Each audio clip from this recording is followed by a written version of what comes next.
And good morning to a sun-bathed Darren Sammy Cricket Ground in lovely St. Lucia. Claudia Emmanuel saying good day to all as we get set for day 3 of this unofficial test between South Africa A and West Indies A. Two umpires coming out. Umpires Baziraf and Reefer Jr.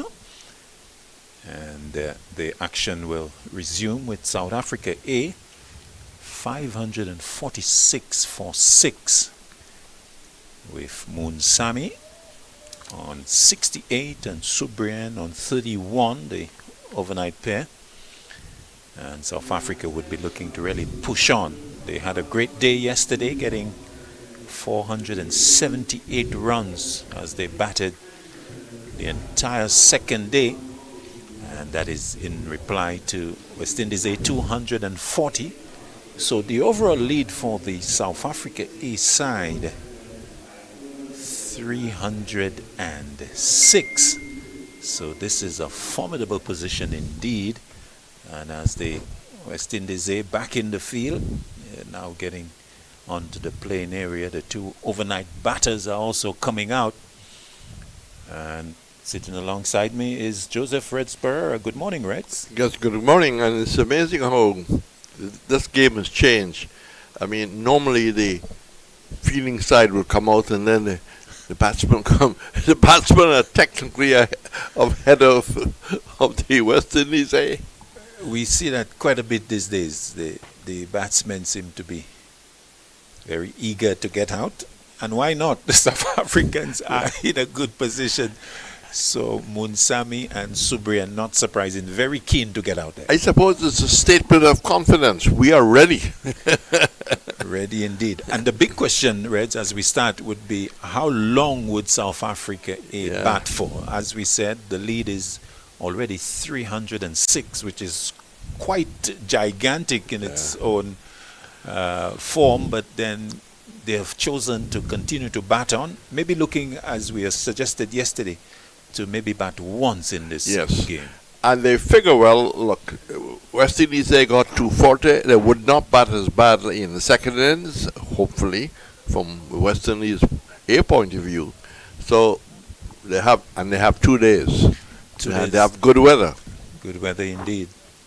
Although, according to my app, oh Lord, we may be in for a little rain later in the afternoon, but we'll get to that a little later. If it's the same length as yesterday, it's fine. Yes, there is a little in the forecast, but as we start, it's quite nice, and it's showing that it's bright. In fact, I think it's been updated. We're looking bright throughout the day. First delivery from Ali Mohammed, wide off stump, and very wide. Umpire Rivers says that is the first run of the day. It's an extra. Ali Mohammed almost in line with the return crease. Not a good start for West Indies. No. The West Indies fast bowlers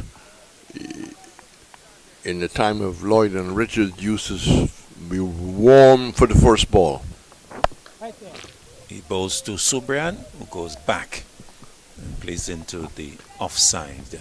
There's no run. Bright and very fresh, you'd expect. West Indies A with 2 slips, a gully, squarish cover, extra cover, mid-off, mid-on, forward square, and long leg. So Mlak starting quite conventionally. Ali Mohammed from the southern end. Off the back foot, punched away into the offside for 4. So short, and Subrian maybe giving an indication of the sort of approach that we're going to see from South Africa A, going back and punching that nicely to the point boundary for 4. He's off the mark for the day. Day 3, he goes to 35, and the 550 coming up. It's come up with 655 deliveries, 462 minutes. And the boundaries continuing. So Ali Mohammed because of that loose delivery, has now had a point being posted on the boundary. Good delivery. And they'll get the single though, as Munsami very quick there to spot the opportunity for a run. Subrian responding well. He goes to 36.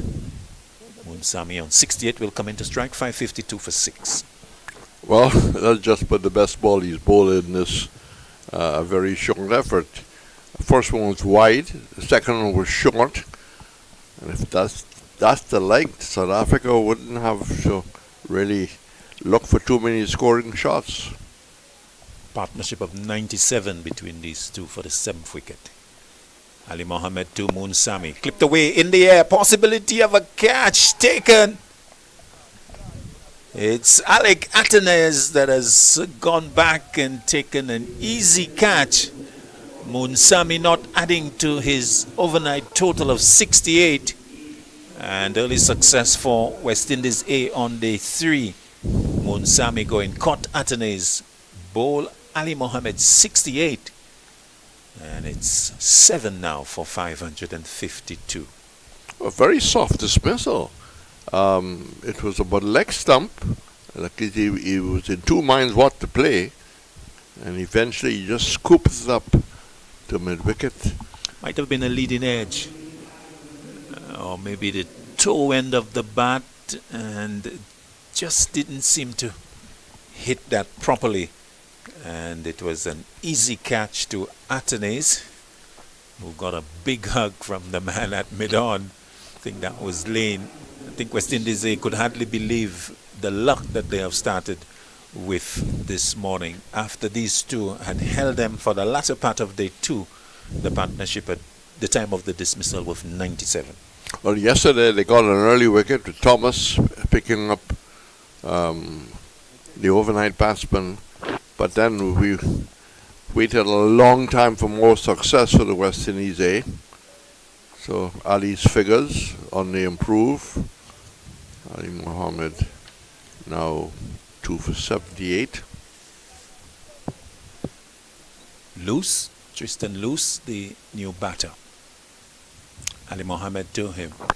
Off the back foot, plays back, a bit of hesitation, but the fielding is not cleanly done by Hodge, because it went to his right, so he had to pick up. He's a left-hander in terms of his throwing, so had to turn and not able to fire the return in. A little bit of miscommunication between Loose and Subrian. In the end, they took the single. Loose off the mark. 553 for 7. Ali Mohammed to Subrian, hits it hard into the ground. And to Louis, that extra cover to complete the first over of day 3. A successful one for Ali Mohammed and West Indies A. South Africa A 7 for 553. Well, he didn't start all that well. He was very wayward. But the wicket actually falling when he got the line on the leg stump. And I think he was looking to try and turn it through square leg. And the leading edge giving Atenes a very easy catch. South Africa really in the driving seat.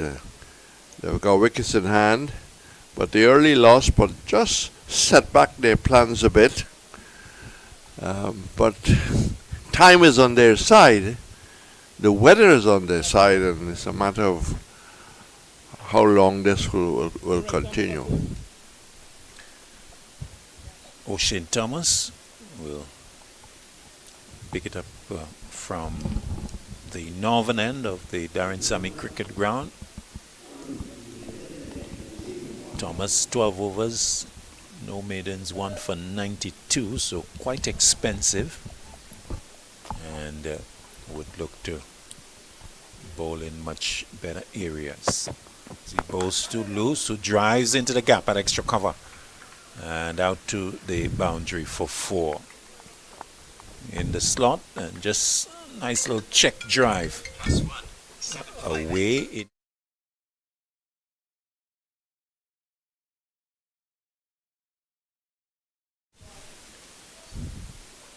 557 for 7.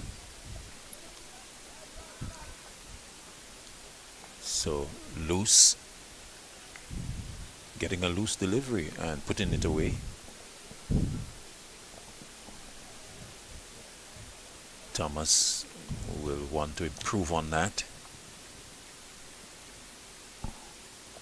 So he comes into loose again, who drives to a fuller length delivery.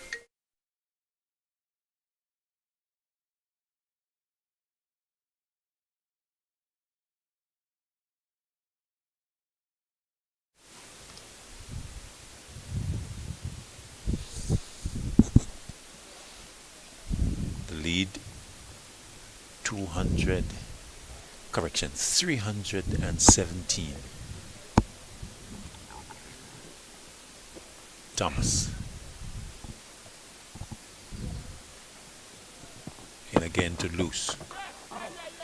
It's a back of a length delivery and jumping in defense.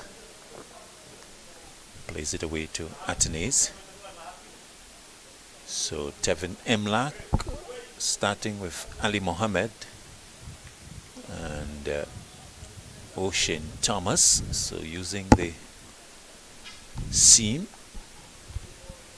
but we are continuing with the old ball. The new one was available a long time ago, but Emlak choosing not to take it. Thomas to loose, good back of a length delivery, and keeping loose quiet. So Tristan Loose, let's give you his numbers as he's coming to join Subrihan, South Africa A, looking to push things along.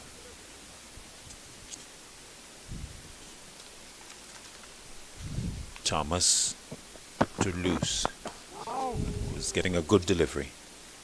Almost squared up as he plays away into the offside,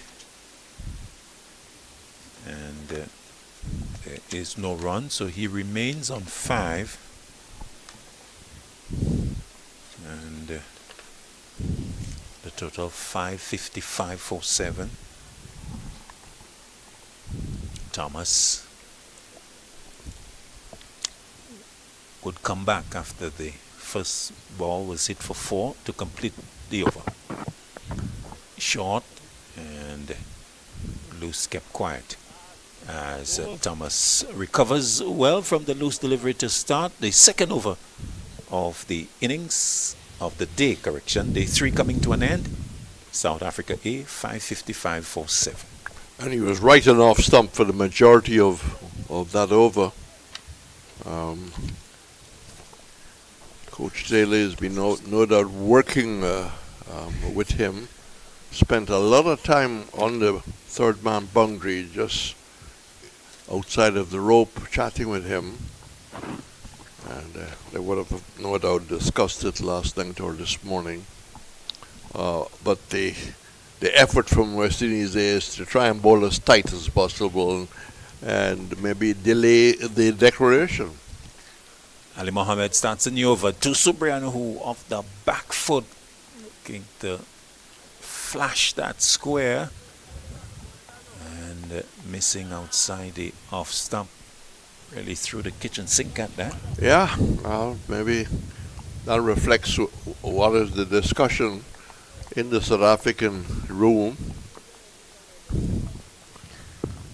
So 36 he is, 56 deliveries. His approach clearly is to push on. Ali Mohammed to him, drive down the ground, and one bounce into the long off boundary for 4. So clear indication that we are not going to be mucking around. He goes to 40, 561 for 7. And Subran looking for boundaries. Yes, yesterday was very, happy to turn the strike over, play the defensive role, play the secondary role. But this morning, given a free hand to attack. Short and a little too high and wide. decides not to play. So Subrian with a license to push things on here. The lead pushing on. 200, 300, and 21 now. So Imlak with the 2 slips and a gully. So he's not really responded to the aggression of Subrian. Ali Mohammed to him. Good delivery. And a lot straighter. Maybe a pace-off delivery. Because I think Subrian was initially looking to go big, and in the end seemed to check the stroke. Yes, and I think the reason the line was good, the length was good, and it wasn't there, maybe to go over the bowler's head. Ali Mohammed. Subrian hits that in the gap at extra cover, between extra cover and mid-off, slapping it away and into the boundary for 4. Room presented on this occasion, room taken advantage of as he goes to 44, 565 for 7. Played with disdain or disrespect. I hit that lovely shot, really lovely shot. And he's showing a different dimension to do today, maybe given the freedom to attack. He goes to 44. Ali Mohammed, short, wide, and allowed to go into the gloves of Imlak. The end of the Ali Mohammed over, the 108th of the innings. South Africa A, 565 for 7. The lead is 325. And of course, we want to say it's after lunch in South Africa, so hope you've had a good lunch, and good morning to all in the Caribbean, and hello to all who's with us. 100,000 people got on to our broadcast yesterday, including a few of your South African friends, according to your phone. Yes, they were very much participating. Short as Thomas starts to lose. Good short delivery. Loose getting inside of it. And playing the hook. Umpire Baziraf indicating 1 above the shoulder for the over. Dot ball. 565 for 7. This is a big total here on this ground. Not quite the largest we have seen. There's some ways away, well, not too far away from the highest total on this ground. Hit into the offside for 4. It will have enough legs to get to the boundary. Hit on the up between extra cover and mid-off. And out to the boundary for 4. So Loose gets into the boundary hitting action. He goes to 9, 569 for 7. Second boundary in that direction, and timing is good, placement is good. South Africa sticking to the game plan this morning to try and push on. They have lost Munsami, but the plan is still ineffective.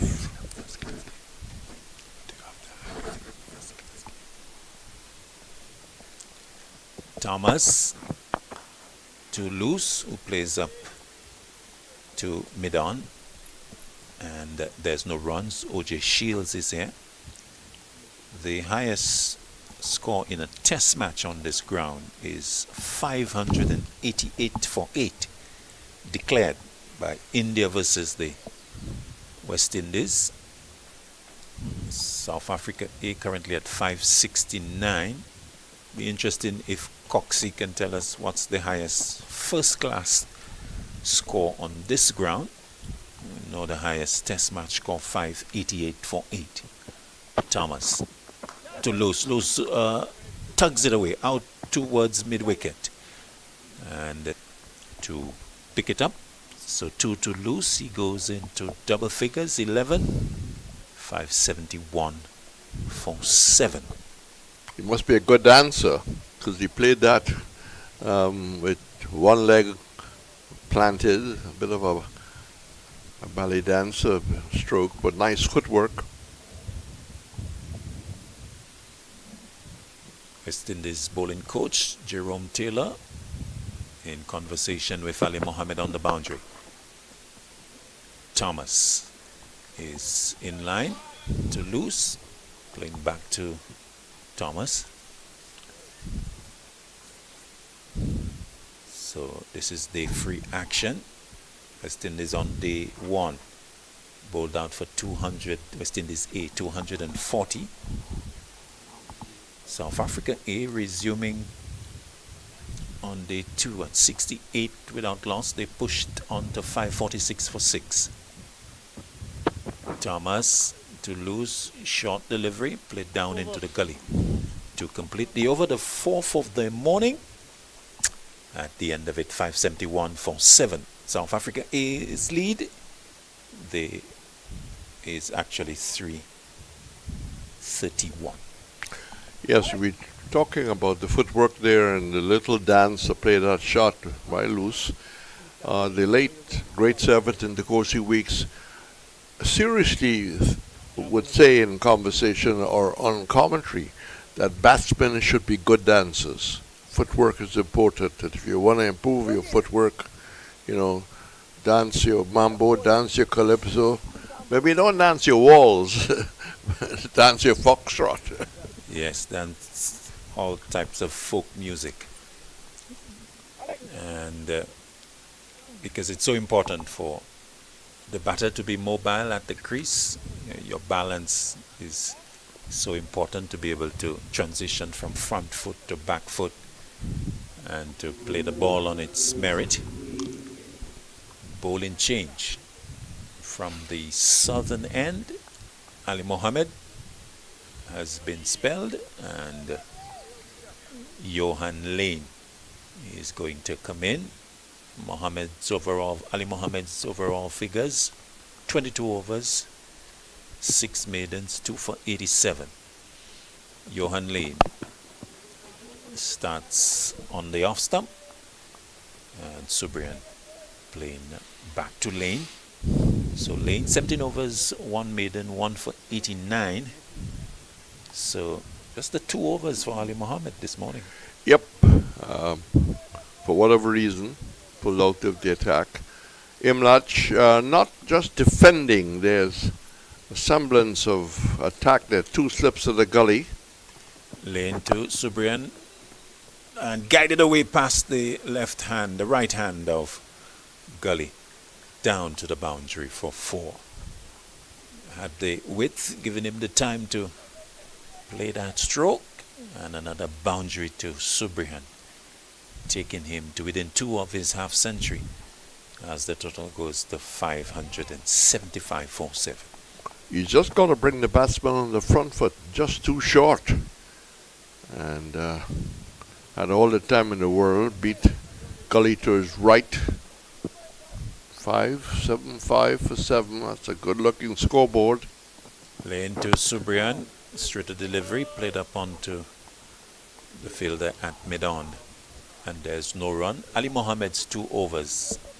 Coxie, if you can just tell us how many came from those, because just the 2 being given to him. In fact, we recall a number of boundaries to Subrian through the offside. So Emlak maybe not happy with the output of Ali Mohammed. That's driven high over extra cover, and that has enough to go all the way to bring up the 50 for Prendelin Subrian. He goes to 54 as the total pushes along to 581. What a stroke. That was it high and clearing the boundary quite comfortably. Subrian going to his 50 from 65 balls from 84 minutes, 6 fours and 1 6. Well, the previous delivery was short. This one was pitched up in the slot, and he hit that with a lot of right hand and hit it, timed it well, cleared the extra cover boundary. Lane to Subrian, gets a good short delivery, but plays it well, handling that well, playing it down and actually getting the single to the point position. Good response to the call from Loose. 582 for 7.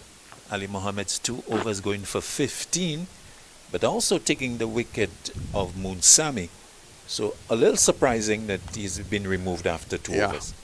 It was kept going yesterday. Imlash invested him in long spells.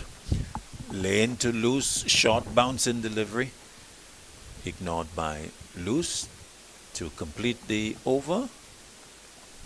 The 5th over of the day. At the end of it, South Africa A 582 for 7 over a lead of 342.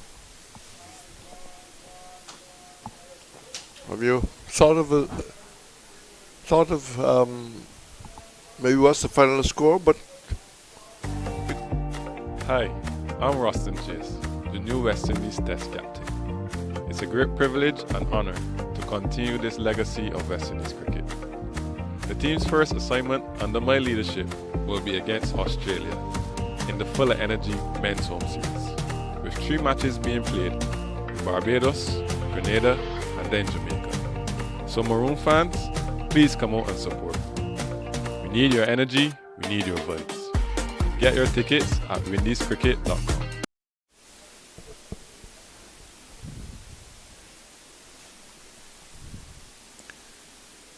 O'Shane Thomas to start a new over.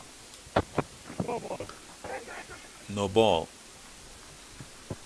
as Subrian steals a quick single to add 2 to the total. 584. 584 for 7. It's like the scoreboard has missed that signal. They're showing 583.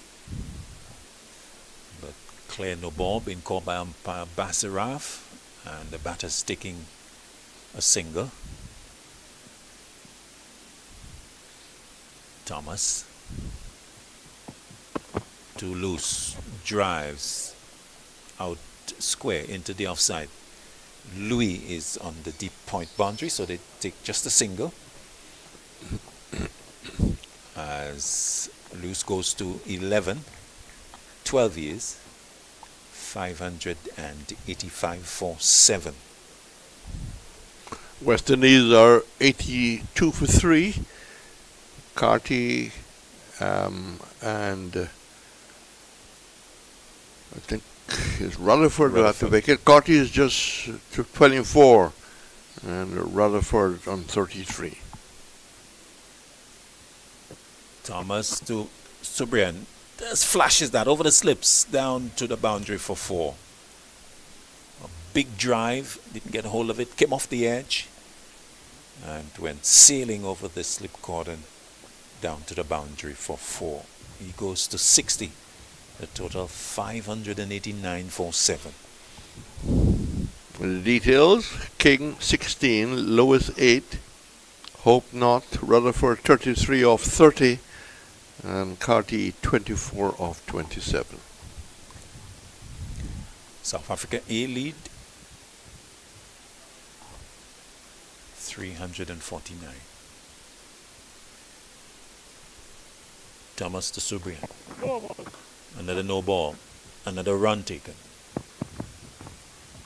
Although the return hits the stumps, but Loose was comfortably in. So Thomas continuing to overstep that front crease as the total goes to 591. Thomas. He had 12 yesterday. Now up to 14.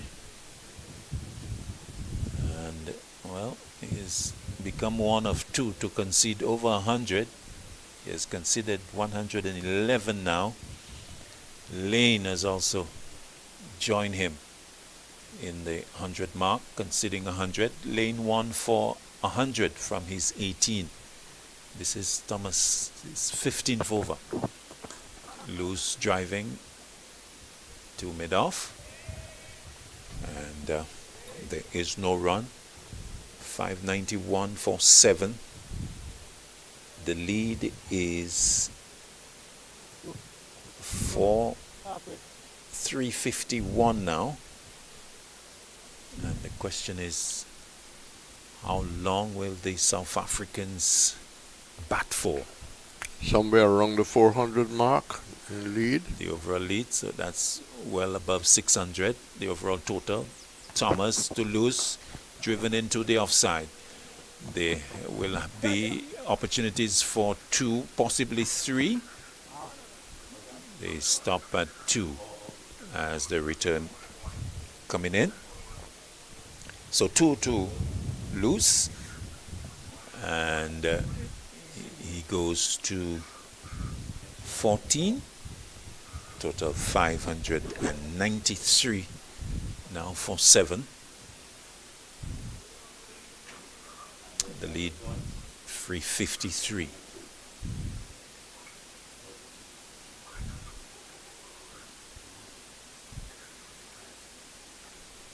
Thomas to lose. Short and looking to help that over the slips. Not successful. Goes into the gloves of Emlak. Are we very far away from Shield replacing Thomas from this end? Maybe not too far away. 2 deliveries left. 1 delivery left in the Thomas over. The partnership 41 between these two.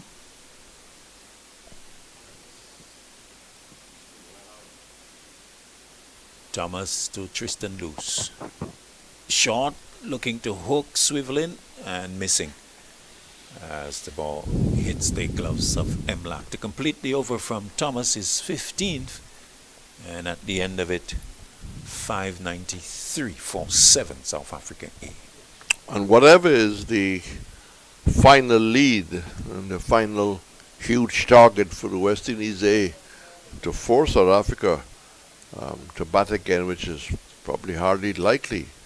A job for Andy Coley, Captain Imlach, maybe to just restate batting conditions are good. If we apply ourselves, job, shot selection, don't throw wickets away, we can do a much better job in responding in our second innings. Nothing wrong with the conditions. It's not keeping low and jumping off a good leg. It's not turning, but it's all in the mind. So it's a little bit of a feeling change. Is holding up as Anderson leaves the second slip and goes out to mid-wicket. There's a mid-on.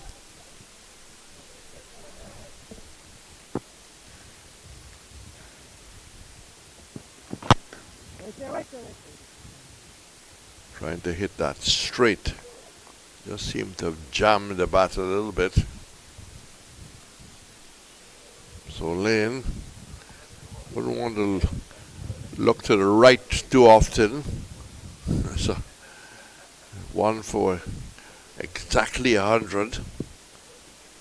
Must be a pretty bad view for a bowler. Well bowled, pitched up, outside leg stump, and miscued by Sir Brian. They managed to get the single. So we've had some quiet periods, and then we've had some periods of aggression. So it's not been all-out attack from ball 1 off every ball. But in the luxury of the driving seat and the luxury with time, they can simply get as much as they want. That again seemed to just take the outer part of the bat as he pushed forward. He went out to cover. The wind just the same as yesterday. It started as if it was blowing a little heavier, stretching the flags out. South African flag, a flag of many colors. Rainbow nation, rainbow flag. Lane. Cricket delivery. Batsman recognizing the length and the sharpness of it. Didn't look to try and cut or uppercut. Third man is unguarded. Backward point is there. Slip, gully, cover, mid-off, mid-on, mid-wicket. Fine leg in. Square leg in. 595 for 7. Scoreboard. That's in the air, and Anderson running back doesn't take it. I thought for a moment he had got it. Seems to have made very good ground. He's running back from mid-wicket as the striker tried to lift it out to mid-wicket, and just short. It went high in the air, and Anderson stayed with it, but it was always going away from him. And in the end, I don't think he even touched it. And losing his balance too in the end as he tried to get under it. Well, that was wayward as it could be. Imlach had to work very hard to get across. Called a no ball, Reds. Yep. That went full wide of the return crease. Yeah. And not pitching, and called no ball by umpire Rifa.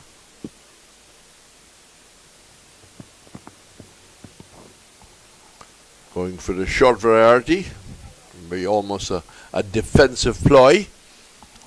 598 for 7 at the end of that over. With a partnership of 48 after the loss of Munsami. And I think, are we having drinks or just maybe a little bit of refreshments for the batsmen? Yeah, a drink for Loose from the fielder with the bib from the dressing room. 598. So South Africa A, the store away from 600. Not often do you get to that type of score, and South Africa A in a solid position. 358 their lead, and Lane unlucky in this last over with the catch possibility to Anderson, but he was just not able to hold on to a skyer at mid-wicket. In fact, running towards the mid-wicket boundary.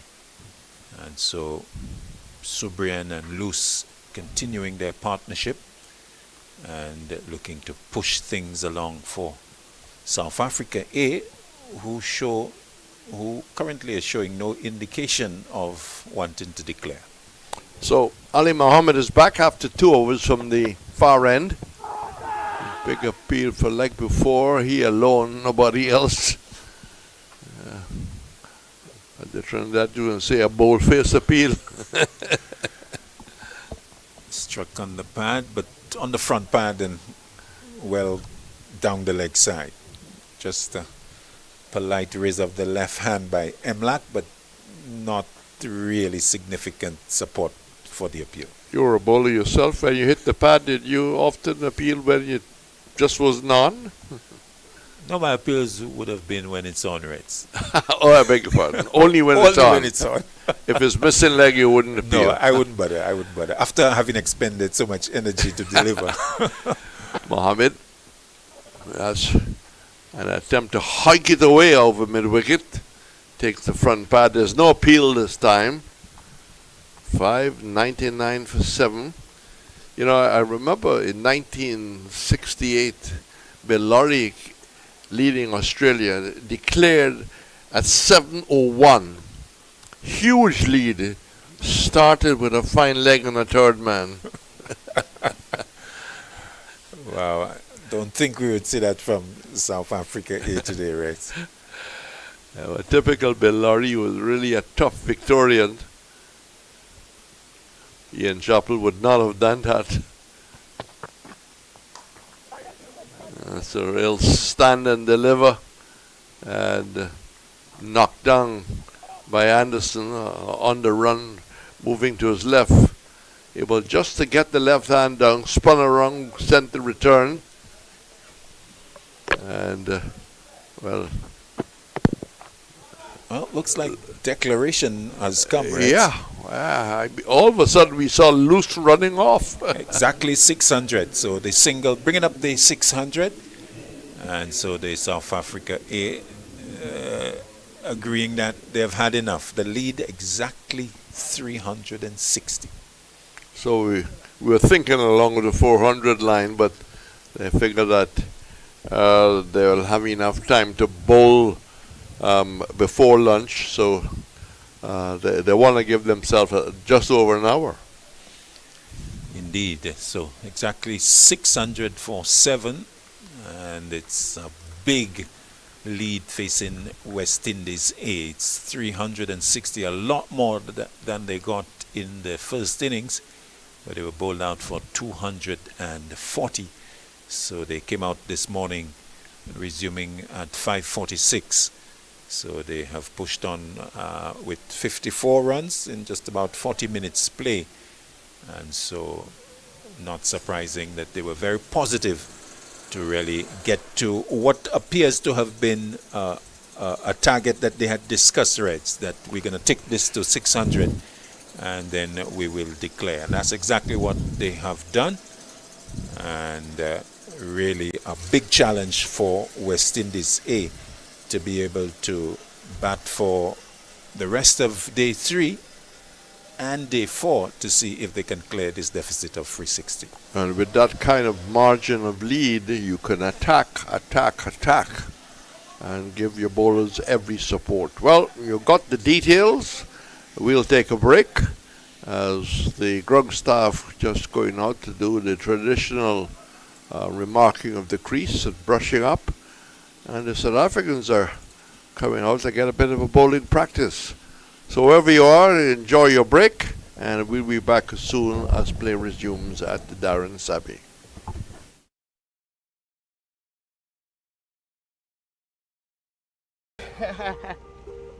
Shay, West Indies will be taking the first straight this summer at home against South Africa. You know once that first ball's bowled, it's game on. Full of energy from the start. For real, Haley. The fans already lining up. Flags waving, drums beating, because when we home, we full of energy. Let me add in quote Sammy real quick, see what the vibe is. Shay, Skipper, I was just about to call you. This will be a summer to remember. Action package with T20s, ODIs and Test cricket. The tickets are now available. We bring in the fire and the fans bring in the vibes. But we're missing that extra spark. Hold on, I know who to call. Coachman Sammy, you know I'm always ready. But where's he play? Teja, we heard you're the man with the vibes for Hi, I'm Rustin Chase, the new West Indies Test captain. It's a great privilege and honor to continue this legacy of West Indies cricket. The team's first assignment under my leadership will be against Australia in the Full of Energy Men's Home Series, with 3 matches being played in Barbados, Grenada, and then Jamaica. So Maroon fans, please come out and support. We need your energy, we need your vibes. Get your tickets at windiescricket.com.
And welcome back. And this battle for the West Indies A about to start. The lead 360. The South Africans have timed it well. Maybe not getting the extra 40 we were looking at, but they have given themselves just over an hour to bowl at the West Indies before lunch. And the pressure will certainly be on. You would expect to see fairly attacking fields, because with such a big lead, Reds, the bowlers can really run in with the support of the captain and put more pressure on the West Indies A players, who would badly need to put a good start. We saw a decent start in the first innings, and they would need to go even better in the second. So we'll wait to see what will be the approach. By nature, Louis, fairly orthodox, not really a tearaway opener. Campbell can attack off the first ball. Yeah, and I think it would be a good sort of combination to see how they go about it. As you say, looking to play his natural game, which is to be positive. Louis can push things along, but he's more of a dour type of opener.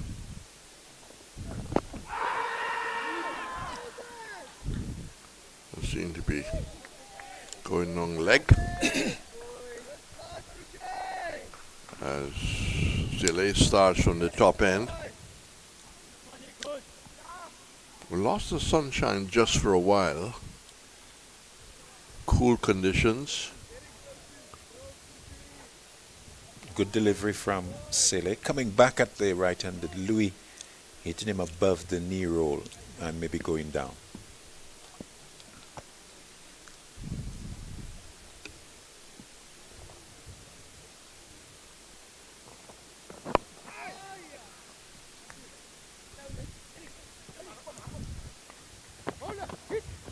Louis certainly wanted to. Campbell was maybe just about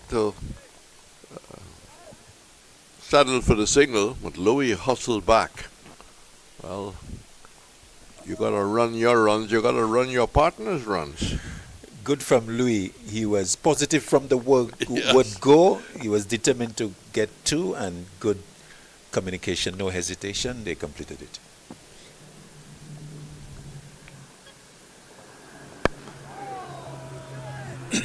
Quickly getting forward. Interesting to have been a fly in the wall with the team talk as they were just about to come out. West Indies A or South Africa A? Oh, West Indies A. What Kohli would be saying? Well, guys, we are under pressure, but it's still a good batting wicket. Yep. Let's apply ourselves. This is day 3. We can extend the game towards the end of day 4. Let's enjoy the batting conditions. Stay there until lunch. That almost went through, but big effort. Stop it at cover. Didn't time it all that well. So 2 with a loss. So the board is suggesting, the board is Louis, Campbell, Imlach. I don't believe that could be the order. No, probably Hodge at 3. Yes, Anderson. Anderson, Atenes. I think Imlach will come after Atenes. Yeah, that's what happened in the first innings. I think he came in at 6. So we'd expect that to be so in the second innings. So 2 with a loss. And batsman mid-pitch. Now let's see how... Well, we have a gathering of... I think that looks like a gathering of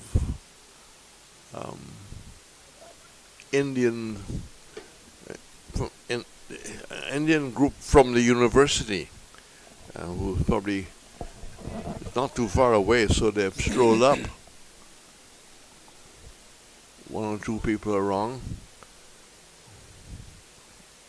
Nobody in the top tier of the players' pavilion. So Moriki about to move into the left-handed John Campbell with two slips in the gully.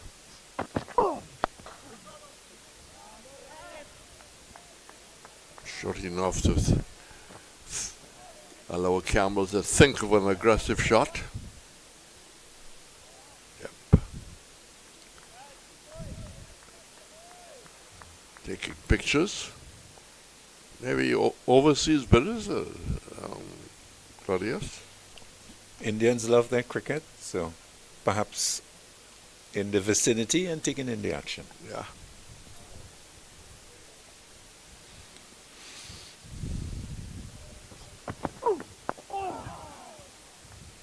Kept a little low. Luckily, he was on the front foot. And Marie thought it was true just the way how we threw the right hand up. Campbell getting a little squared up and finding the ball maybe not bouncing as he would have liked, but he was right in behind it and was able to defend away. We haven't seen many keeping low, but he was on the front foot. 2 at loss over number 2.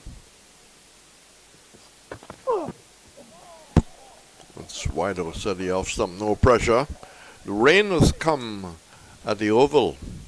There's a rain break. West Indies were, I think, 3 down for 83. With Rutherford, I think something like 5 fours and a 6 in 30 odd. Yes, 33 of 30 and Casey Catty 24 from 27. There was a delay because I think one of the highway was closed and the West Indies couldn't get to the ground in time for the scheduled start. That's in the air and there were 5 or 6 people who could take the catch.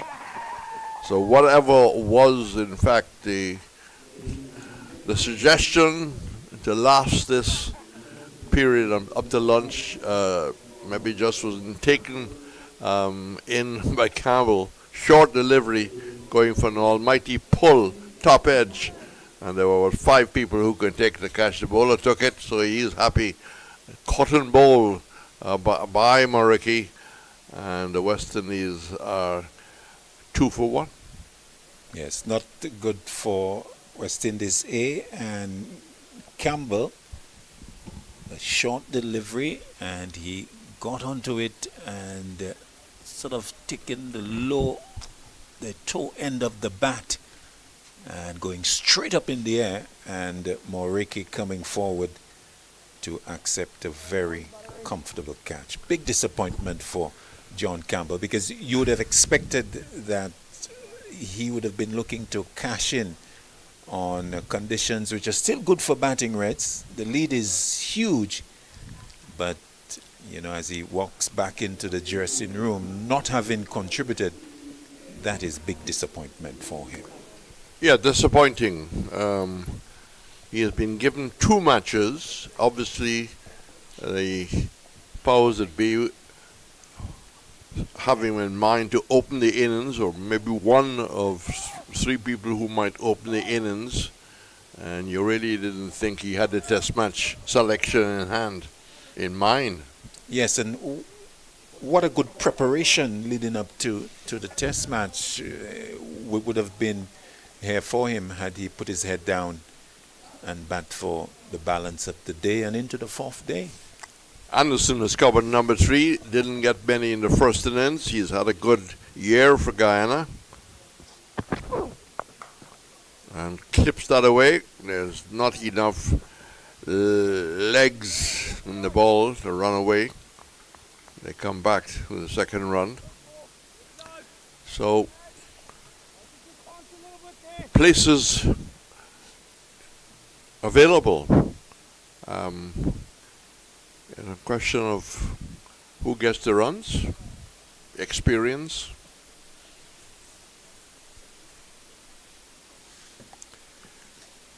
So 4 for 1. Both batsmen 2, Anderson 2, Louis the non-striker 2. They haven't gone in for a third slip or a forward short leg.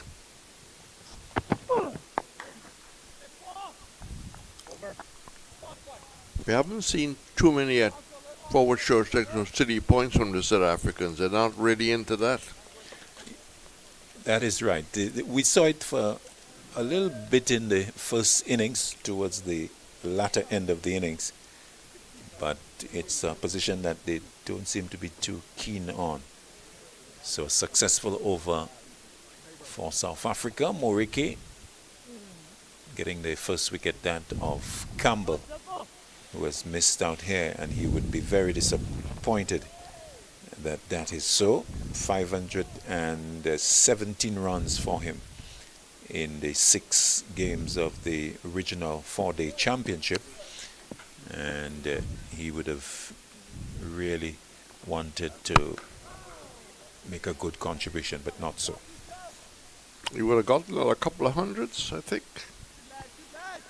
300 300s. and 250s. A really disappointing dismissal. But you might be an attacking opener.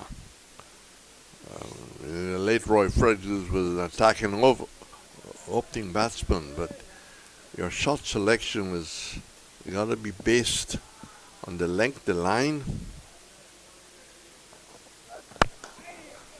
Driving well. He was driving straight well in the first innings. This time he goes through extra cover. And again, not a great deal of power, but more timing. Good position. Met it with nice balance coming forward, the forward press, and punching it and finding the gap. Nice check drive away to the boundary for 4. You just get the impression that Louis is very much aware. I mean, he is the incumbent, and he needs to back up his first innings effort with another decent score here. I wonder, 100 would be welcome. Sele,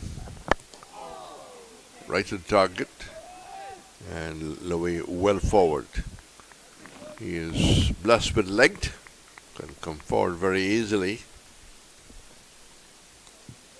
He's got 80 in his back, maybe aiming for exactly the score in his back in the second innings. I think he needs more, Reds. I think he needs to get to 3 figures. Yep. Well, maybe the target is get to 80 and go on. 1 for 8. Again, he's onto the front foot, hurrying very quickly, pushing it down towards mid-on.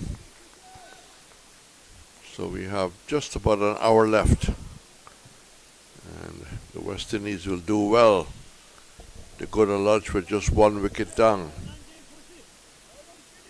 At the same time, they need to be turning the strike over, need to be scoring, not just defending.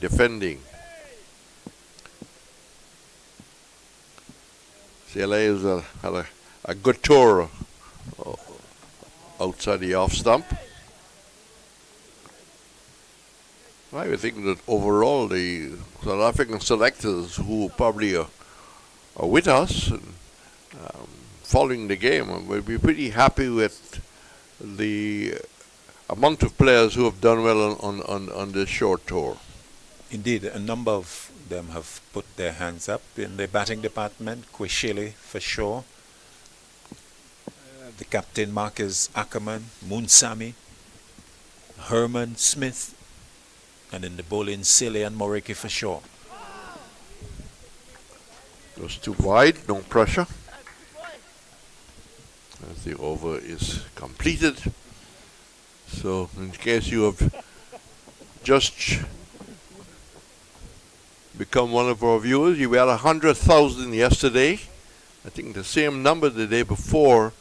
You can tell you that it's 8 for 1 with Campbell cotton ball by McKinney. A disappointing dismissal, and the West Indies are 8 for 1. Campbell really not giving Roland Cox a great deal of work. No work at all. Good last over from Seeley. Moriki showing the maker's name as Anderson comes onto the front foot. You're talking about opportunities. He's got a shot, they say. That's the talk around Anderson, but he will need to put a good score on the board. Disappointing in the first innings. He was caught in the area of slip. Slight open stance. Batsmen tend to have more open stance late in their career. Driving well, good timing. Got that left foot out. And they could maybe initially think of a third, but decided against it. But if that's going to be his form for the rest of the innings, he should get runs. It's a lovely shot. Yes, pushing forward and getting a couple. Kevlin Anderson in 7 games at the regional 4-day championship, 573 runs, 300s, 350s, average of 71.63. Well, very impressive average. No change in the field. 2 slips in the gully.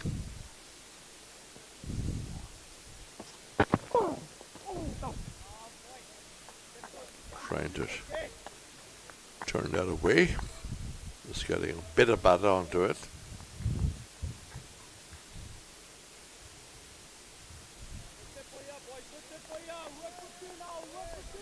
Murky very businesslike. Not as quickly as a former South African fast bowler would walk back. But it's a fairly good walk back as his body language suggests he's keen to move in. The bowl to Anderson once more. 10 for 1. And Anderson has just got to be a little careful as he pushing forward. That hits the outer part of the bat, going down towards backward point. So ideally from the West Indies A point of view, they like to bat until lunch with Lowy and Anderson still there. South Africa in such a commanding position. It must be a daunting task for the batsman. You got to play each follow the merit. Got to play each day on the day.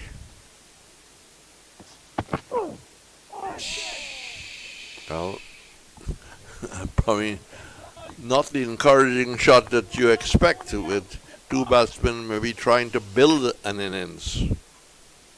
Booming drive by Anderson. A delivery that was very wide of off stump. Really unnecessary. Reds. 2 slips in a gully waiting. Your team in a bad position, 10 for 1. The lead is 350. That stroke is not on at all. Let the bowler come to you. And he went chasing a very wide delivery. Anderson waiting. Moreki.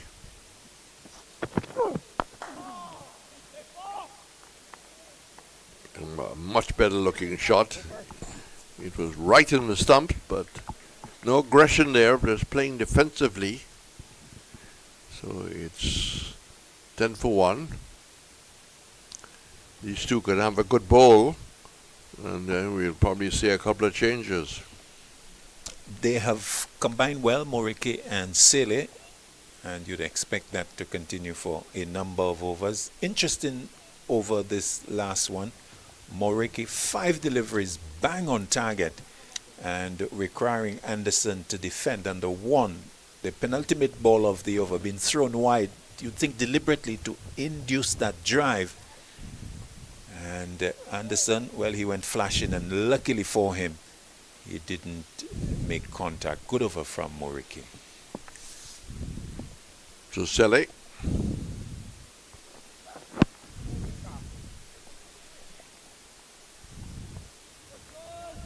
Not making contact to a delivery which was an off outside leg stump.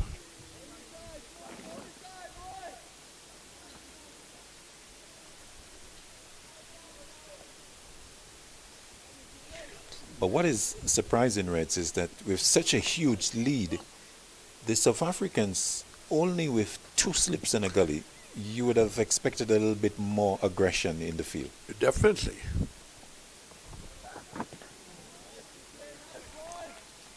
They're not big on being over-aggressive. We were chatting a while ago. I mean, they have not implemented a city pointer or a forward short leg very often.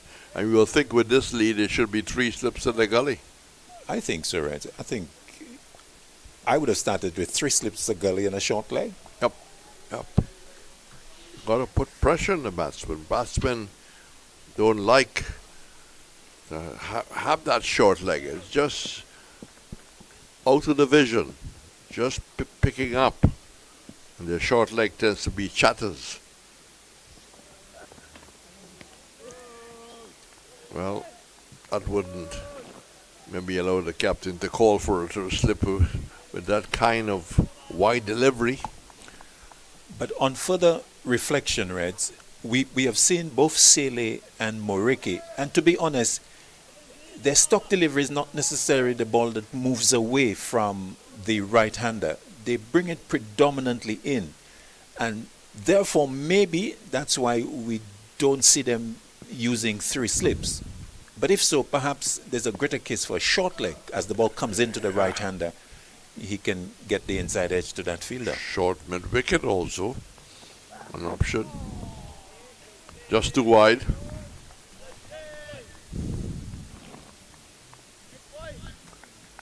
So, Anderson and Louis trying to put together a partnership. Louis 6, Anderson 4, 10 for 1. Campbell gone without scoring. The lead 360. Exactly 600 for 7 when the declaration came, about 20 to 11 or thereabouts. And Louis pulling out of that, Claudius. Yeah, short, looking to see how Louis would handle one of that length, because prior to that, most of the deliveries had been of a fuller length, looking to induce front foot strokes outside the off stump. And Sele just testing to see with the surprise factor how he would have handled the short one, but it was a little off target.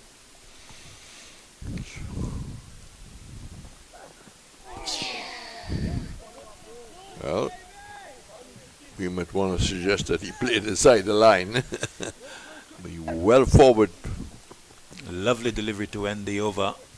Again, just outside the off stump with the angle coming in and maybe straightening ever so slightly and going past the outside edge of Louis. A good over from Sele, a maiden, and hitting good areas generally, keeping on that off stump. So Sele and Moriki continuing to do good work for South Africa A in tandem and making it difficult for West Indies A. Well, the weather at the Oval not as good as the weather here because there's no further play. If I could pick it up, it's the same scorecard, 3 down for 83. In bright sunshine now.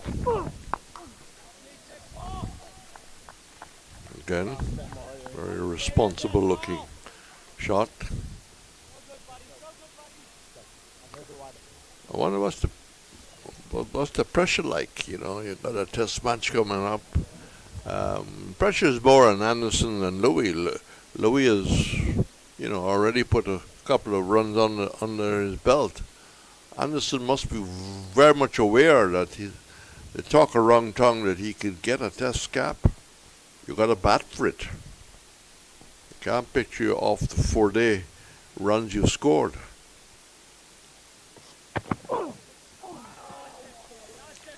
Well, the runs from the 4-day would have certainly assisted. It has contributed to him being in the A team. I think he can put the issue beyond doubt and keep knocking consistently, reminding the selectors that I am here with a solid score in the second innings and continue in the next game. Yeah. It's not just the cake, it's the icing on the cake.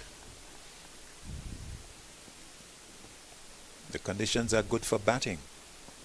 Ricky with a couple of short steps almost on the run.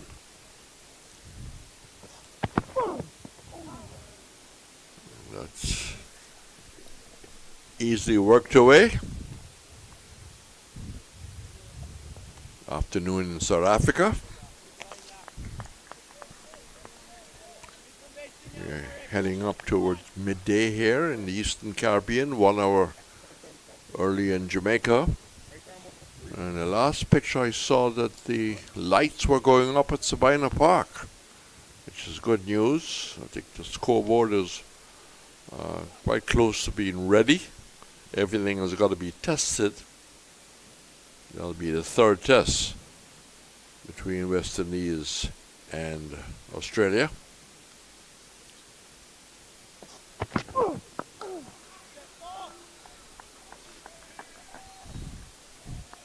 He looks very good, solid when he gets onto the front foot, huh? Tall man, head over the ball. Yes, quite solid, as you expect from an opener, right? Yep. You don't expect anything rush from Louis, except maybe going back in his first innings, the shot he played just before lunch, bowled all over the place. Yes, one that he would not want to remember. So slow going, pressure's on, 5.4 overs, 11 for 1.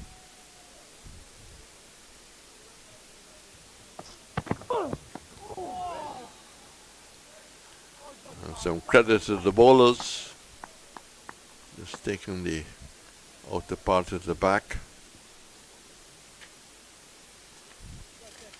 So, opening test, not very far away. And one would think, Claudius, that with some of the coaching staff coming back, including, of course, Coach Darren Sammy, that the test squad is not too far away from being announced.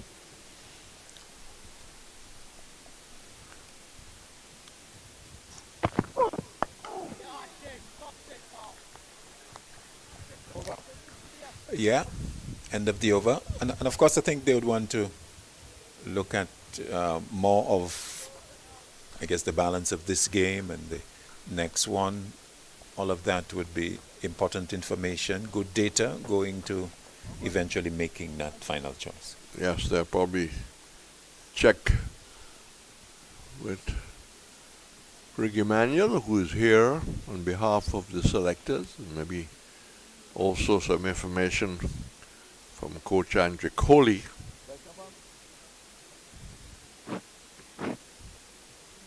Anderson in strike. As Saleh continues, 3 overs done for 6. Well,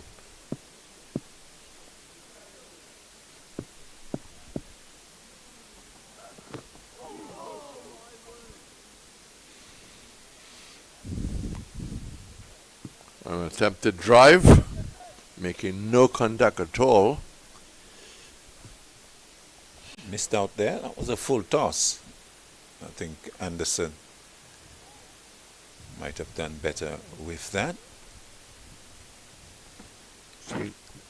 Be a little late in the shot.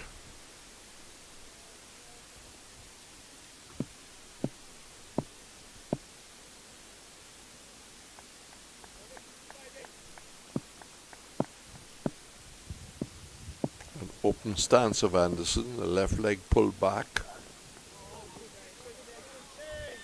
Doesn't go hunting or fishing outside the off stump. The can't be too defensive. They have to play their natural game, but be very selective. Yeah, shot selection would be key in terms of playing the ball on its merit. So if you get a bad ball, by all means, put that away, but no need to be looking to force the pace and look for strokes that are not on.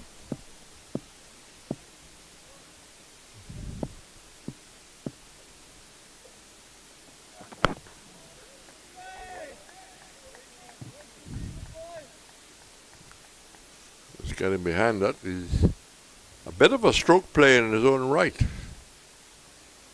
But you need to analyze the responsibility, the state of the game.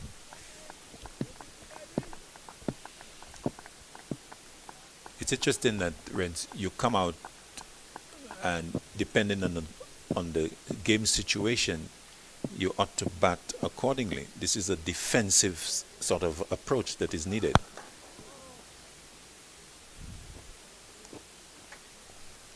Well, the drive intended, but not timed. Defensive in the sense that you have a big deficit to contend with. So occupation of the crease becomes important. This is day 3, so it's not about rattling up a huge total with a fast rate of scoring.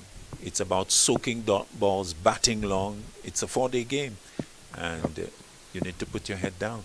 Right now they need to bat the lunch from their point of view.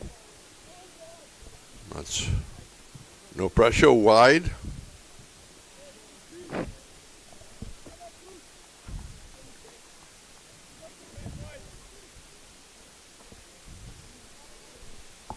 So very important from the West Indies A point of view that these two stay there until lunch.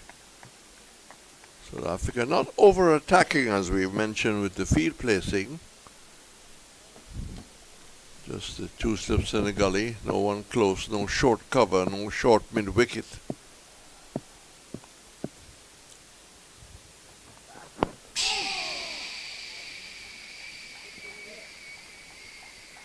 Going across, getting bat to ball as the defense. So the runs are virtually dried up. It's been 11 for 1 for quite a while. That was a maiden. I think the second successive maiden, or 3 in a row, Coxie. 3 successive maidens. So 2 from Sele, 1 from Morike. But this last delivery, bang on target, and was heading towards the stumps and kept a little low. This is day 3, and well, good thing that Anderson was onto the front foot in defense, getting bat onto it. Had he missed that, I think there would have been a big shout for LBW. So Louis, 6, waiting for Mariki to start to run towards him. He's relieved that it's a wide delivery. Doesn't have to commit to a shot. The clock ticking all the time. They would like to walk off at lunch, still there. But a lot of time to bat.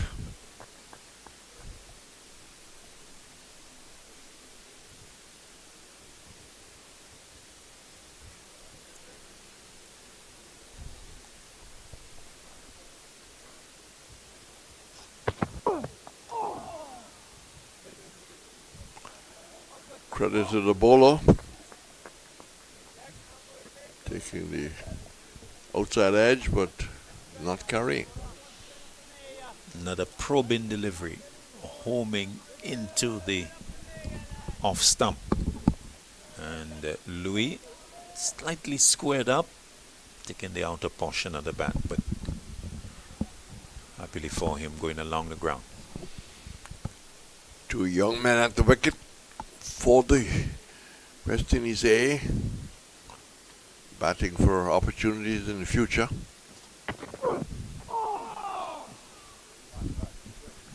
he played inside the line of that. Yeah, back of a length and a little extra bounce going through to the keeper. Louis almost searching for it and going into the gloves of Emlak. Two young men, both 24-year-olds, Reds. Yes. One with a couple of test matches under his belt.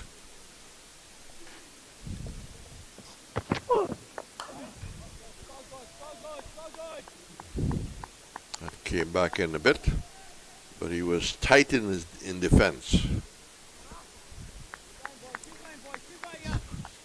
Louis, as we mentioned a couple of times, did not have the best breakout event in Trinidad. Hardly got to 40 in about 6 or 7 knocks. But we haven't seen that kind of lack of touch and lack of confidence. But that was a different format. He was probably forced to play a game that he's not totally happy with. He's very happy as he came onto the front foot and pushed that down towards mid-off.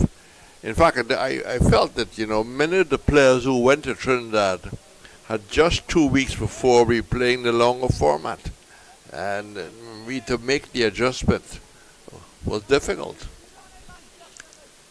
Yeah, but Reds, it's a feature of the modern game, red and white, so you got to make the transition. That's the game for you these days. Easier for some than others.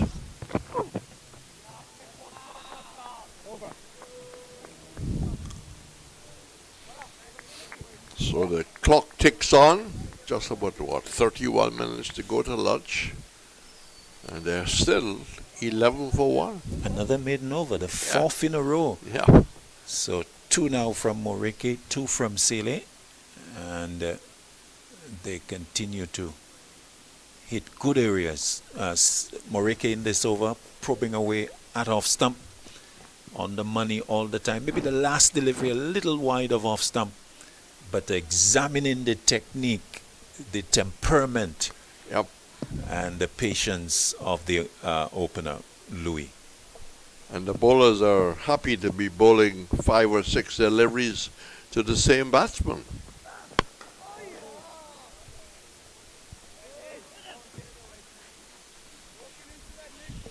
Well, in fact, it has been over the past 4 overs, Sele to Anderson, Morike to Louis. Yeah. It's like a stuck record. Now, Anderson decided that he needs to change the willow. The modern batsman probably have about 5 bats in his bag. Going back to the 70s, if you had 2, I suppose test players were quite happy. But there's a little bit of a damage to the face. And he's now waiting for whoever's bringing the bat. He's almost making his way back. That bat must be in his bag, in his locker room somewhere, finally coming out. Yeah. 2 of them, in fact.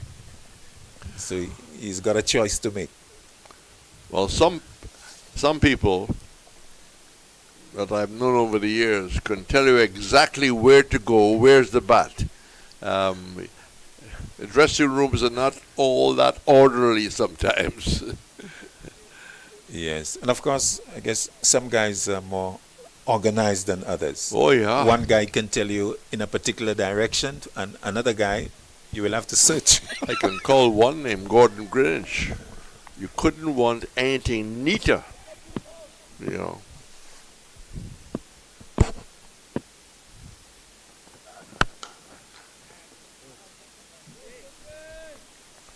I thought of driving that down the ground, hit it hard into the ground. Interesting ploy by Anderson in this over. Given the string of 4 successive maidens, he is beginning to advance on Saley, just looking to get him off his good length Yes, and line. interesting Looking point. to break the string of maidens. The first delivery was on the move.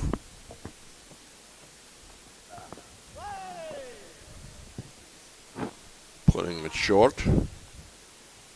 Offering the square cut.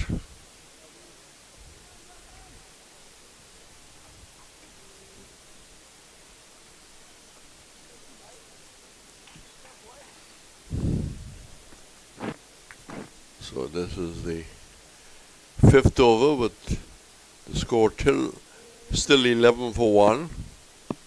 It's just got to find ways of rotating the strike. No batsman probably needs to be facing ball after ball.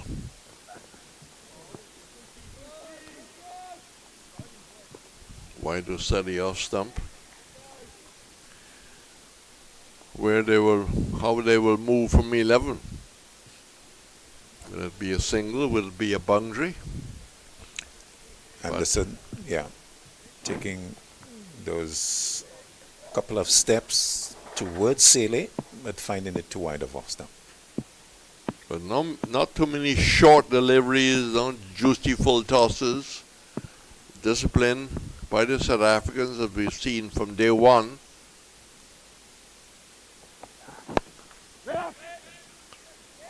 Initially thinking that he had gotten that to the right of the umpire. Maybe a missed opportunity just to get it down towards the fine leg, the long leg. The wind has dropped a bit. Standstill out. Couple of birds flying gracefully around.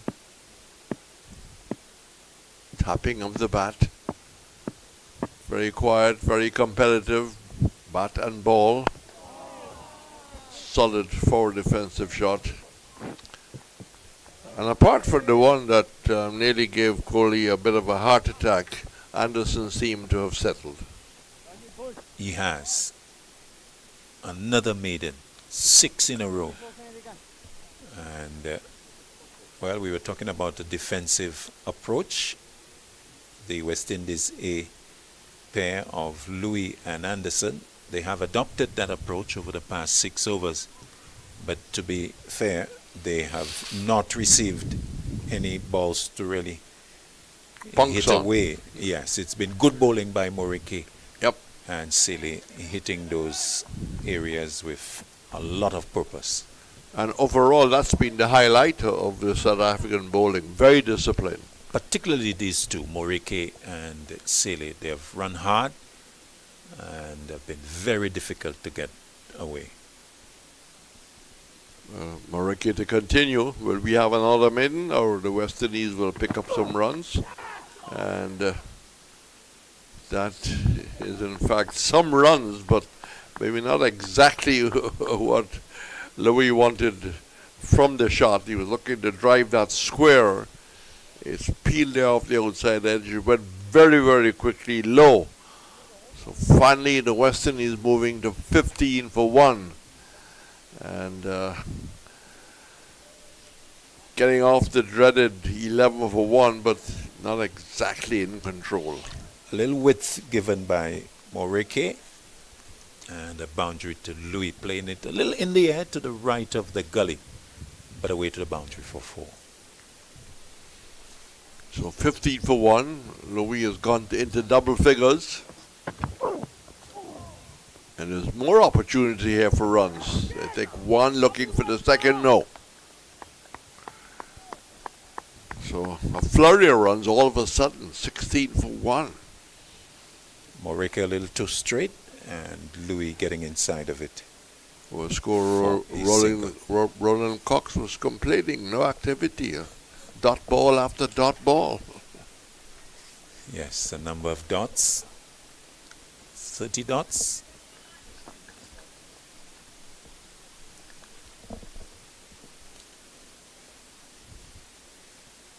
Well, we'll soon have a change of voice after this over.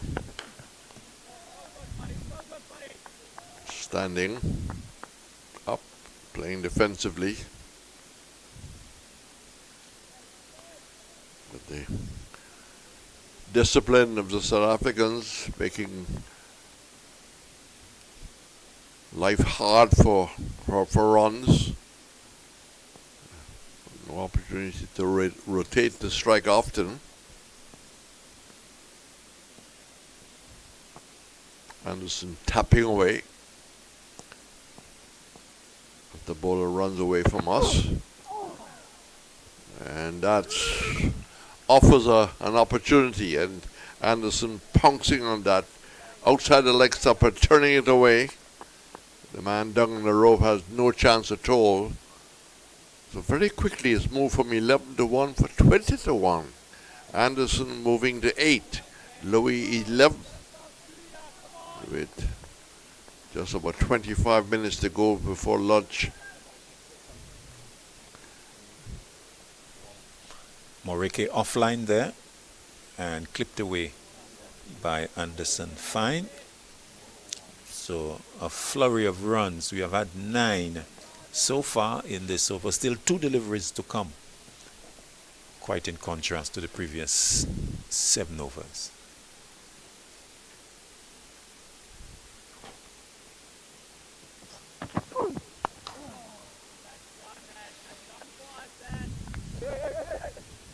Well, South Africa giving away runs, helping the rotation of the strike, the return high over the keeper's head. So a flurry, the run flurry continues in this over. 2 boundaries, and then a high return from loose over the head of Munsami, and gifting Anderson an additional run.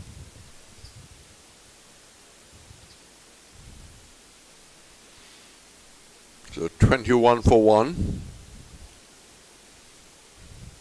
306 to clear off.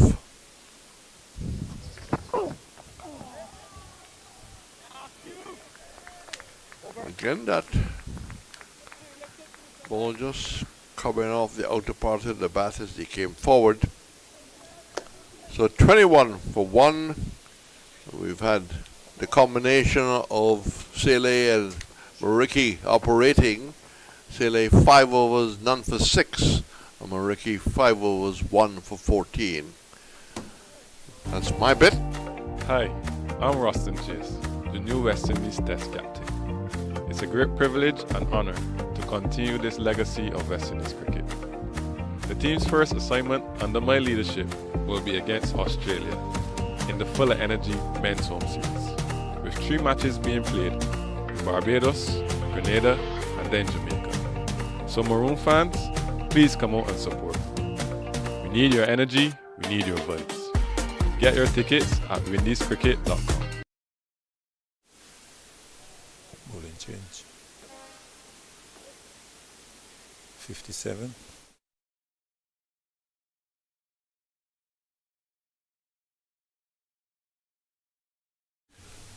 Bowling change from the southern end. Jason Smith. Balls to Anderson. Clips it away. To Morike, who's at the mid-on position. Correction, mid-wicket. And there's no run. So 21 without loss. Correction, 21 for 1. As Smith has replaced Sele. 5 overs, no maidens, 3 maidens, not for 6. Still the 2 slips. Smith to Anderson, who's on the walk, clips it away through square leg. They will come back for the second.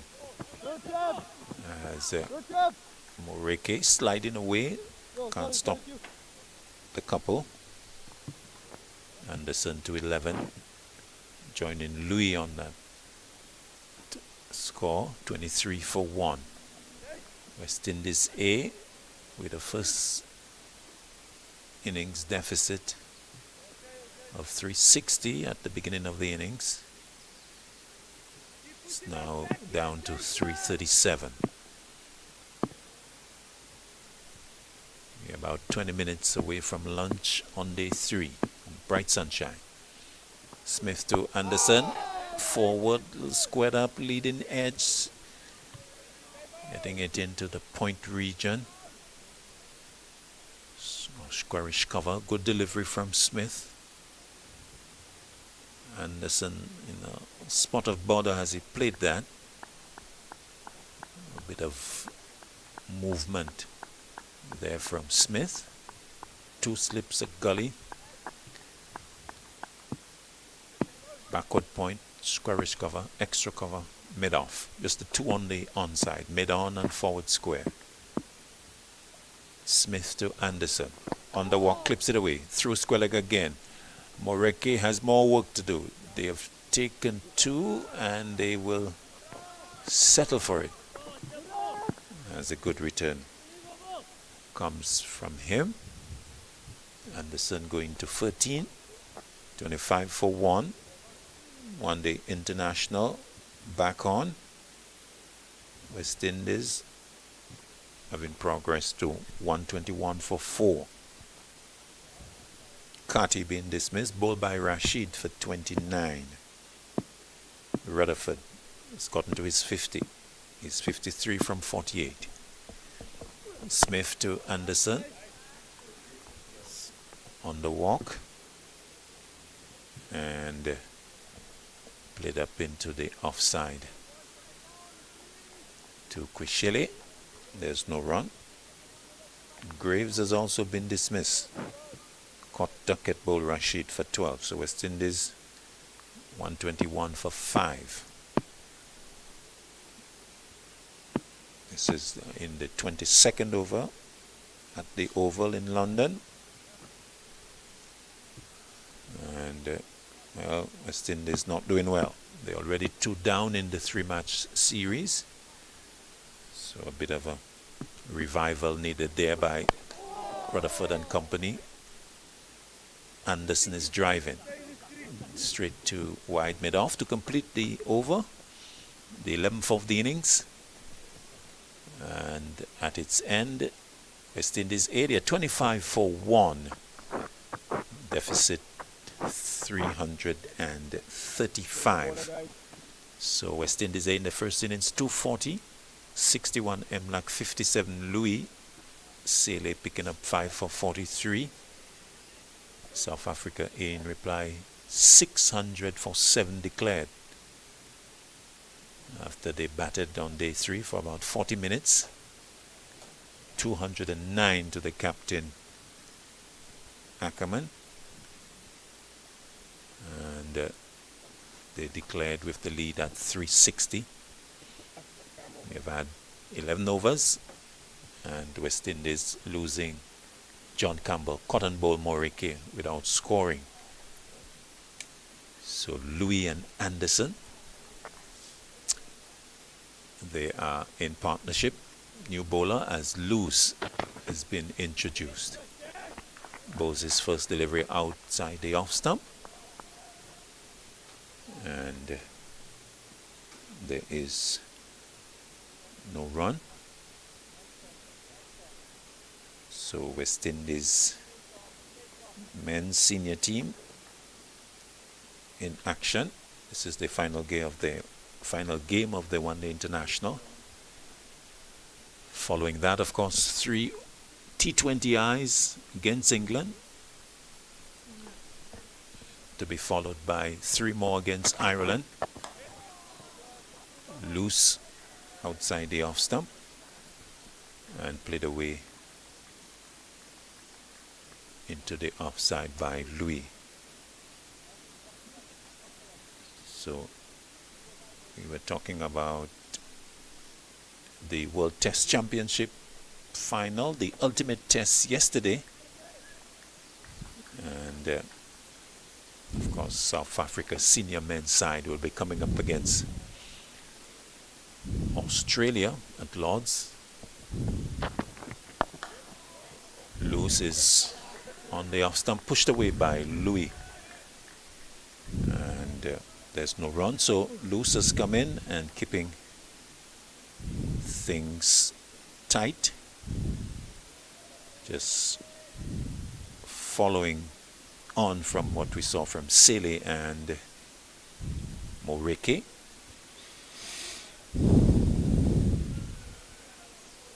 Midway in his first over. About 15 minutes away from lunch on day 3. Outside the off stump, let go by Louis. And Luce has come back and continuing the good stuff of Moreke from this end. You expected a double change? One could have been kept going. But South African captain deciding that Sele is at 5, Moreke is at 5. Time to turn to Smith and now Loose. Loose to Louis, driving, finds the gap out to backward point and into the boundary for 4. Another push typical of Louis as he plays into the offside, getting the boundary to the backward point area. 15 he's 29 for 1. Yes, it's total different scoreboard. It was 11 for 1 for 5 overs without any addition. So the runs slowly but surely coming, but it's not about runs, it's about staying there until lunch, as Claude just says, just about 15, 14 minutes. Close to Louis, straight and looking to turn it, does not make contact, and the over coming to an end. 29 for 1. These two have reduced the deficit to 331. And the bowling effort so far, Sele 5, Moreke 5, they've been quite economical.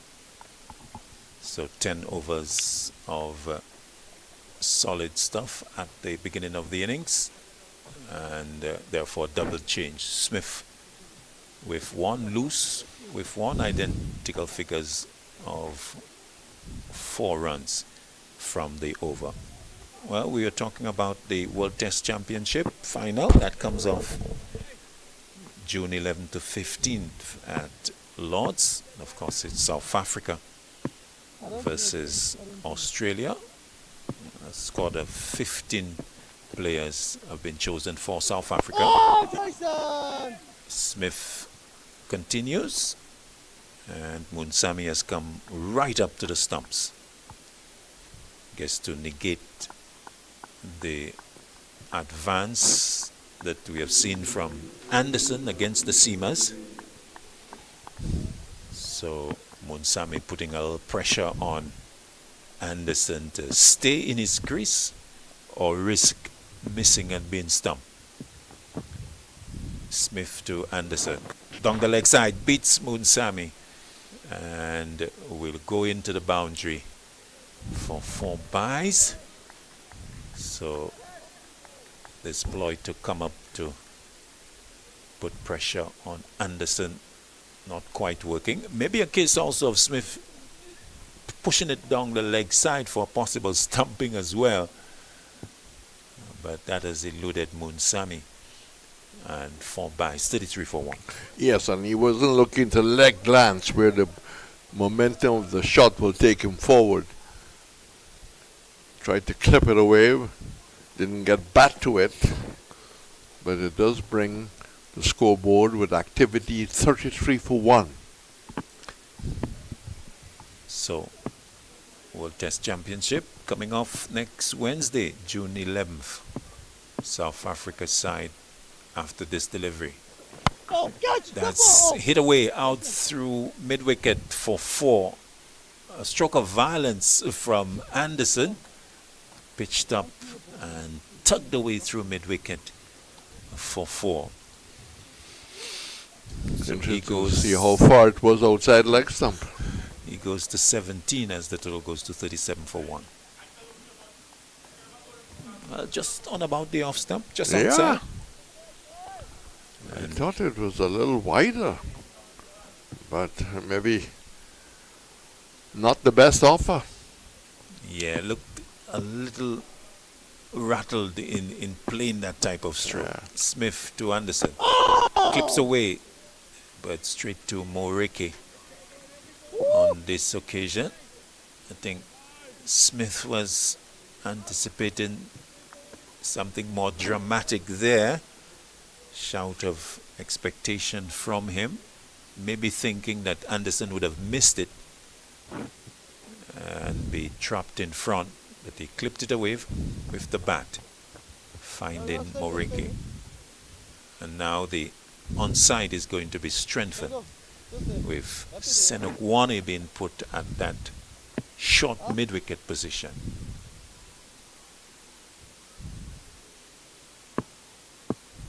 So solitary slip and a fine gully. Smith to Anderson, forward, and remains on target. So South Africa's squad, led by Temba Bavuma, including Tony Dizorzi, Aidan Makram, Vian Mulder, Marco Janssen, Kaiso Rabada, Kishav Maharaj, Lungi Ngidi, Cobbin Botch, Kyle Verena, David Beddingham, Tristan Stubbs, Ryan Rickleton, outside the off stump, and whipped away to backward square leg for 4. Almost a bit of a slog sweep, a paddle by Anderson, getting him a boundary. And, well, that was picked up from outside the off stump and helping that away over backward square leg to end the over. Well, being an inventive Anderson, but maybe just too much of a risk at this stage as he pushes on to 21. So Loose will continue in the South Africa squad for the World Test Championship. We had gotten to Ryan Rickleton, 2 more players, Senaran Muthusami and Dane Patterson, the 15 for South Africa in that World Test Championship at Lord's outside the off stump and into the gloves of Unsami. So South Africa coming up against Australia, and that will no doubt be an interesting encounter. Yes, you can imagine, sold out months ago, 28,000, 29, maybe they could squeeze in 30,000. Loose to Louis. Louis will be looking to let that go. That has come off the face of the bat into the backward point position, no run. Talking about crowds, West Indies have attracted, I think, 93,000 at Melbourne. I remember one test match which I was there for, there was 89,000. And Lillian Thompson running in and the crowd supporting them well. Loose to Louis, lets it go outside the off stump.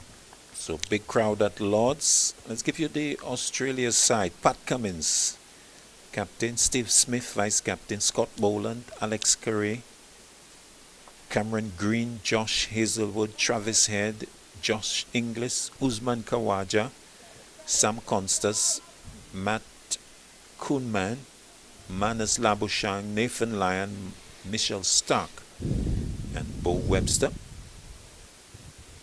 Brendan Doggett, named as a travelling reserve. Driven into the offside, finds the gap out towards the squarish cover boundary. Will it have the legs to go? Yes, it does. A boundary to Louis, taking him to 19, and the total to 45 for 1. Very confident shot. Square drive, got the left leg out and timed it beautifully. And all of a sudden the uncertainty of scoring, getting an opportunity, with that boundary it moves to 45 for 1. Louis is 19, Anderson is 21, but what's important now is not so much runs, it's to eke out the 5 minutes. And here someone said, time for lunch, Yorkshire pudding, etc. Loose to Louis. Louis has a good look at it and then allows it to go. So has a young man intent on batting time. I think Anderson just maybe checking with umpire Reefer as to how much time left. I think Mr. Reefer would say just about 5, buddy. And so they know maybe that's after this over, maybe 1, possibly 2 more. 1 delivery left in the loose over. To Louis. Back of a length. Louis jumping in defense and almost in a little celebratory jig at the end of the over, saying, that's well played, I have survived another delivery, another over as I get closer to lunch. 45 for 1. We are on day 3, maybe about 5 minutes away from lunch. And there was a little body language there in Louis which suggests, I'm in good nick. And I'm enjoying this. Yeah, I'm enjoying this. Anderson has been a little too aggressive, but maybe the pressure building. 21 years, 19 to Louis. Is this the last over? Maybe 1 more. Anderson in strike. His 21 has come from 38. Louis 19 from 42. So I suppose if they can walk off to lunch, they would be happy. Objective 1 accomplished. Anderson being brought forward by Smith as he's on the off stump. And the right-hander pushing forward. Umpire Baziraf taking keen interest in the follow-through of Smith. Just coming down and have a look at that danger area. Maybe suggesting to, or reminding Smith that he needs to stay away from that area. He's going to come into Anderson. Outside the off stump and let go. So I think Munsami has been successful in keeping Anderson in his crease as he faces up to the bowling. For 2 reasons. He's right up and very vocal with each delivery. No issue with that last one. Smith veering away nicely. Umpire Bazaraf happy. Comes in again to Anderson. Right up and dug out.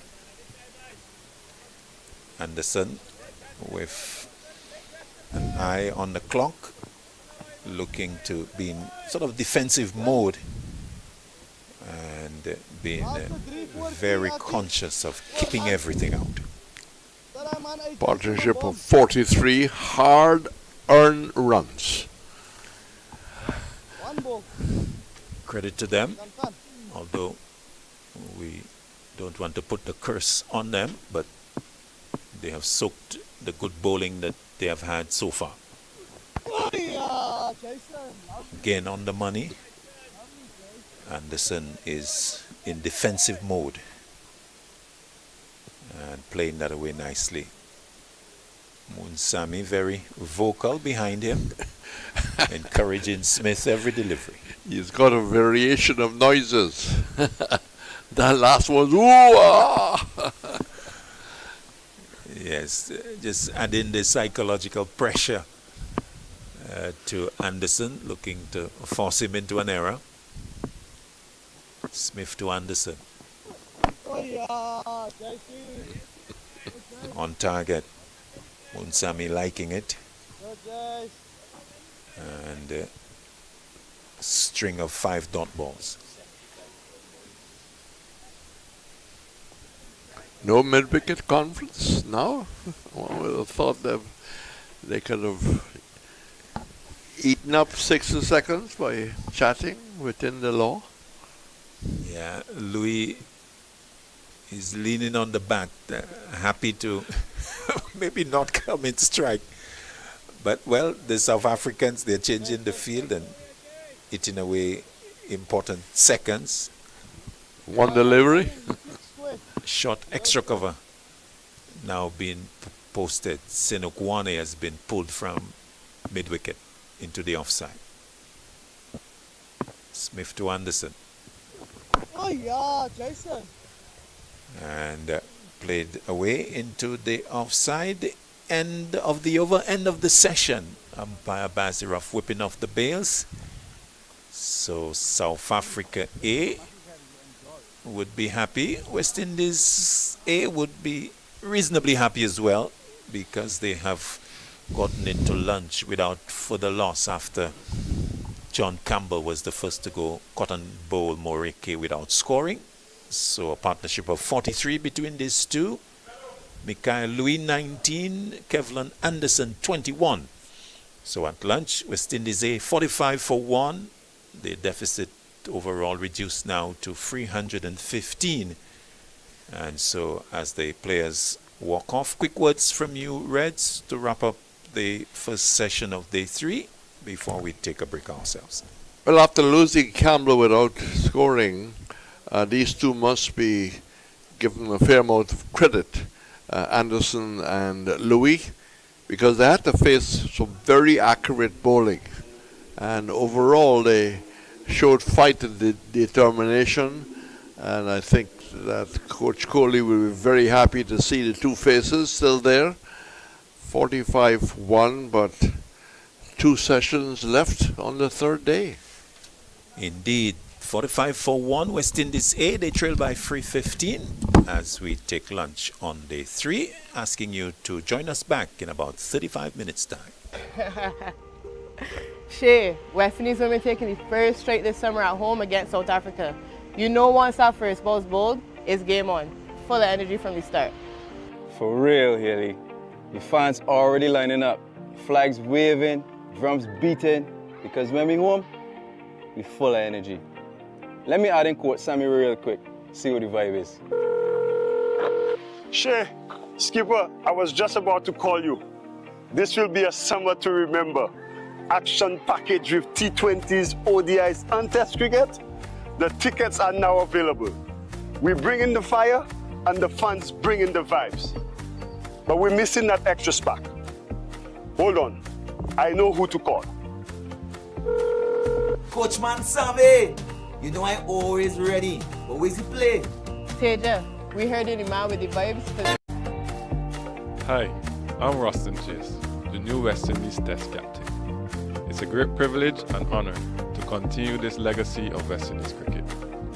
The team's first assignment under my leadership will be against Australia in the Full of Energy Men's Home Series, with 3 matches being played in Barbados, Grenada, and then Jamaica. So Maroon fans, please come out and support.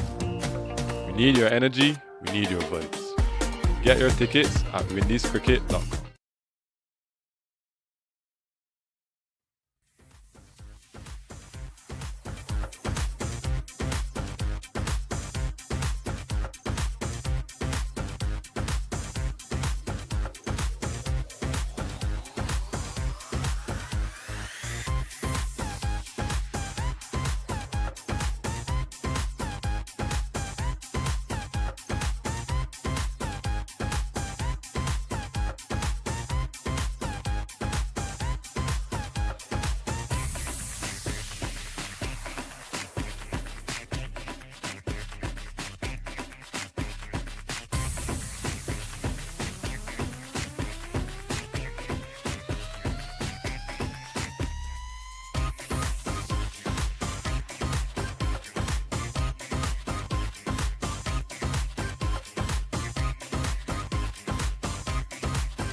And good afternoon. Welcome back to the Darren Sammy Cricket Ground. Well, we're about to see the start of the post-lunch session on day 3. West Indies A, they trail by 315 as they're 45 for 1. Kevlon Anderson 21 from 44 and Mikhail Louis 19 from 42. So we're about to see the action commencing with Tristan Luce being introduced, actually continuing from the northern end. Before lunch, 2 overs, no maidens, not for 8. And he is to bowl his first delivery to Louis, who pushes up to mid-off, straight to Ackerman. Marquez would be a quite happy man with the overall condition or the overall state of play. As we say good afternoon to Jamal James, your impressions on what we have before us for the post-lunch session. And good afternoon to you and to our viewers wherever you may be. And surely Ackerman would be maybe the happiest man on the field. Loose to Louis, short back of a length. And no ball, called by umpire Reefer, so Loose overstepping there. And West Indies getting the extra. This is the first no ball of the innings. And Loose overstepping. This is the 16th over. Nice sunshine, very bright. Outside the off stump, a play and a miss as the ball goes into the keeper. Louis a little loose to loose there. Yeah, well said, Claudius. But again, the expectation would be that after the break, as an opening bat, you would want to settle again, reassess conditions. Surely you wouldn't want to be flirting with danger outside the line of the off stump, just free balls after lunch. Louis a play and a miss again, this time if anything even closer to the off stump. And going away but getting closer to that line on the popping crease, but angled in and straightening. That is beautiful. Almost the stuff of dreams. Angle that ball in, hits the seam, you get some deviation from the surface. Only thing it was missing from the bowler's perspective was just to see that bail of the off stump tumble. Or the outside edge. That's right. Loose to Louis. Jumping back and looking maybe to leave that, the ball hitting the face of the bat inadvertently and going to backward point. Good areas by Loose continuing. A wonderful start after lunch, and this is the issue that was discussed. I remember when Sunil was on the broadcast mentioning Mikhail Louis' struggles with balls back pitched on or about the off stump, just a bit of indecision on his part. Poking at one. Loose to Louis. Drive in to the mid-off fielder to his left and can't score. Yes, he does seem to have that indecision around 4th and 5th stump and tends to play when he doesn't have to. Yes, for sure. And what we observe from the South Africa A batters, most of them either start on off stump or when they make that back and across movement, they end up there. But in Mikhail Louis' case, that off stump is exposed. Loose to him. Punching up to mid-off, straight to Ackerman to complete the first over after lunch on day 3. Just a no ball for West Indies A to advance to 46 for 1. Yes, just something to pay attention to when he's on strike at another point in time. Just remember when Ackerman was batting, the double centurion would right on the off stump and make good decisions when he was playing and when to leave. The same of Senokwani, the opening bat for South Africa A. So I particularly liked Jason Smith in that respect. He came right across the off stump, stood up straight, and seemed to generally be in control when the ball is around that general off stump area. And doing quite well. Picked up a half century. I think he got 60 odd to Jason Smith. 63 if I recall. Bowling change from the southern end. Subrian, number 13, being brought into the attack. So Ackerman has gone for spin very early after lunch. This is the 17th over. Solitary slip in himself. As Anderson clips it away through square leg. Pretorius comes off the boundary. And Anderson gets one, goes to 22, 47 for one. So interesting to see whether that would be the way that Ackerman will go for the rest of the innings, whether it's going to be a combination of spin and seam.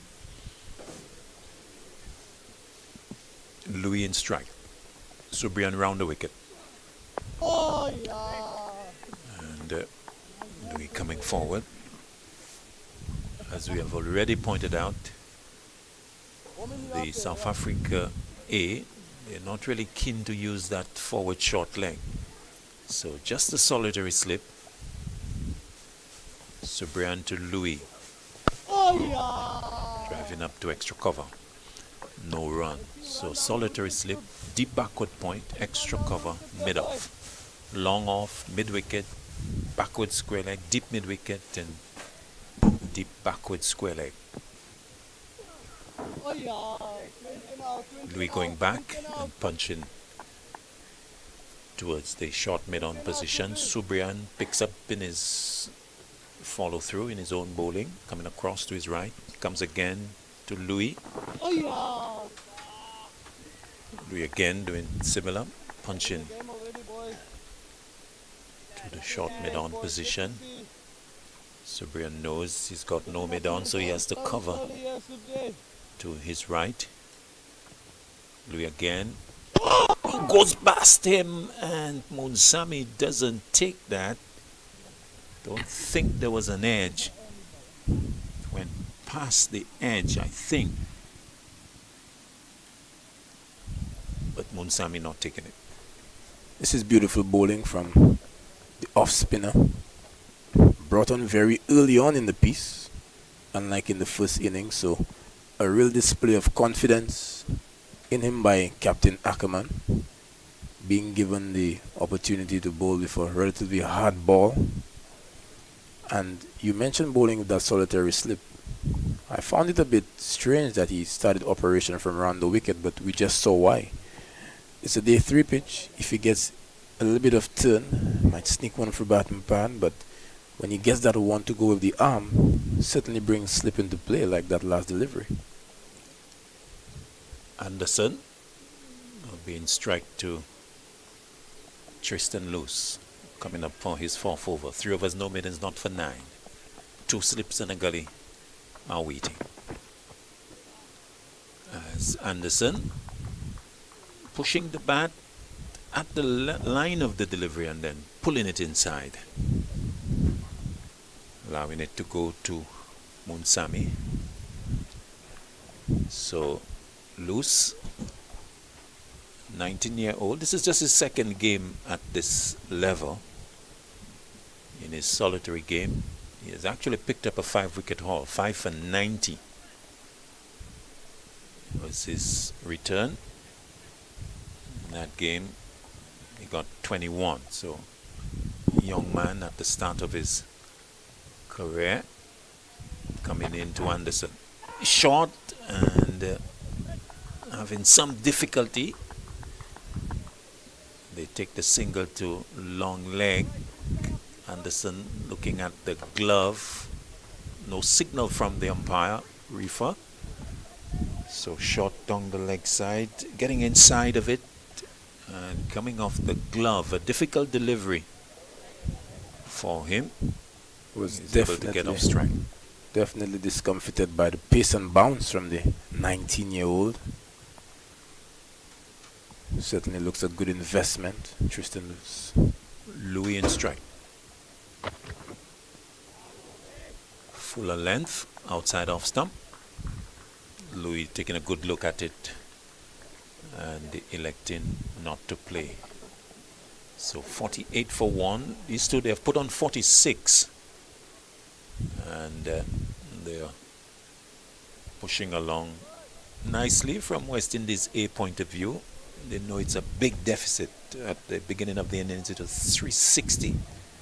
They have whittled it down to 312.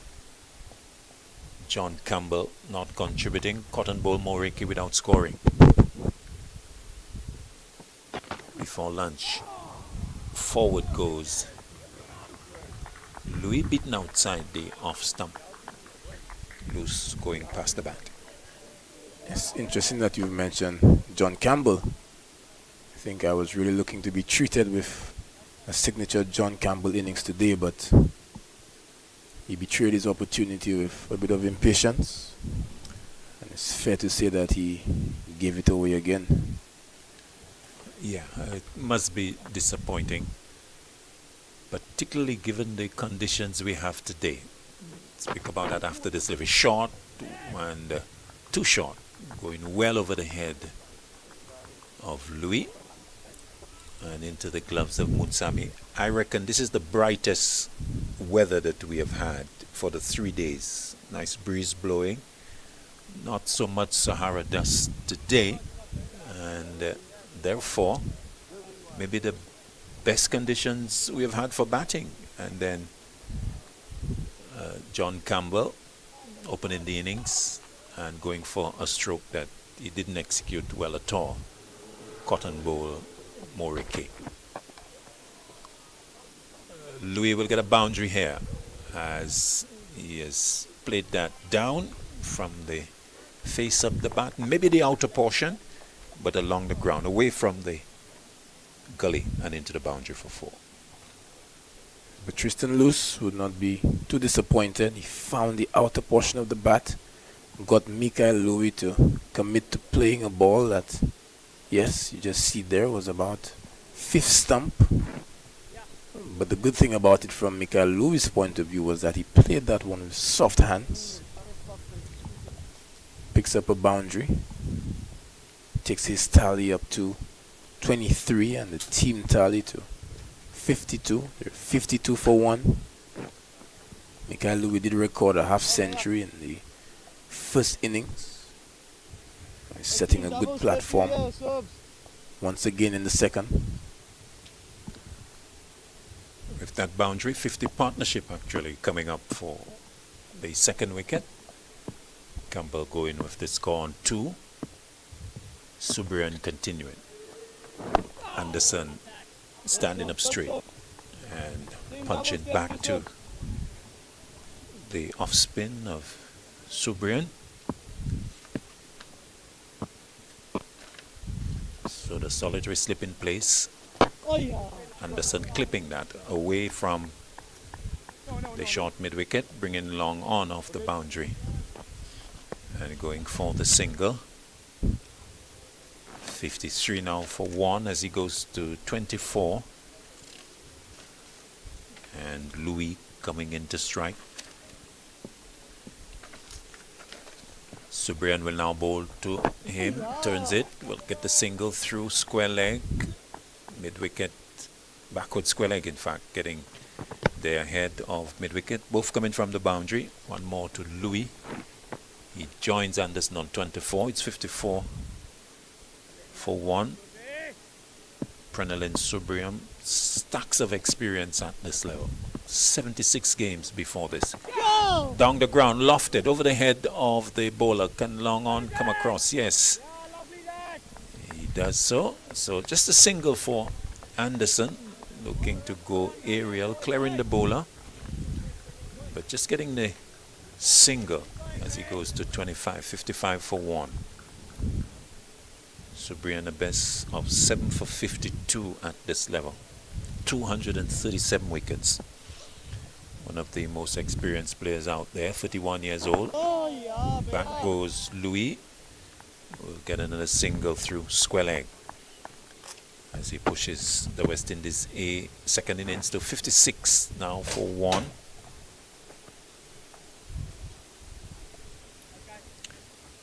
So Subrian averages 27.93 at the first class level. He comes into Anderson. Oh, Goes back but can't beat Senokwane at mid-wicket as he completes his second over. The 19th of the innings. West Indies a 56 for 1. They still trail by 304. You mentioned stacks of experience from the South African A off spinner, and you can see it. Some persons have the experience, but it's not always on show. But I've been looking at his release points. Naturally, his position on the crease. For that delivery that he had beaten the outside edge of Michael Louis, came really wide of the crease. And there are certain times I'm seeing him bowling back near the umpire. So some really good bowling from the off spinner. A lot to discuss with that in terms of a comparison with the West Indies A spinners, especially that of Kyrie Pierre, in terms of how he went. So the more that Subrian bowls, we'll have some more data to discuss. But Tristan Luce will continue. Has really found that corridor of uncertainty to the two right-handers. So much so that Captain Ackerman has reinforced the cordon. He now has 3 slips and McGully.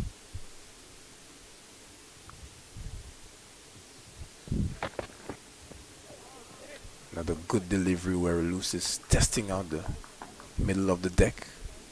And the tall frame of Michael Louis just sways out of the way and allows this one to go through. Let's remember that when Tristan Luce has started in the first innings, he predominantly attacked the stumps and went for the Yorker, but a bit of a difference here. Yeah, I think they want to keep Louis honest. Occasional short ball to him. Another no ball. I think at this point, an investigation needs to be launched. A lot of no balls from this end. Yeah, and the lone offender, we'll have to say, is Luce. He has bowled his second. But the thinking against Louis is probably because of the fact that he favors the front foot, and just the occasional short ball to keep him from doing so as almost by default, because he is a lot more comfortable coming forward as a little adjustment. 2 gullies now.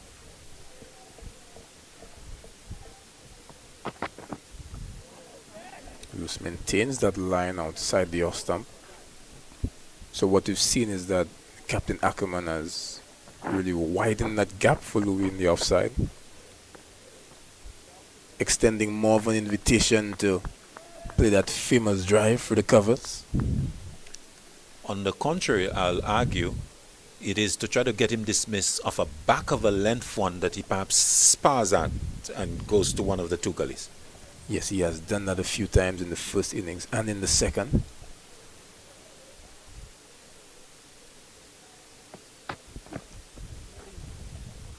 So based on that, Michael Louis is probably on to the plan and ensuring that he's extra watchful, allowing these deliveries to go past. You just also wonder if Tristan Luce is planning to surprise him with that Yorker as well. So different options available to him. Young 19-year-old, learning his craft but doing quite well. Looks in good rhythm. The full one. almost Yorker length, so seems that we called it. Right up, and Louis just getting the bottom of the bat onto it. But an interesting development is umpire Reefer, very keen on that crease, and Lewis seems to be really smashing it and keeping umpire interested all the time.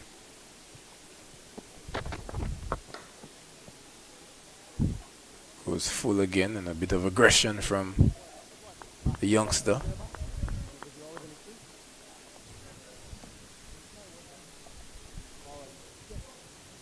So it may be that the plan is working, but because balls in that area, usually Mikhailov is very proficient. So it almost seems that the bowler has gotten a bit of doubt in his mind with the field placement. So Captain Ackerman doing a good job of attacking with the field. Sometimes that can really weigh in on your mind as a batsman.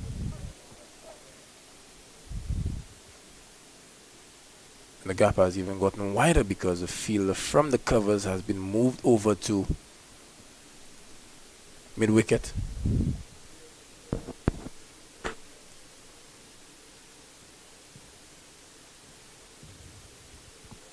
It's loose. Pitched up outside the off-stump again, tempting him for the drive, but Louis opting to be watchful. And after 20 overs, the score 57 for 1. Interesting over this from loose to Louis.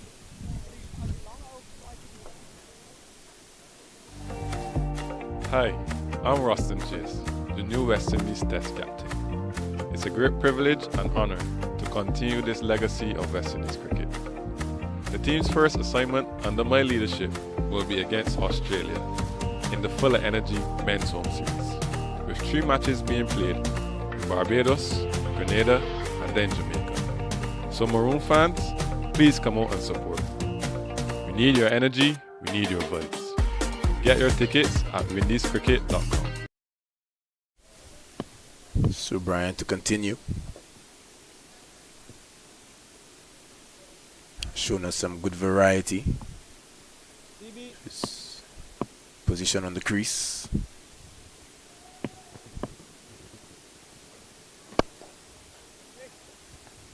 This one pitched up and driven back.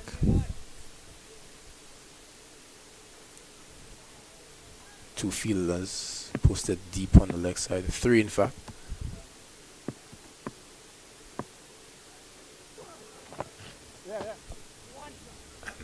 Anderson hits the ball out to one of them at deep backward square. They're thinking about the 2. Get there comfortably in the end. Anderson pulls out the sweep. Batter from Guyana would have grown up on pitches that offer the bowlers appreciable turn. Generally considered to be good at playing the spin. One of the better younger players of spin in the region, Kevin Anderson. Slip in place.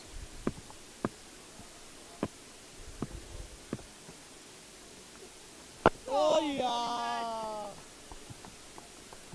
So Brian draws the foul defense. We mentioned 3 fielders posted deep on the leg side, deep backward square, deep mid wicket, long on.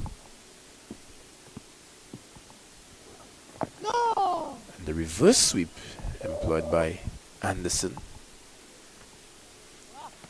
We saw a lot of that from the South Africa A batters, and it really made things difficult for Captain Imlak and the spinners. It's good to see a young West Indian batsman opting to play these strokes. Really important for your development in the world game.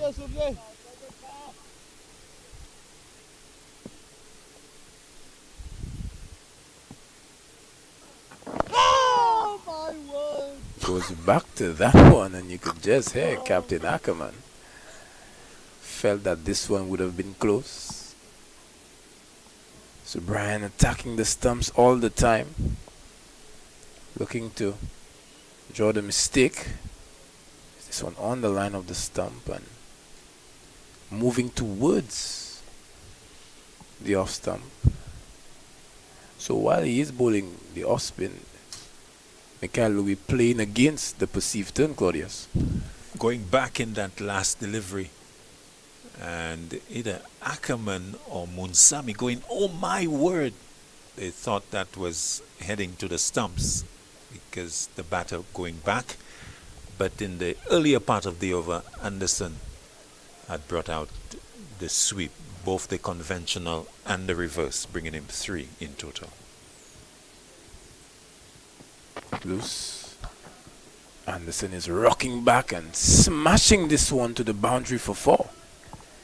He got the appropriate length, he got the width, and a chance to express himself. Taking advantage of it, short and wide, and standing up straight. He's not a tall man, but getting the room to free the arms and punching it away nicely into the gap, and for him to do his confidence a world of good. Yes, acreage of vacancy out there. No one patrolling the offside boundary. In fact, there's just one lone boundary rider, and that's that long leg. It's loose. Attempting his Yorker. Goes down the leg side, so another shot expertly played by Anderson. That shot took his tally to 32. He's 32 of 57. Playing a good platform here. Really missed out.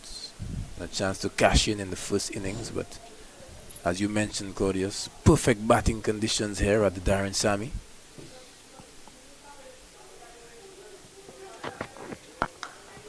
So it's full and driven, but to the fielder. Beautiful sunshine, flat pitch. What more could you want?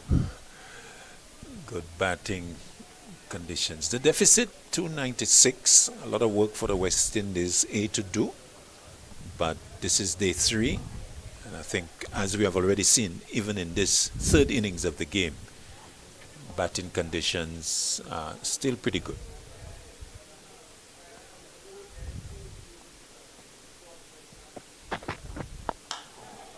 It's full, but on the line of the stumps, Anderson finds the gap as he pushes this one out to between mid-on and mid-wicket.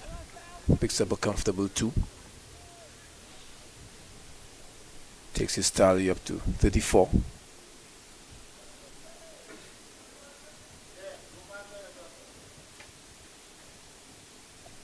Chance to really cash in here today.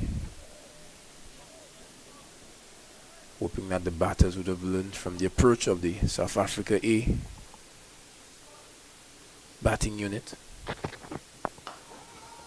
He's turning this one again for a quick single. Get there comfortably. In the end, though, it was tight. Clipped away nicely by Anderson. Made the call. Good thing for Louis that he went immediately, didn't hesitate, but Sealy at the mid-on position didn't pick up cleanly. Had he picked it up, it could have been a lot tighter.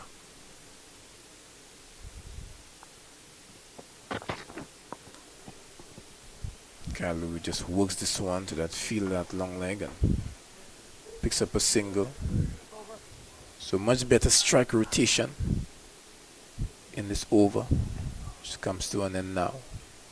It's 67 for 1 after 68 for 1 after 22. 8 runs coming in this loose over. West Indies A progressing nicely. The partnership now worth 65. And so Louis and Anderson in particular into a good rhythm of pushing things along, running nicely, getting the occasional boundary, and continuing to do good work. The West Indies A would hope that this partnership prospers for much of day 3, as they whittle down the deficit now of 292. Yes, the partnership moving to 66, still trailed by 292. But the bowling partnership has been good between Luce and Sir Brian. Oh! Around the wicket. As we say, welcome back to Reds Pereira. So 45 for 1 at lunch. They've moved to 68 for 1.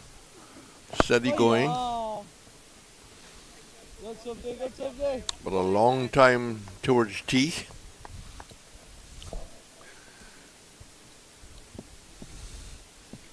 They displayed a fair amount of discipline and concentration.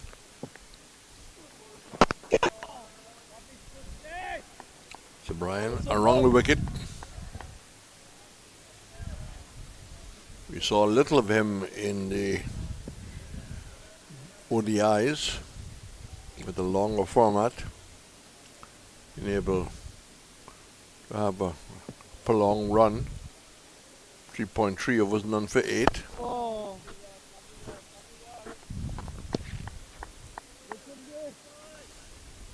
Good some. Push towards cover.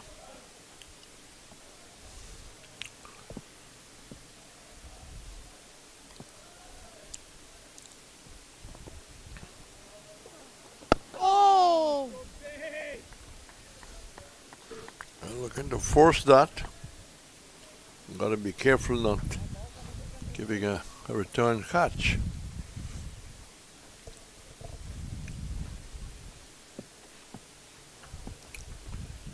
Lowest 26.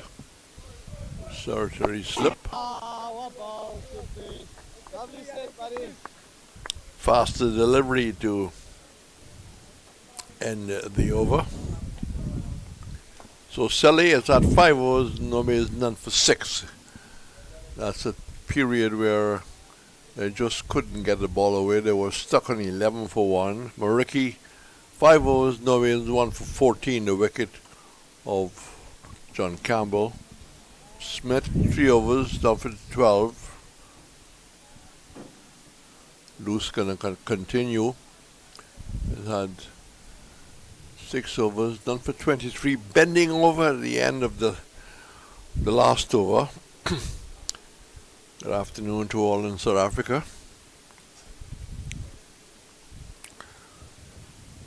Coming up to later than good afternoon. 2 slips on a deep gully. And looking to flick that away, and JJ maybe missing it and missing leg stump. Yes, and I think he would consider that he missed out. This one was headed down the leg side, just needed to get some bat onto that one. Yes, heading down. A chance to rotate the strike missed. He was aiming for a huge gap. There's no orthodox mid wicket.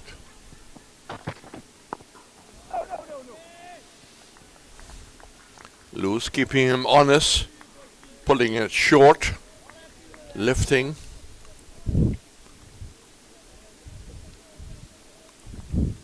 Both batsmen will know that there's an opportunity for a test selection. Louis probably more certain about that because he's the last partner for Braffett. Both men 24 years of age.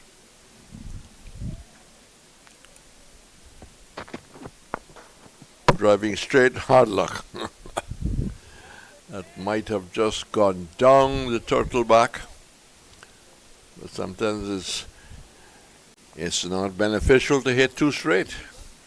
Yes, but still good for the confidence. Held his shape. Everything looked picture perfect about that one.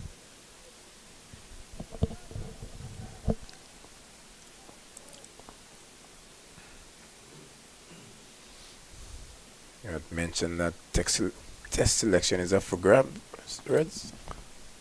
I would think so. There are a couple of discussions about the middle order. Middle order which really failed in the first innings. West Indies getting 240. Good partnership between Emlach and Pierre. This partnership 6-6.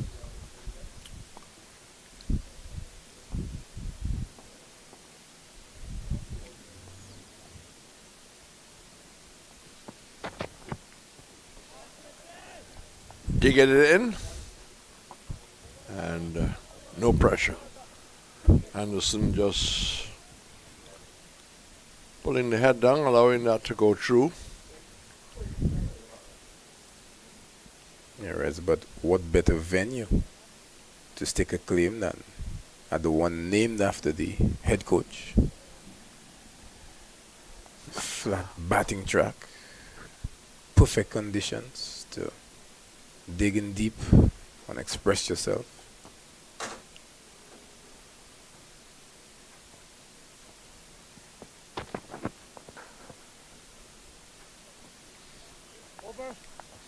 Again on the drive, but this time not hitting the woodwork at the other end, but getting it down towards mid-on.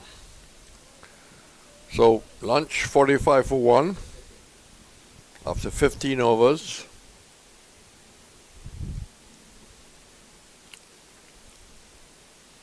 We had the loss of Campbell very early, but they've moved on quite smoothly from the 45 to 1 to 68 for 1. Yes, they've shown some good patience and temperament. That's what's required at this time. On driving, he looks good when playing straight. He's played an array of shots in the first innings. Good in the drive. Good on the extra cover drive also.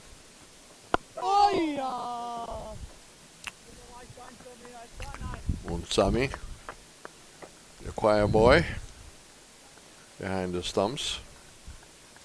6-9 for 1. Anderson on 35. So Brian Bowles. Bowling around the wicket is not easy to get a leg before. You got to start virtually on off stump. And dropped. Cutting away. I think he was really trying to look an area to score. And a little bit of lady luck running there with Anderson. Hard luck on Sir Brian. Playing off the back foot, JJ. Yes, the opportunity came and he felt that that edge would have gone to his right and he motioned to go in that direction, but it quickly went to his left. So, as you said, Lady Luck seems to be on the side of Anderson today. Yes, it was not regulation catch, the movement first to the right, the body weight onto the right leg, and have to go the other way. Anderson moves to 39.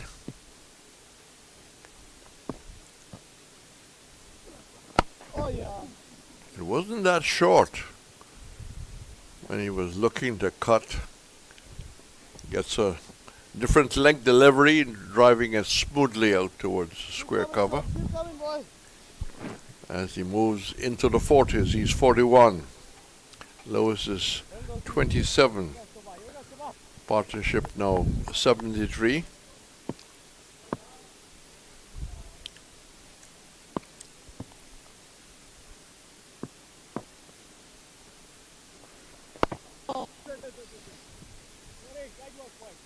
Bit of feeling.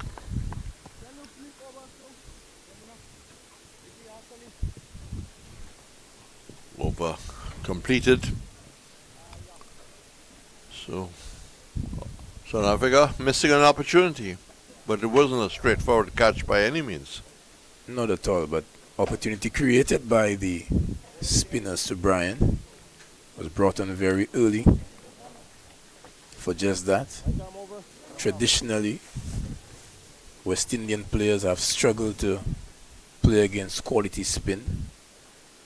It's a reputation that needs improvement.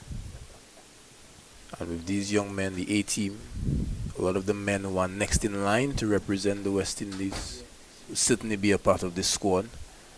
They have an opportunity now to show the world that they are ready for such a task. The wicket not really spinning. So we saw that Kevlin Anderson had pulled out the reverse sweep on one occasion. Proper opportunity to show what they can do. Sila being brought back to start another spell.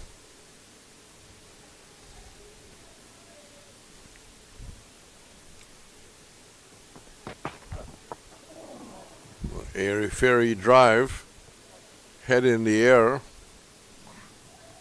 inside the edge, luckily going down to third man, and the body language of JJ saying, why? Hands open, why? It's a bit inexplicable to me. Here's Saley being reintroduced into the attack, the chief destroyer of the batting lineup in the first innings. On his first delivery back, Mikhail Louis' head is in the air and is going so aggressively at the ball. He goes to 28 with that single. That was playing far away from the body. Dug in short.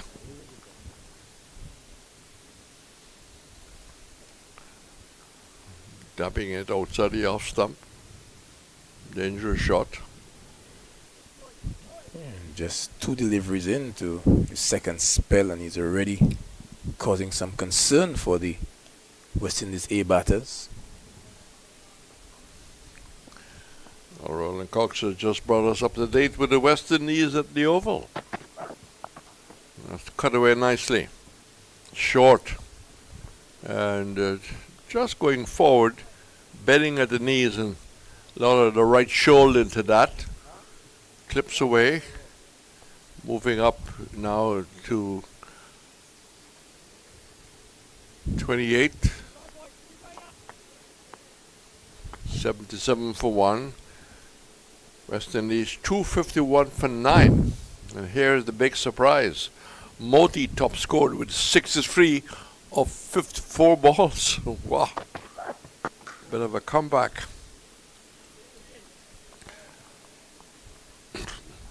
See, they're looking for a comeback ball. Back of a length and played off the back foot. So initially, it was Rutherford doing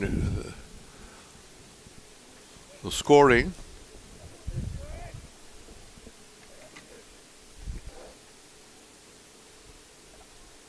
Getting 70. And in fact, he edged Moti and was the top scorer. Off the back foot. So it's a good all-round late order because Claudius is picking up with Azari getting 41. So after a pretty bad start,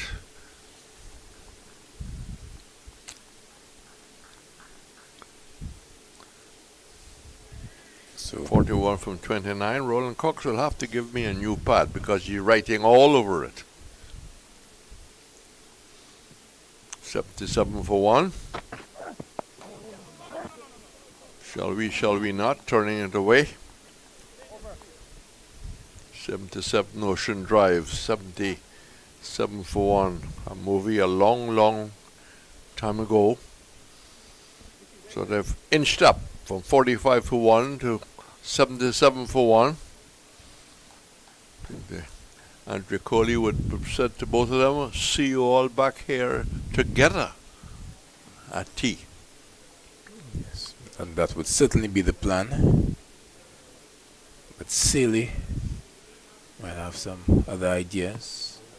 Upon return, definitely is asking some questions of the technique and temperament of the batters. So Brian has bowled well. Yes, but you mentioned Red Shafin Rutherford on re-entrance into the team, top scoring of 70.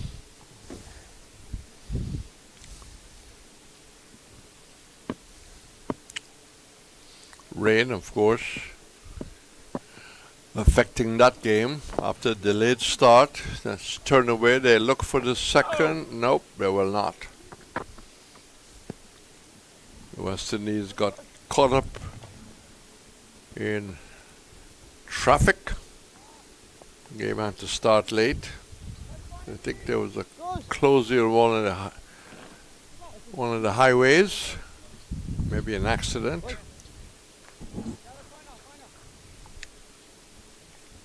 Lewis 28, Anderson 43.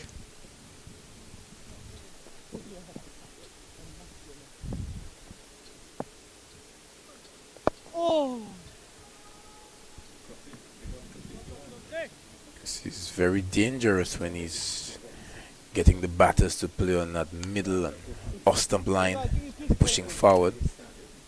He looks threatening on that line.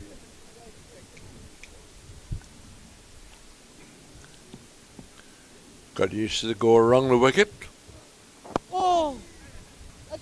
Quick single, good running. Anderson was off the blocks very quickly. He responded to the initial movement of Lewis.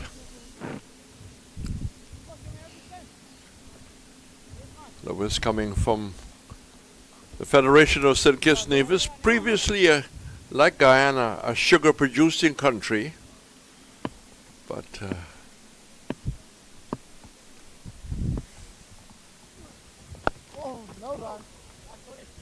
so once into bananas.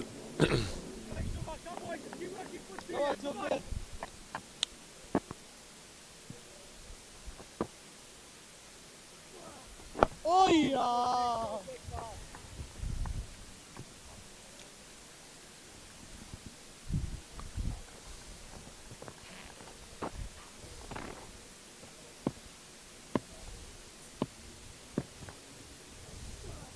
Oh yeah, Unsami is almost funny. Ooh yeah, ooh yeah. And it's not Afrikaans, it's not English. It's his own language. In support of some good bowling by the spinner, drawing the batter forward, challenging that front pad and the outside edge. Well, that's an option. West Indies women, South Africa, Judy 11. That's around the corner. June 25, even closer after that. And some white ball cricket coming up.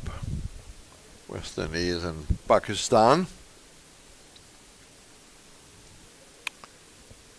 The white ball, the real money spinner. I think we'll get a pretty good crowd for the opening game, West Indies versus Australia at Kensington.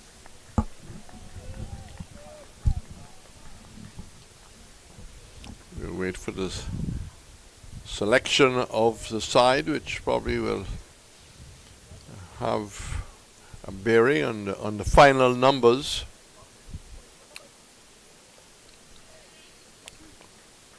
It will no doubt be a special day for Kemar Roach. His outstanding career. That's forced nicely, but straight to mid-off. He just needed to get the wrist around, bisect the mid-wicket, hand him it on. 7-9 for 1. Speaking about Kemar Roach, remember when he had burst onto the scene with some extra pace, especially that spell to Ricky Pointing. Yep. Yeah, Well documented. something to behold at that time.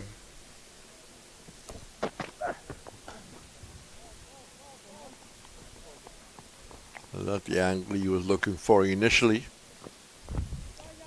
Good footwork, just good movement, just turning it away. 80 for 1. Trying to clear off 360, with South Africa declaring at 600 for 7 on the dot. Anderson, 43. Driving nicely.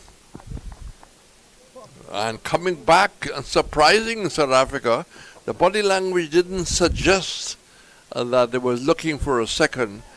But Anderson was able to gauge, so did Louis, that there was an opportunity for a second. Important runs for the West Indies as they moved to 82 for 1, Anderson 45. It's the fielder caught napping on the boundary there. We saw that a few times with the South Africa A batters when they pushed the West Indians in the field. Pretorius the fieldsman. That's short on the Anderson.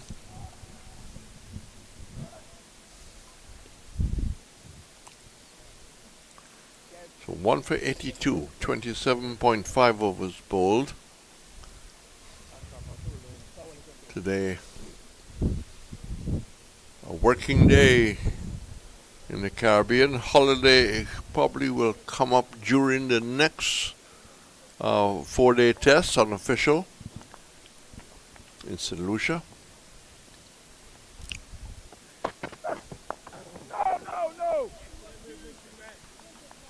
Just leaning on the front foot, trying to just angle it off the face of the bat.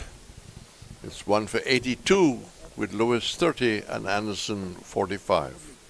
Yes, sir. It's a big performance in this game by the batters. Would certainly assist in drawing the crowd for the holiday in the next game. And we're seeing a good partnership in the making from Anderson and Louis. The only question is the hunger and the desire to convert promising starts into a big score. Well, it's 80, but what they've done, they have just killed some time as they bat, not so much for runs, but occupation, turning the strike over, looking to get to tee without any further loss. So Bryant, fairly common name in the Caribbean.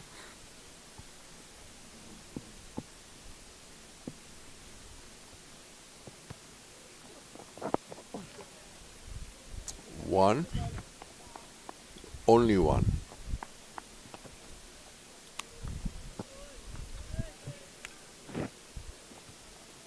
They've been much freer since the luncheon period. Lewis was 19 and Anderson was 21. Lewis is 31, Anderson was 45. Solitary slip.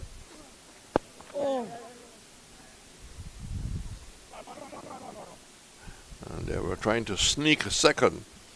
Had to change their mind about it. Both men are fairly quick between the wickets.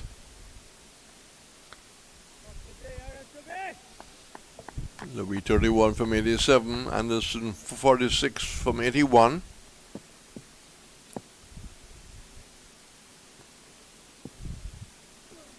Oh! Oh, Stumps! On driving, beating the man at a straight mid wicket.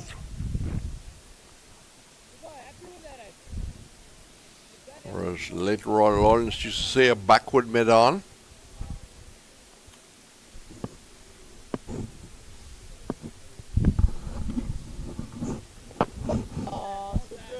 flatter delivery. The late Roy Lawrence was a good all-round, not only a test commentator, but he covered the Olympics for Jamaica, covered the Commonwealth Games in '66, I would imagine. And that jumped at him and managed to keep it away from going towards slip. There was no silly point. This has been not a feature of the South African policy and captaincy.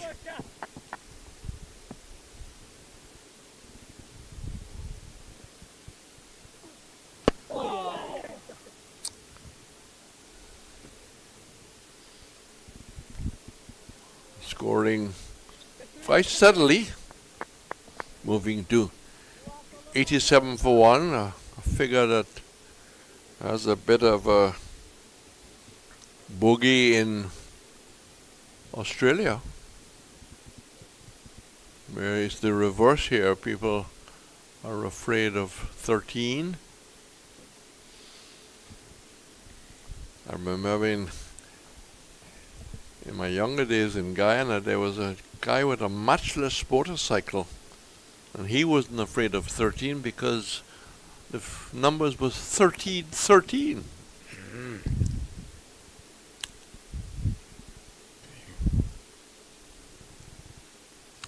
Don't think there are many elevators with floor 13.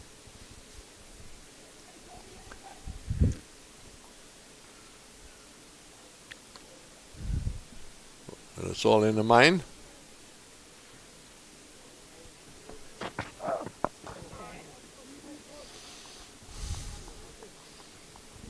Good solid 4 defensive shot.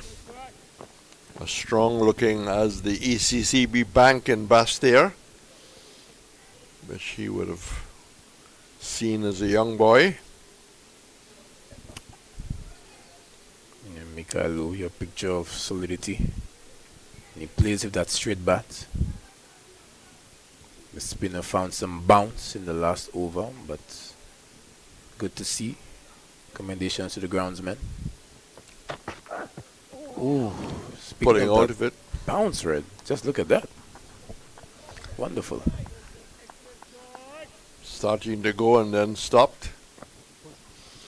In fact, talked about the central bank in Bastaire that has served the OECS very well, because no individual country in the OECS can print money. Well, yes, Emmanuel will be much more of an expert in that. He gives me a serious nod. That's forced to defend there. And the late Dwight Dwenner, who lived just across the way from me in where I live in Bonterre. That's a mixture of a St. Vincent, St. Lucia connection. I met his brother before I met him. He was a keen volleyball player in St. Kitts. I think they were just here winning a major tournament, beach volleyball. Initial, looking to pull. Wide signal by umpire Rifa. 1 in the over. 88 for 1. Couple of NBA players will wear that. The NBA final around the corner. And I don't know if it was fake news. I'll come back to it in a minute.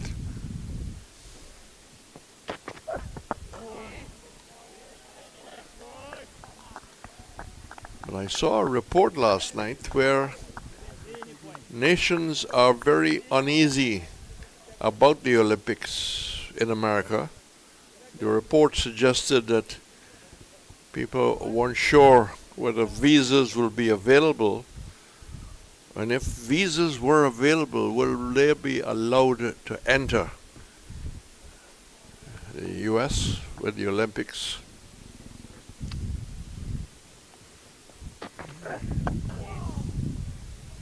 Good steady line. Good steady line. These South African seamers must have been well drilled coming up. That's 16 and 15-year-olds. The kind of drilling that we need in the Caribbean to have the consistency. The likes of Glenn McGrath and company don't just happen to be accurate. Hazelwood can virtually be blindfolded, and he will be bowling on the line of the off stump. A little bend of the knees as he comes forward, pushing square cover.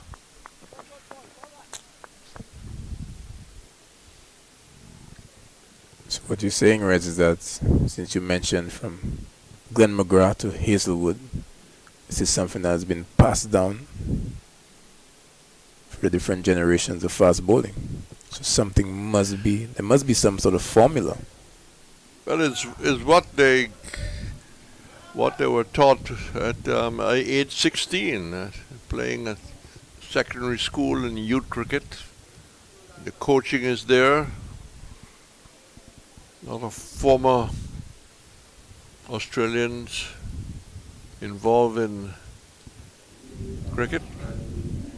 So we have a break here with the refreshments being served. The South Africans are gathering more towards their balcony. And with the West Indies resuming at 45 for 1, they have now reached 89 for 1 with Lewis on 34, Anderson on 47. We'll take a break and come back as soon as play resumes. Shay, West Indies women taking the first straight this summer at home against South Africa. You know once our first ball's bowled, it's game on. Full of energy from the start. For real, Haley. The fans already lining up. Flags waving, drums beating. Because when we home, we full of energy. Let me add in quote Sammy real quick. See what the vibe is. Shay, Skipper, I was just about to call you. This will be a summer to remember. Action package with T20s, ODIs, and Test cricket. The tickets are now available. We bring in the fire, and the fans bring in the vibes. But we're missing that extra spark. Hold on, I know who to call. Coachman Sammy, you know I'm always ready. But where's he play? Teja, we heard you're the man with the vibes for this summer home series. We need a fire to light up this whole region. Welcome back after the break. West Indies A, 89 for 1. Partnership with 86. Anderson 47, Louis 34. So the players having refreshed themselves.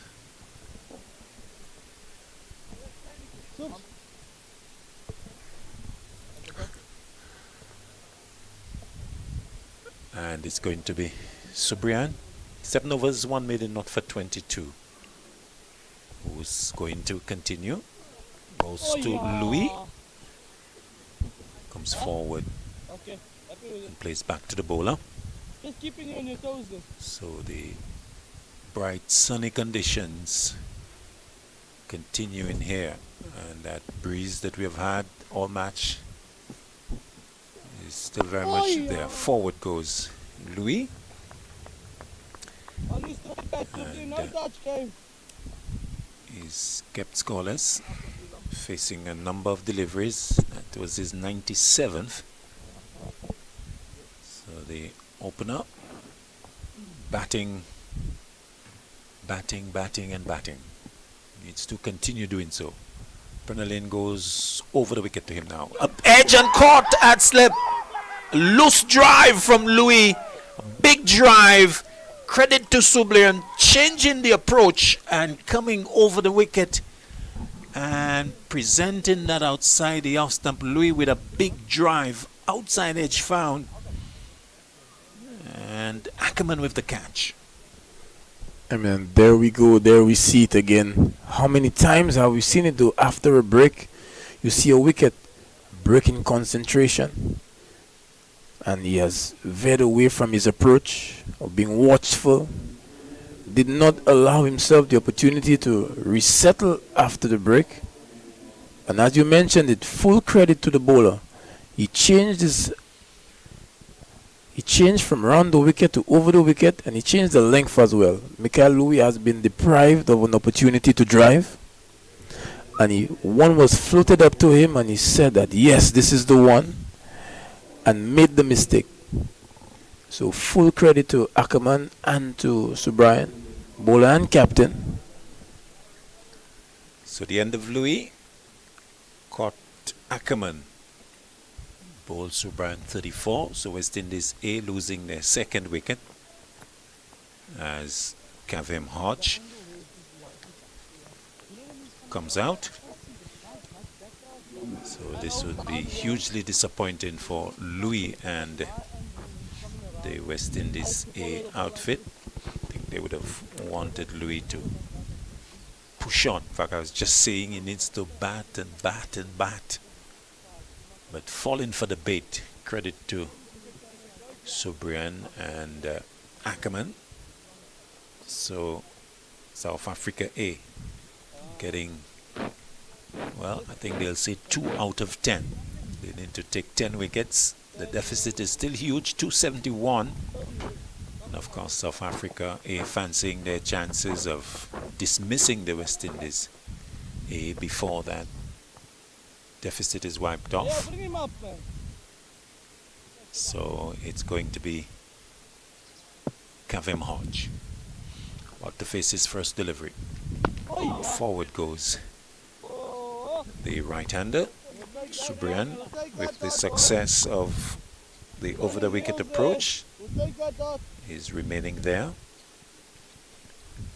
to Hodge.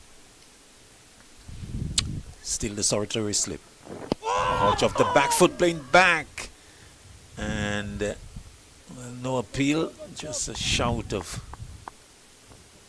anticipation, almost celebration, and Hodge was not in control. A deep point pushed to the boundary. Backward point, that is. Hodge goes back and plays to the mid-wicket position. Sinokwane is there, and the over comes to an end. So a successful one for Prenelin Subran. West Indies A 89 for 2, deficit 271. Exceptional bowling from the off-spinner. So much to like about the way that he has approached things. So much to read into the way that he set up Michael Louis. As soon as he changed from around the wicket to over the wicket, changed his length, changed his pace as well. And Michael Louis' eyes lit up at the opportunity to drive one. Has been deprived for a long time, and lapse in concentration has cost him his wicket. He laid a good platform of 34. Okushle Sele starts a new over to Anderson into the leg stump, clipped away to deep square leg. Looks like loose, comes off the boundary. So Wando Anderson inching closer to his half century, goes to 48, 90 for 2. At the Oval in London, West Indies 55 without loss, England, after 4.5 overs. So England pushing along. Target in the one-day international 246. In the first innings, Hodge was caught home and bowled silly without scoring. Would want to do better than that. Louis getting 57, Imlach 61, the two half centurions. There was 44 for Gary Pierre. West Indies A batters needing hundreds in the second innings. Hodge is looking to drive. Finds Pretorius at the point position. And there's no run. So Kavem Hodge, test player, given the opportunity to play in this game, and an opportunity to get ready for the series against Australia. Didn't do well in the first innings. You'd think there's some pressure on him to put up a good score here. Sele to him, full outside the off stump, and not really cueing that properly, pushing it to the mid off fielder. No run. So Hodge would need to trouble Roland Cox and all the scorers in this game. Kavem Hodge, a player of real quality, but needs to make the investment of time to allow that quality to shine through today. Sele into him. Drives nicely, beats Sele. Oh. Clipping the finger. They have taken two as it's Ackerman picking it up just inside the long off boundary. A misfield there by Sele off his own bowling allows Hodge to get off the mark with a couple, 92 for 2. This is the 32nd over of the innings. Yes, and speaking of quality, Kavem Hodge just shows it with a beautiful stroke straight back down the ground. Didn't have any great timing on it, but rewarded with a 2.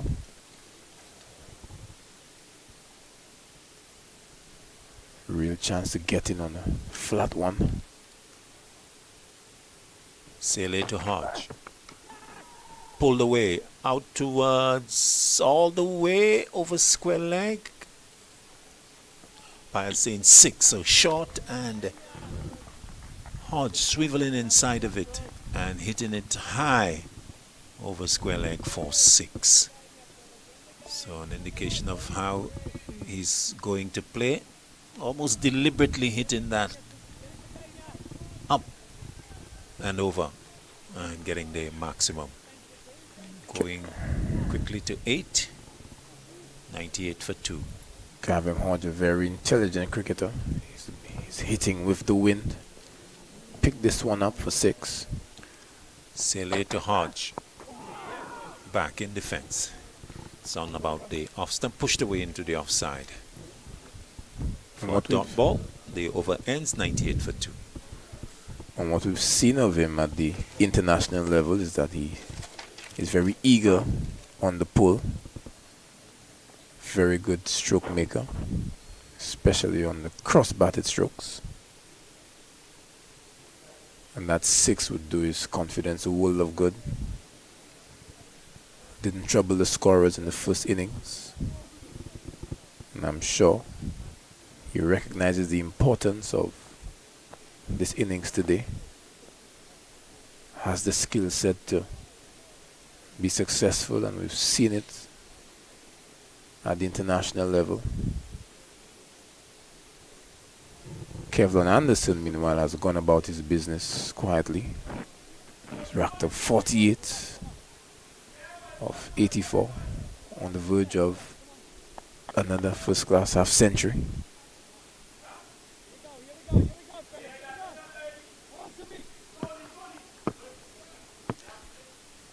So Subrian will continue to Anderson. Who's back, turns it to backward square. Like the fielder comes off the boundary, they think of the second, but Sele is quickly onto it. So 1 to Anderson, taking him to 49.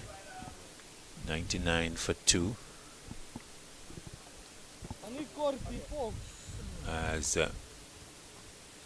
Subrian will now go round the wicket to Hodge. So we saw him pick up the wicket of Louis operating from over the wicket. It's gone round the wicket to Hodge. Goes back, a bit of bounce. Being extracted there by the off spinner, but there's no short leg, so no real difficulty in handling it in the end. Hodge keeping it down. 99 for 2. The lead is 261. As Hodge again playing back. Slip and keeper. Shout of anticipation. Almost wheeling the ball onto the stumps. And adrenaline continuing into the offside on this occasion. Hodge pushing forward as the length is fuller. So he remains on 8. Subrian again to Hodge. Back, looking to whip that away, but can't beat Pretorius with that square leg. There's no run. So Hodge playing his 79th game at the first class level. Waits for Subrian. Flighted delivery, goes back.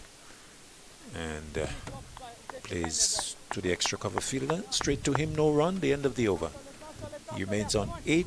Anderson is 49.99 for 2. West Indies A, the lead 261. Another quiet over from the off spinner.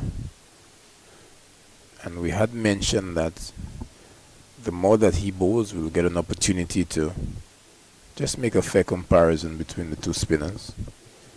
I can remember from the first innings when Carey Pierre had operated to the South Africa A batters. He had bowled his 8 overs for 41.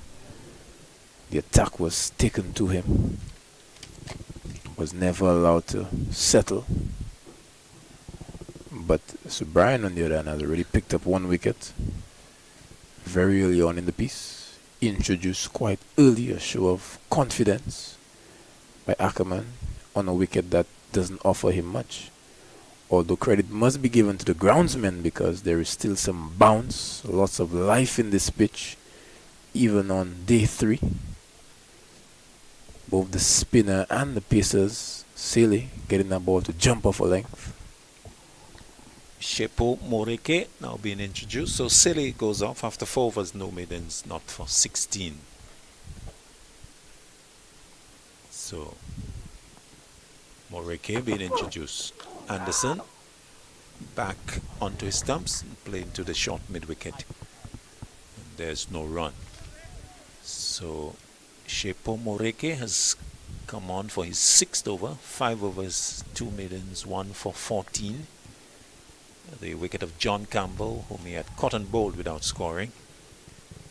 This was, at the time the score was 2. Louis and Anderson putting a partnership, but Louis recently dismissed. Partnership of 86. Louis going caught Ackerman, bowled Subrian. Delivery that cuts back at Anderson coming forward, and my word, that has gone past the inside edge, past the off stump. And a close call here for Anderson, found that jagging back at him. And lucky that has missed the off stump, missed the inside edge. 99 for 2, good delivery from Moreke. Yes, that was a superb one from Moreke. Anderson can count himself lucky. And this one didn't shave the off stump. Moreke again to Anderson. Drive in, straight to mid-off. There's no run. You see Anderson doing as he did prior to lunch, using his feet, taking a few steps out of his crease to negate whatever offering is coming from Moreke. England in the one-day international rattling along. 93 without loss in the 7th over. Ben Duckett and Smith pushing things along. Moreke shot outside the off stump, cut away by Anderson to the point fielder Pretorius, and bringing up his 50 with the stroke. So Kevlon Anderson going to his 50 from 89 balls, 140 minutes, 5 fours, and a good knock from him, bringing up the 100 for West Indies A. It has come in the 34th over. It's slow going as you'd expect, but a good personal landmark for Anderson. Definitely, and there's been a lot of talk about him and his readiness for the next level. Has done himself no harm by notching up a half century in these conditions. Moreke to Hodge. Back in defense, plays square. And there's no run. So Jamie Smith dismissed now. Gone for 64. They've come from 28 balls. So success for West Indies senior men. West Indies A men, well, having a lot of work to do at the Darren Sammy Cricket Ground. 100 for 2. Hodge on 8. Has 2 slips and a gully in attendance. Moreke into him. Jumps back in defense. Ball keeping slightly low, but covering it nicely to complete another probing over from Moreke. Just the 1 run coming from it. 100 for 2. West Indies A, the lead 260. Yes, and significant in that over was the fact that Kevlin Anderson raised his bat. It's always wonderful to see a young player willing to dig deep, put in the work, grind it out against tough opposition. And Claudia, some innings hold different value. Your team is up against it and you need to stand up. So certainly this one would be highly rated. You'd be hoping to convert. Subrian starts a new over to Anderson. Just clipping it away to Pretorius alongside the umpire at square leg. So he stays on 50.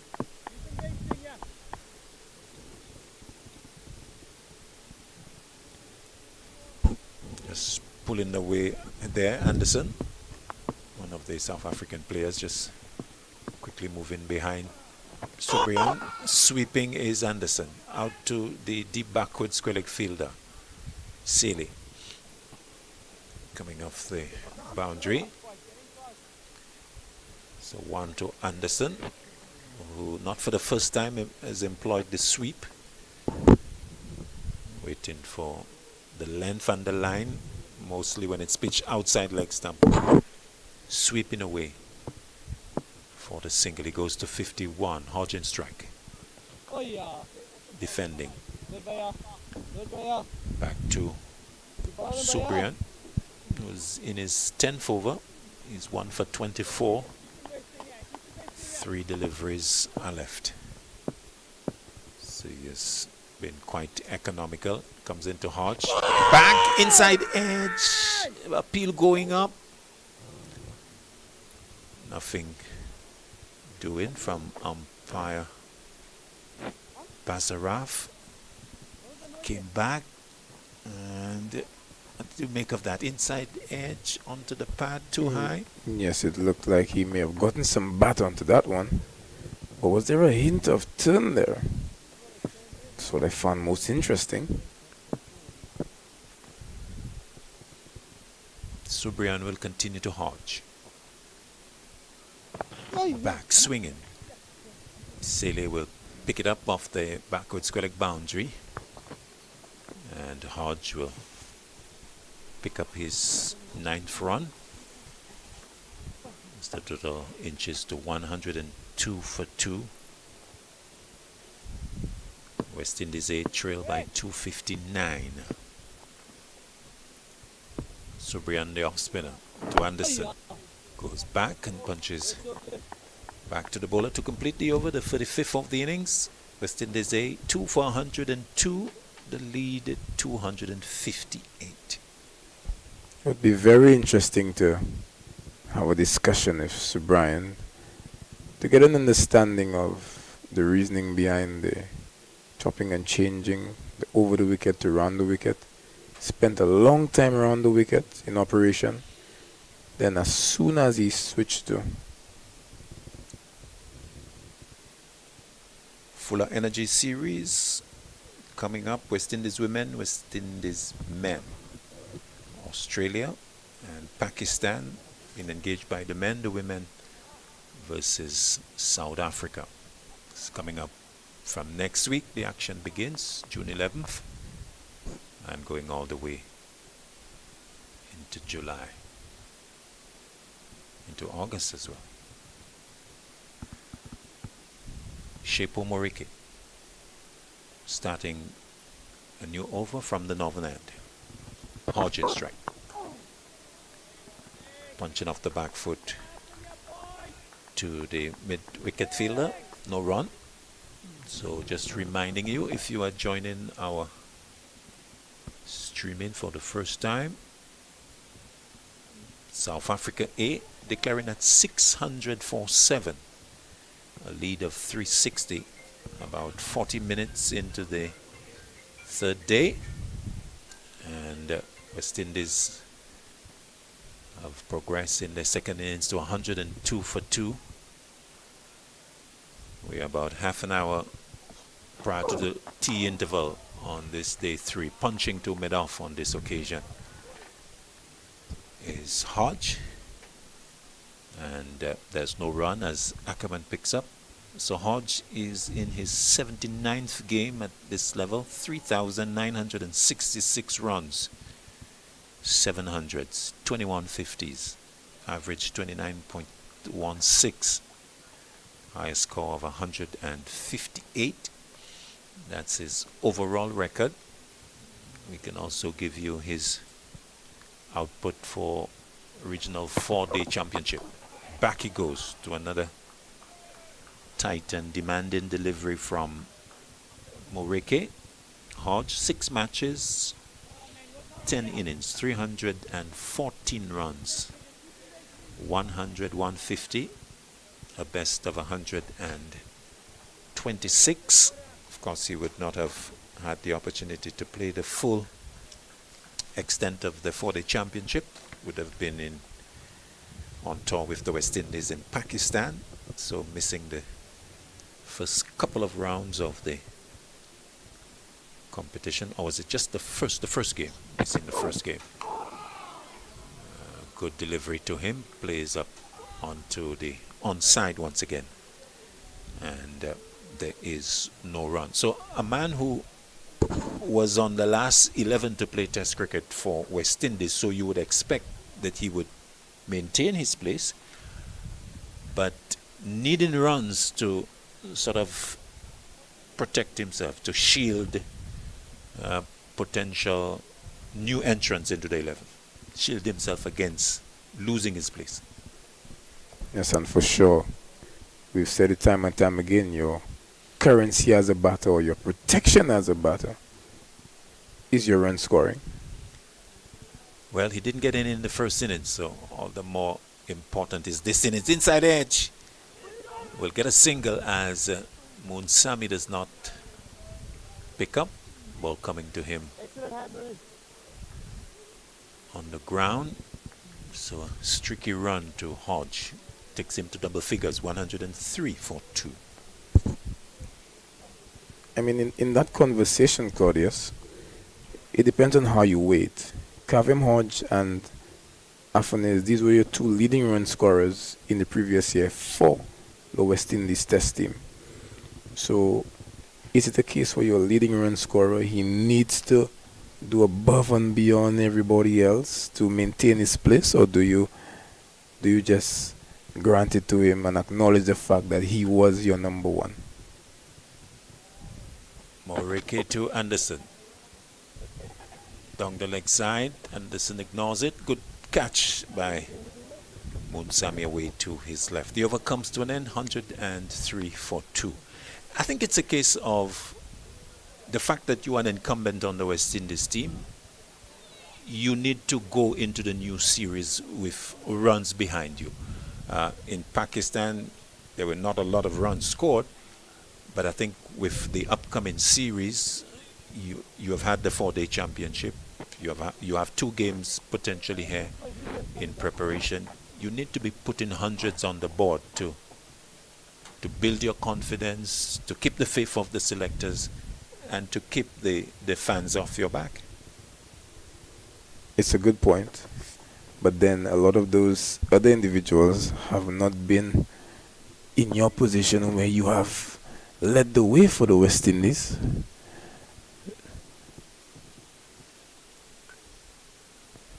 Subrian starts a new over to Hodge, clipping it away. But straight to Pretorius. And there's no run. Didn't quite get that last point you were making. So I was saying the fact that he is the incumbent and he was one of those leading your batting at the senior level, should he really be in fear of others who haven't made as much of an impactful contribution? Played away into mid-wicket, no run. Was leading, did you say 2 years ago? No, in last year, like for the year, the previous year. Regional 40? Senior level, West Indies. At the test level? At the test level. It was Hodge and Afanis leading the batting, 1 and 2. Back goes Hodge and plays to Subrian. Yes, they were in the 11, so you expect them to lead. But the question is... No, as in... But the question is, are they continuing to produce to maintain their place in the 11? To me, that's the issue. It's not about being an incumbent. It's how are you producing? Are you consistently justifying your place in the side as Hodge pushes up to mid-wicket and there's no run?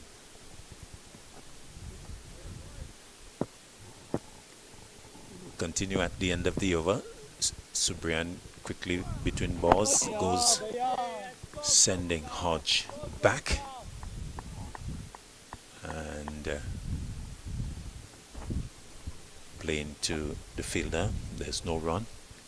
1 delivery left in the over. Hodge having faced 5 dot balls. Subrian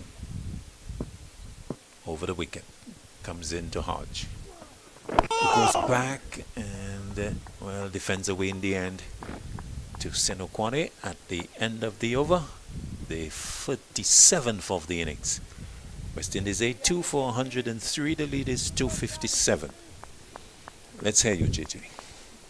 Well, I accept and fully endorse the point that you're making.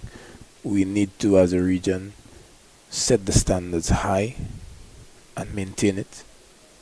Run scoring needs to be your voice as a batter.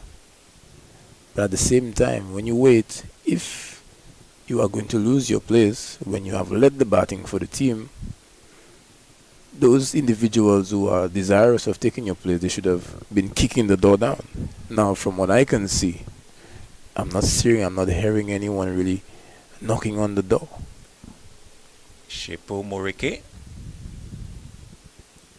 about to start a new over. He'll bowl to Anderson,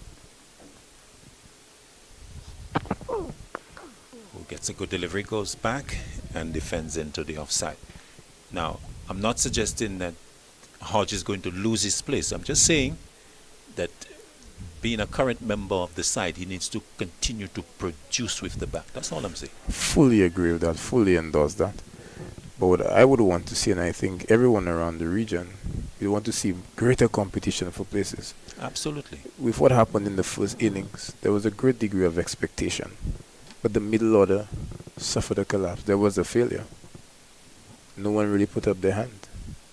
Kevlin Anderson is stepping up right now. Morike comes into him. And he bowls back of a length. And Anderson chops it away into backward point.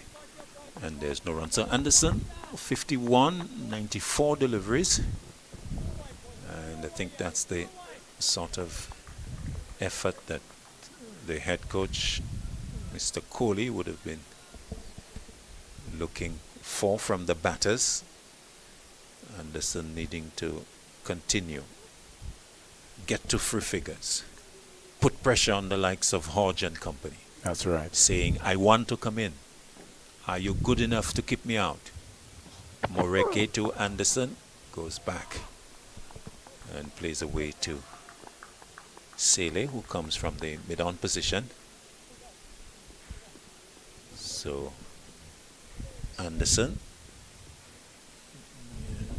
has produced to the extent that he has gotten the nod of the selectors to be included in this outfit, West Indies A. Question is, can he continue to push through for the sheer weight of runs to force his way into the squad for Australia? What was Not on the basis of these strokes, though. Ill-advised stroke there, and Moriki, well, indicating to him what he thought of that particular stroke. Yes, you almost put the commentator's curse on the young man. What was going through the mind there, looking to go over long on? And again, if he can get a century here, he would certainly set the cat amongst the pigeons. But JJ, he's not going to get it with strokes like that. That was really unnecessary. So it looked a bit agricultural. Moriki to Anderson was much more solid. Moriki applauding him and saying, that's how you should play, Kevlon. A bit of byplay between the two. And I guess it makes for interesting stuff. Anderson just losing his composure there in the previous delivery with this wild swipe, we have to call it.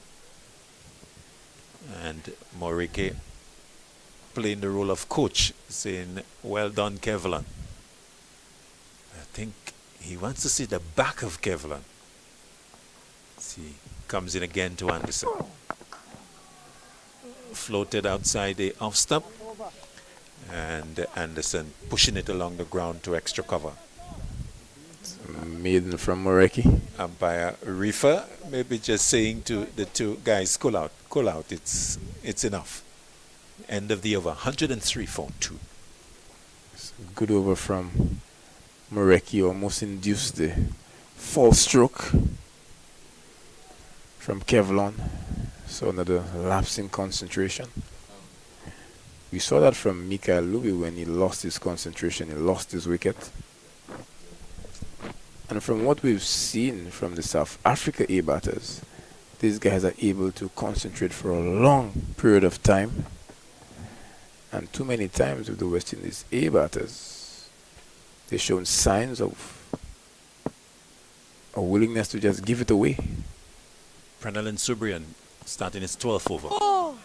To Hodge, will get a single down to deep third. Moriki coming off the boundary. One more to Hodge, he goes to 11. 104 for 2. So let's bring you up to date with the bowling figures. Moriki starting together with Sele. Moriki 8 overs, 3 maidens, 1 for 16. Subrian comes into Anderson. Anderson drives airborne for a little while, going down to the deep mid-off fielder, single taken. Anderson going to 52, 105 for 2. Okushle Sele 9 overs, 3 maidens, not for 23. Jason Smith 3 overs, 1 maiden, not for 12. Tristan Lou 7 overs, 2 maidens, not for 22. Hodge punches Subrian off the back foot to mid-on, and there's no run. Subrian in his 12th over, 1 for 27. Comes into Hodge. Hodge goes back. Sinokwane is quickly across and picking up, so no single there to Hodge. 2 deliveries left in the Subrian over. The 39th of the innings as he comes into Hodge. Forward. Flighted delivery. Pushes it into the offside in defense. There's no run. West Indies A scoring at 2.7 runs per over. Of course, it's not a one-day international, not a limited overs, so no need to score quickly. Clipped away by Hodge through forward square, just a single. Even though Quishele doesn't pick up cleanly. The end of the over, 106 for 2. Hodges 12.52 to Anderson. West Indies A trail by 254. Yes, Anderson 52 of 100 deliveries. Needs to keep going for West Indies A. We had mentioned that certain innings carry different value. A big score here today, and maybe even into tomorrow, would really count for a lot, because you would have batted and dug your team out of trouble in a situation that wasn't the easiest against a high quality bowling attack. He'd have proven his mettle as a batsman if he's able to come up with the goods. Moriki starts another over, his ninth.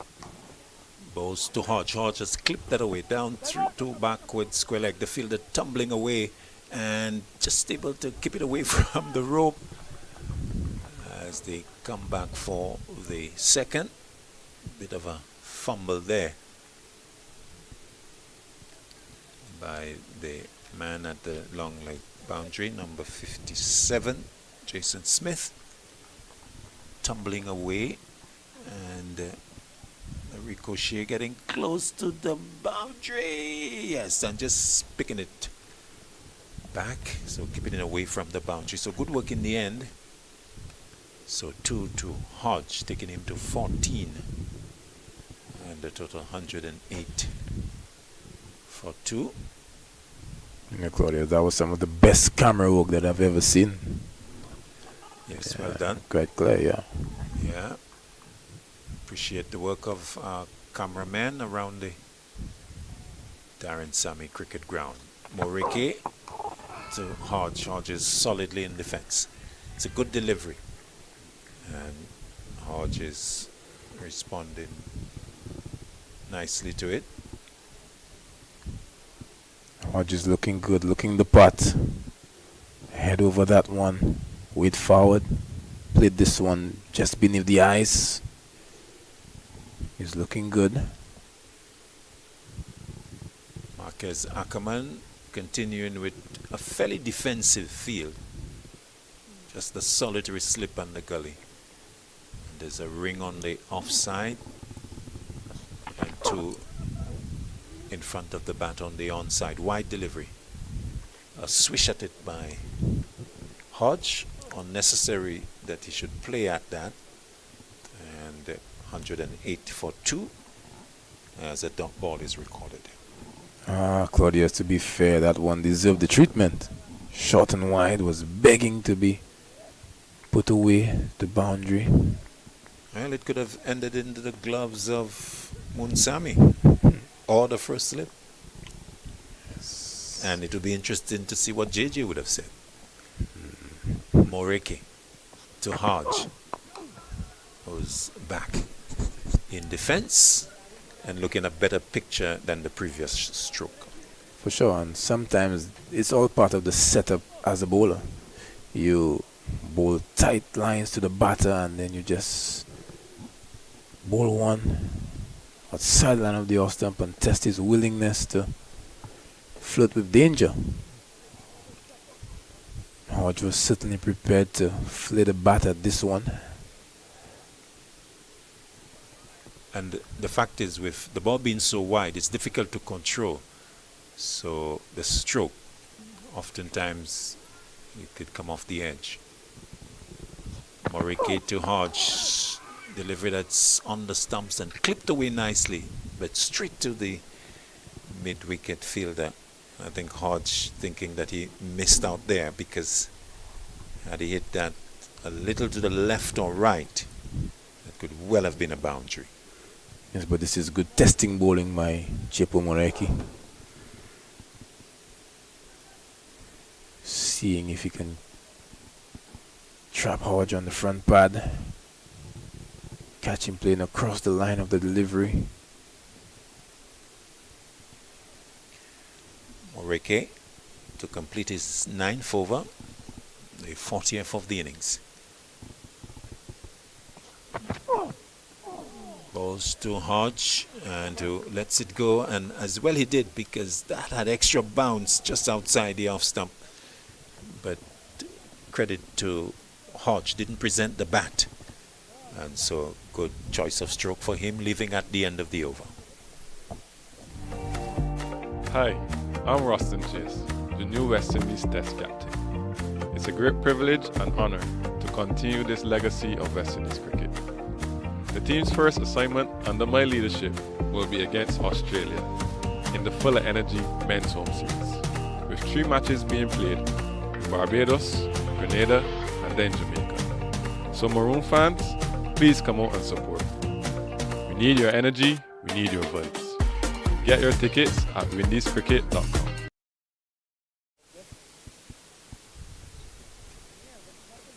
West Indies A still trailed by 252 as the off spin of Prenalan Subrian continues for his 13th over. We're about 10 minutes away from lunch. Correction, tea on day 3. Outside the off stump, catch taken at the wicket and given. The end of Kevlon Anderson pushing forward, and that seemed to have brushed the outside edge. Umpire Baziraf upholding the appeal for cut at the wicket, and so success for South Africa A as we see it on the replay. Yes, and this is what I was alluding to the last time Sir Brian bowled, just to get into his mindset when he shifts from around the wicket to over the wicket. So he basically bowls predominantly in one side. It's the second time that we've seen it, Claudius. The very first delivery that he moves to over the wicket, he picks up the wicket, dismisses the batter, and yeah, the angle forcing the batters to play at the delivery, and a bit of bounce here on this occasion. In fact, the ball coming high up. Munsami initially not taking it, but lucky that the rebound came down in a place that he could have pouched it. So the end of Anderson going caught Munsami, bowls Subrian 52. West Indies A now 3 for 108 as Alec Atenes comes to the crease. yeah, so interesting to point out that when he comes from around the wicket, he's bowling very wide of the crease. But every time he's come over the wicket, he bowls as close to the stumps and to the umpire as possible, forcing the batter to play at those deliveries. And he also gives it a bit of extra loop and draws the batsman forward. Nonetheless, Alec Atenes is at the crease, heralded as one of the best players of spin in the region. When the West Indies last taught Pakistan on pitches that were a bit difficult to negotiate, it was this youngster who stood up and registered a half century. Slip and leg slip. The close infielders to greet Atenes, who's about to face his first delivery. Subrian electing to go round the wicket to the left-handed Atenes. His first delivery. Into the leg stump, taken on the pad, an appeal, going up, but not with real conviction, as Atenes waits again. Clipped away to the mid-wicket fielder. There's no run. So Subrian picking up his second wicket, that of Anderson. Also removing Louis earlier. Atenes gets a flighted delivery and pushes it again to the mid-wicket fielder. This time a lot maybe closer to the middle stump. And he would get himself ready to continue to receive from Subrian, who's bowling forward. Big appeal going up by the keeper and the close-in fielders. Subrian was not so much into the appeal. As we look at that, the fairly decent stride. And in fact, in retrospect, Subrian was interested in the appeal, but umpire say no. Back he goes, looking to clip that away, and will remain scoreless at the end of the over. So 5 dot balls to Atenes as Subrian completes a wicket maiden. So 108 for 3. West Indies 8, the lead 252. Just looking at your that. take on that shout, JJ? Yes, just looking at that in the replay from the quality of our production team, looked a bit close. Initially, I felt that there was an inside edge, but I don't know. I think that the umpire may have gotten this one right. Yeah, he got a stride in, and then maybe with the angle might have missed leg stump. Moreke to start his 10th. He'll be bowling to Hodge. He's getting one into the leg stump, clipped away to long leg for a single. 109 for 3. So 2 Dominicans at the crease. Alec Atenes and Kavem Hodge. It's Atenes, who is in his 54th game at this level. 2,987 runs. 200s and 20 50s. Average 32.46. He's got a higher score of 141, the Dominican left-hander. Of course, also has some 13 test matches, a best of 92 at the test level. Moreke will go round the wicket to him with 2 slips and a gully.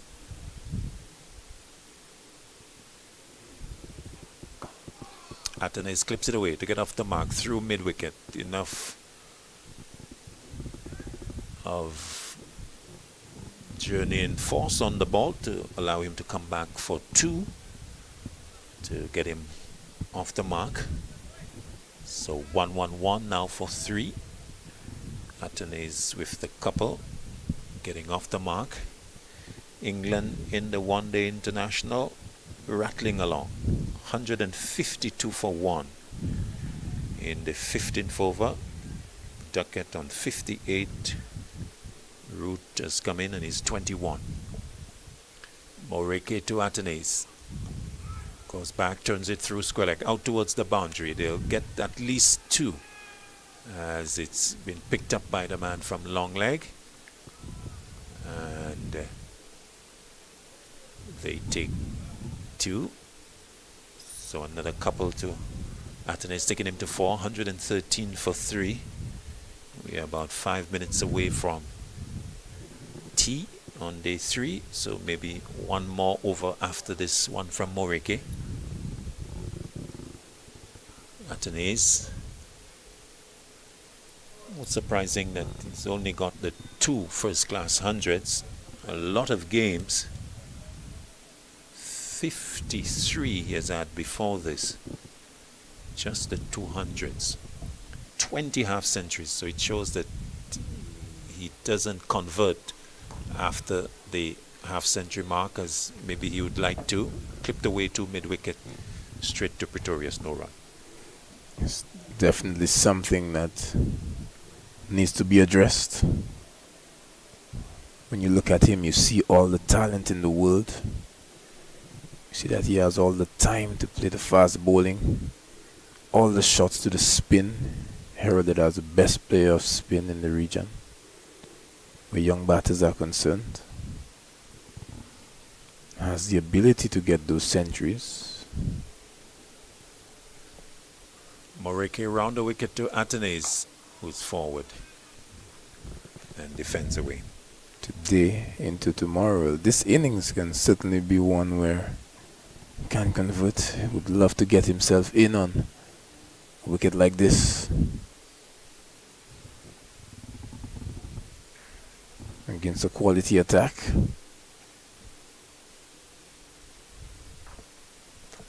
One delivery left in the Moriki over. Bowled to Alec Atenes.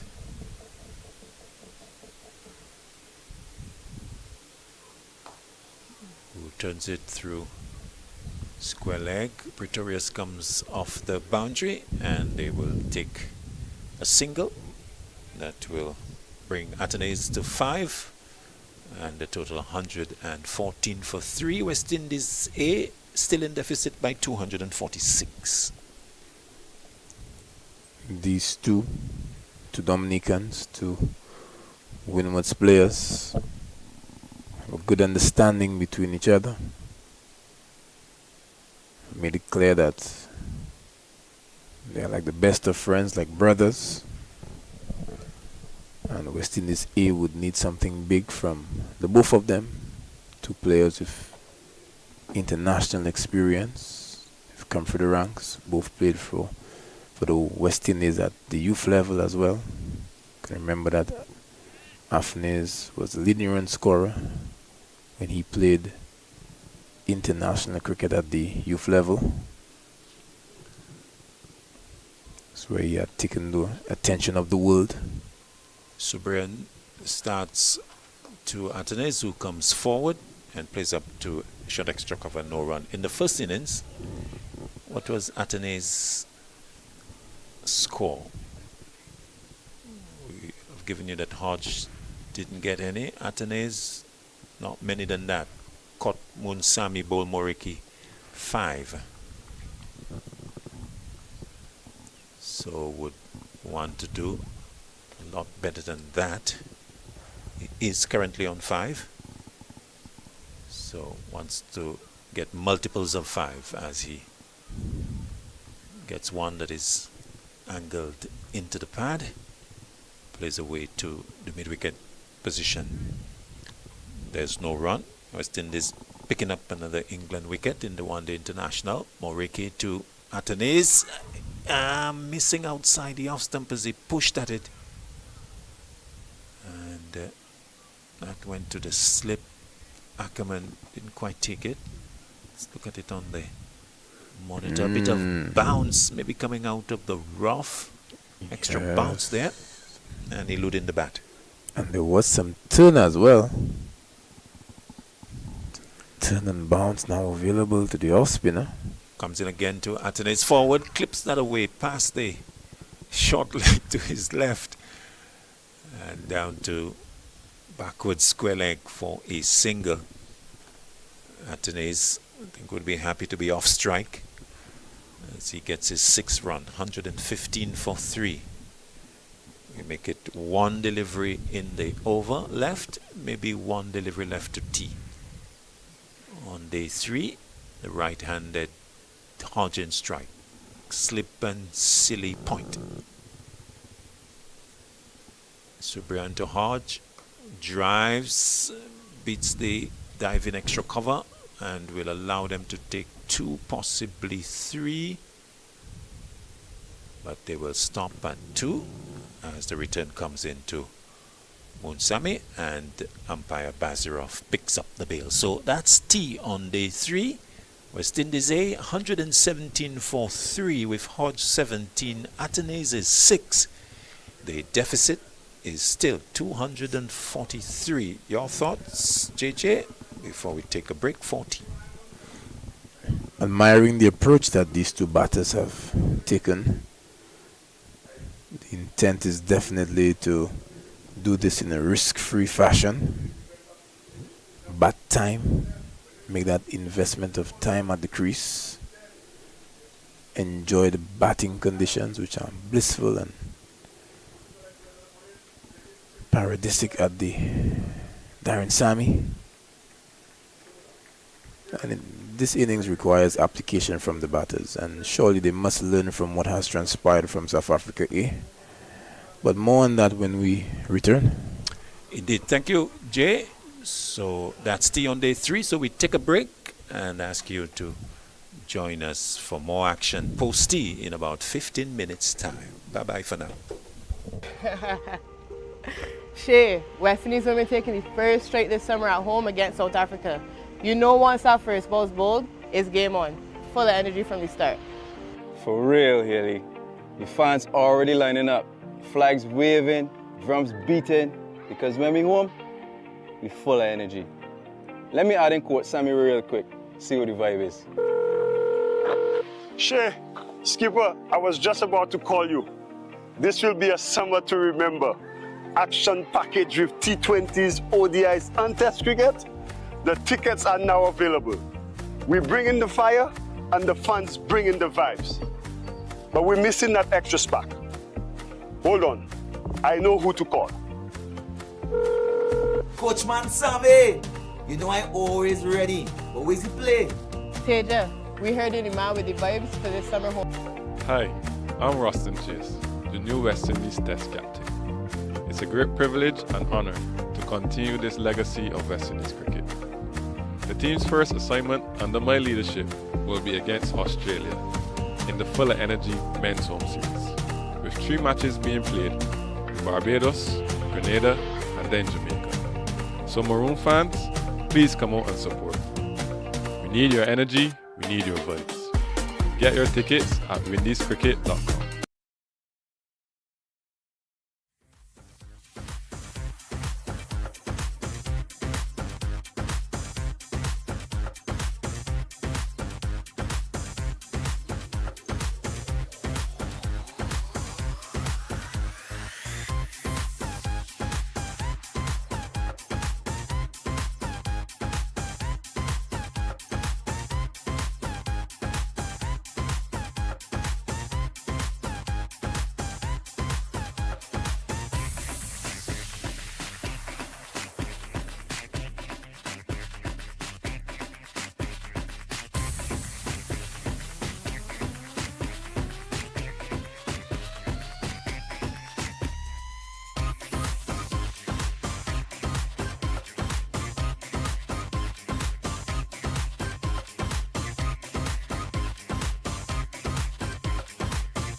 And welcome back to the Darren Semi. This play is about to continue the last session on the third day.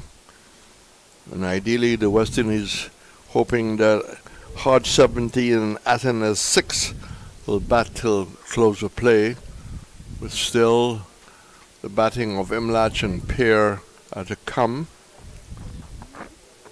T 3 for 117. Campbell, Cotton Bowl, Murky not. Lewis was next to go. Call off the bowling of Sir Brian for 34. Anderson, caught wicketkeeper, bowled Sir Brian for 52. The details coming from Roland Cox. Anderson 52, 101 balls, 5 fours, 72 dots.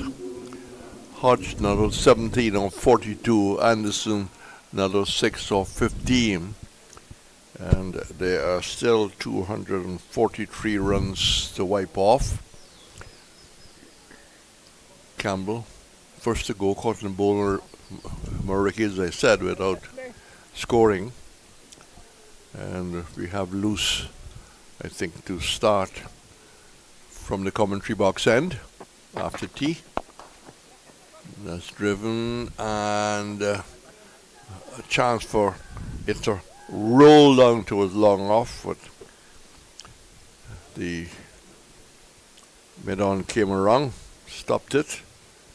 Might have just winded himself a little bit. He gets up very slowly. So Athena 17 and Hodge, Athena 7 and Hodge 17 resuming. 3 for 118. So a slip and a gully. As Loose, none for 24 goes in. And that's carved away nicely. There's runs here for the West Indies. There is 4 to be added now. As we welcome back JJ after tea. Yes, and there was a touch of elegance in that shot there from Gavin Hodge. Opened the face quite late to access that gap. Mark of a quality player when you can produce a shot like that. Yes. Very disciplined. It was wide and pitched up. He timed it well, placed it well. As he moved the total on to 21. He, like Anderson, like Lowy, will be looking to record a score. The selection, we are told, are wide open. Goes back, nurses one more, just at a short point. Fellow Dominique and Antinez will come in to strike. He is short of runs, and he knows that better than all of us. 123 for 3.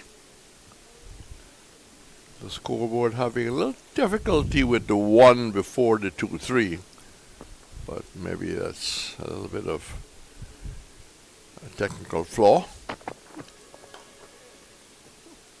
That's turned away nicely. There's more runs here for the West Indies out towards the scoreboard. Just coming forward and turning away. No shot of aggression. And JJ, the runs flowing after tea. Yes, commencement of play after a break has been an issue for the West Indies A side. Remember what happened with Mikael Louis losing the plot after a break, so a chance for these international quality players to pave the way in that regard. Close to Athens, looking to drive. Bowler half stops. Bit of a surprise the way Louis went. It certainly was, yeah. Again, full credit must be given to captain and the off spinner.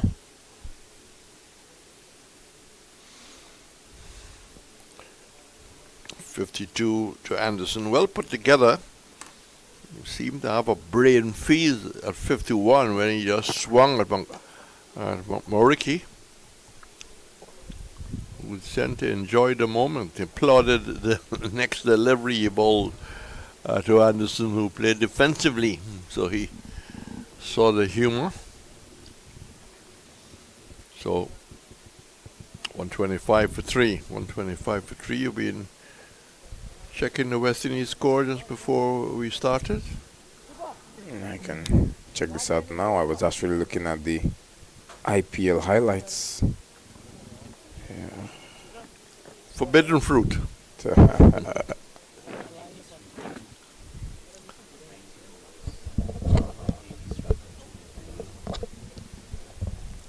Roland Cox says 183 for 2 of 21 overs, scoring quickly. The West Indies did recover to 251 for 9. Rutherford 7th MOT 63. And Azari Joseph getting 41. That'll help the West Indies really improve their score. So Brian, over the wicket, not forward but back, and playing it late. Just carving it away down towards backward point.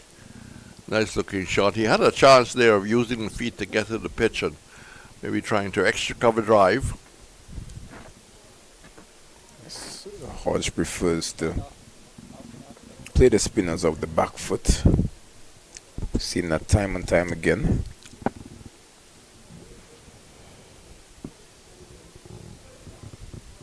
So Brian comes around the wicket.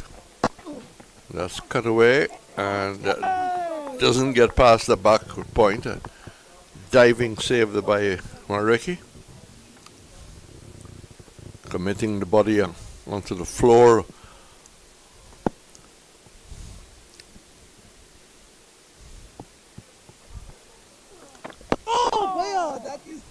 In 2 minds, and eventually Atenes pushing forward.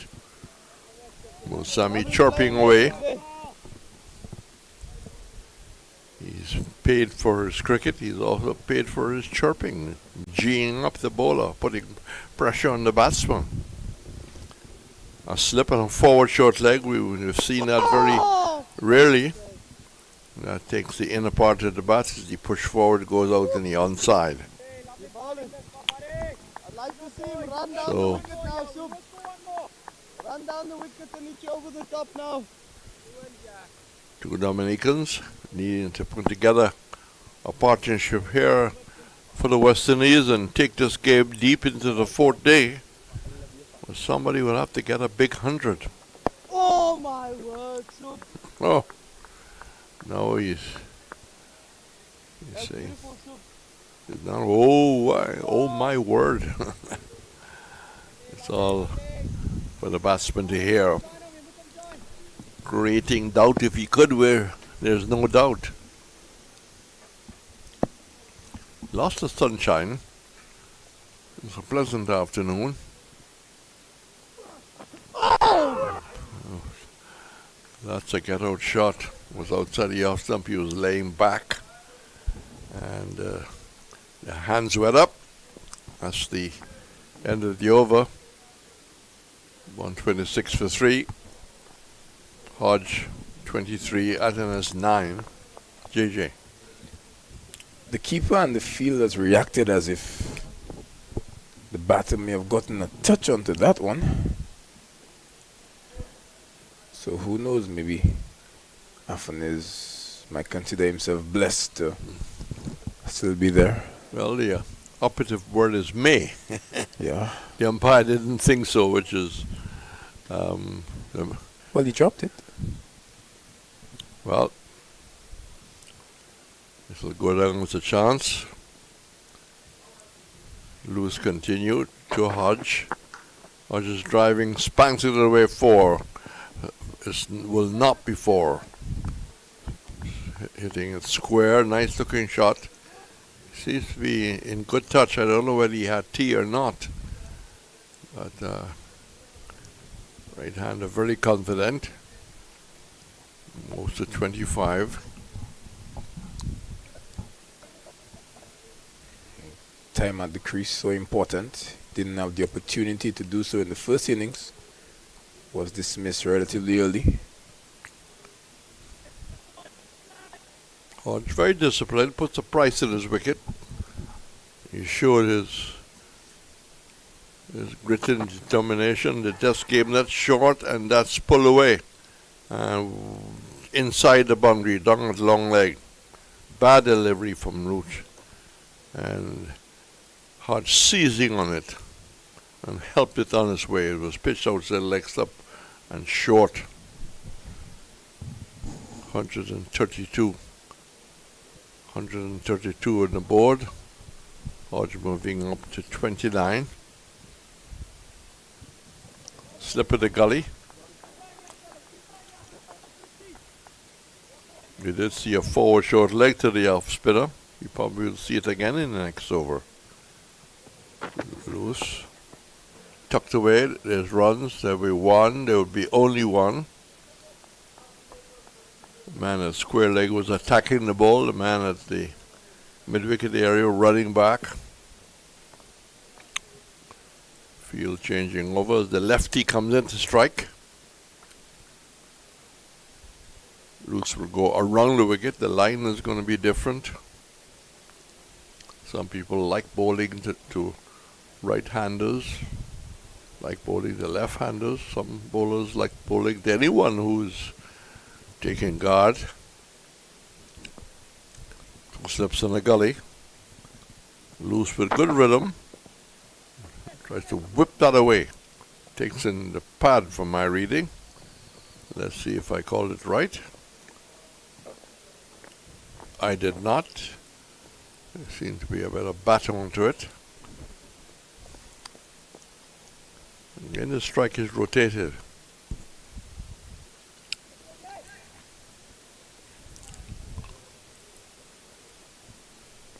.134 for 3. Very quiet. Well, we've got a spectator in the Johnson Charles stand. I think we had one a while ago. That's short and pulled away. The length is not good at all. And Hodge seizing on it. Hodge seizing on it. And there seemed to be an exchange between Hodge and Atenez about maybe a little bit indecision. I think there may have been a collision of sorts between Hodge and the bowler. That's right. Bowler must have thought that he may have done it deliberately, but clearly from the evidence of the replay, Hodge was looking at the ball, had no idea where the bowler was, and the bowler was within his rights to stand his ground. And it wasn't a sharp single. I mean, it was short as well, pulled away, so there was no need for him to be looking towards the boundary. There's no need for him to play a shot as that was outside the line of the off stump. Yeah, you think of Dominica and you remember your first trip to Dominica, and it was a historical one because a guy on the side with I think 6 or 7, I think 6 players who had played Test cricket lost to the Combined Islands at the Botanical Gardens. I'm sure if Lockhart Sebastian is with our coverage, he will have a big smile. A game where George Alfred from St. Lucia, the late, opened the innings, but remembered for a superb catch, one of the best catches ever taken on that ground. It was a really boosting win for the Combined Islands. Levy turned away. In case the younger generation might be with us, the Combined Islands was a mixture of the leewards and windwards, and later they play individually. That's Hoiterang, and really stretching to pick up the line. Got enough bat to it as he pulled across. You just got to be careful. So 4 more to the total as he goes up to 14. The total moves to 142 for 3. What do you thought of that shot? Yes, he got the appropriate length to execute that shot. No complaints about it at all. This one drifted into the arc, cleared the front leg, got the head forward and give it the treatment. I mean, you can't just allow the spinner to bowl for the entire day. Slipping a forward short leg. So Brian's had a lot of work. We'll deal with that in a moment. Oh! Look at that beautiful boy. So Brian, his details. 15 overs, 3 maidens, 2 for 36. He'll be happy with that work. 15.3, 2 for 36. Everyone will be happy with that. Not being expensive. Now the forward short leg going almost like a bit of a leg gully.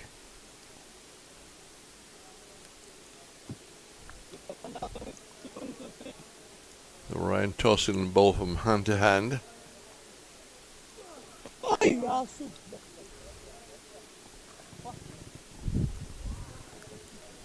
But that was a historical win. Just I remember the commentators.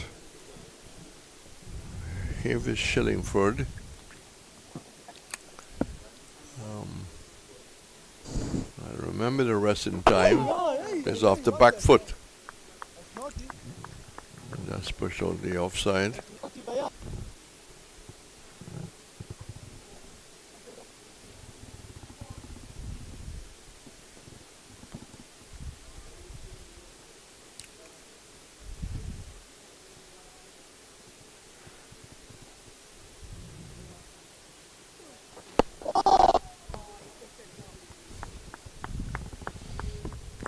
It's completed at the next 14th. Picking up a boundary in that over.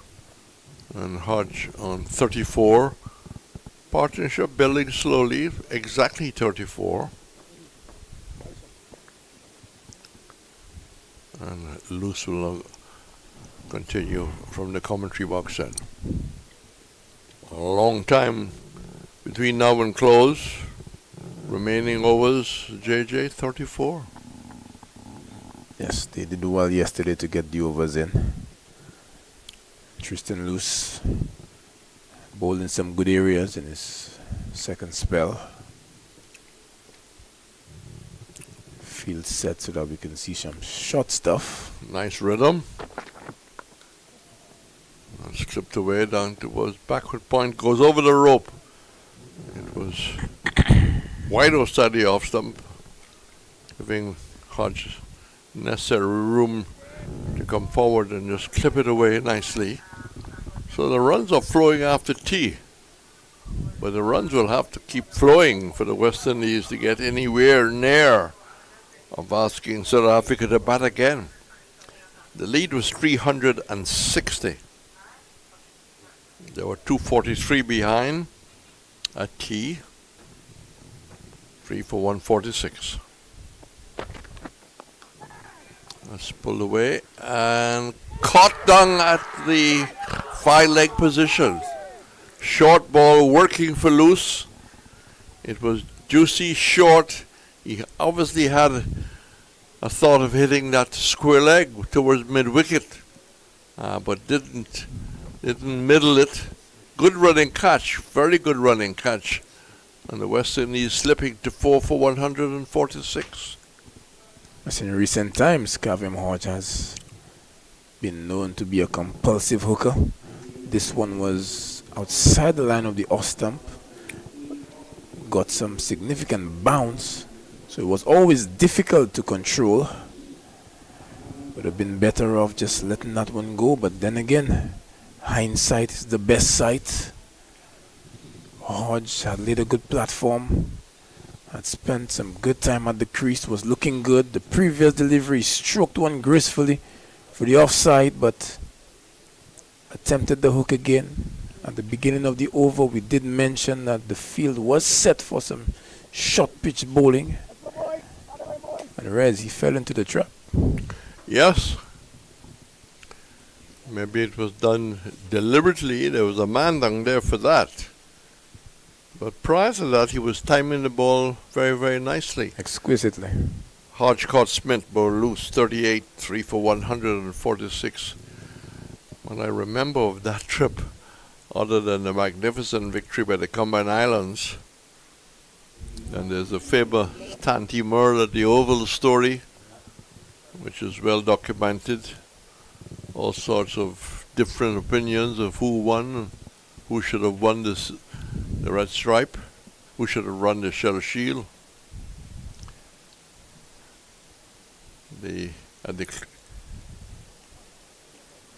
At the close, the chef came out and everyone said, "We'll have the mountain chicken for dinner." And that was all right. I was willing to give it a go because I'd never had it before. Unfortunately, he decided that he would come and display the mountain chicken, which was still alive. I changed my order.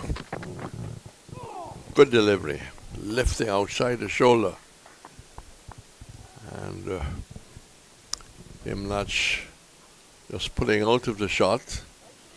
So another captain not needed by Imlach, and this time he needs to go a bit further. Definitely needs to spend a lot of time at the crease. This current run rate of 3.07 will take a long time to overhaul that 214 to then set South Africa a total of note. So right now the order of the day is occupation of the crease. Well, that's the order of the afternoon. We're in the third session. Loose workmanlike. And again, I think that's going across. Imlach going across. He's in two minds whether to play or not. Pulls out of the shot. You've been many times to Dominica? Been there a few times as a Winwoods player. Every once in a while the tournament would be held there. Came up the ranks from the under 15. You played at the Botanic Gardens? Yes, Yeah. yes I did. Got a few? No, played there against Barbados, the youth level, for the Winwoods No team. ball call. What year was that? That was, can't quite remember the year, but I remember playing with Craig Brathwaite and these guys. Back then I used to open the bowling. Yeah. Yeah. Kyle Mayers on that team. Oh, Yeah. bunch of stars. Yeah. You had mountain chicken? I never did. Oh, well, you're telling the truth like me. Well, a bit of a mix-up there because, there will be no mix-up because there will be further runs. Overthrow, which South Africa can afford to take chances with a direct hit. Yes. So that's 5 to the total there, Roland? Yeah. You had 5, 147 for 4. Well, in my case, I was offered. And I suppose it's all in the mind. I mean, a lot of people have had mountain chicken and enjoyed. But I'm told of late it's getting kind of scarce in Dominica because of the ravage of the hurricanes and the storms. Yes, and that was the reason that we couldn't have had it when we were on that tour. It was protected at that time. I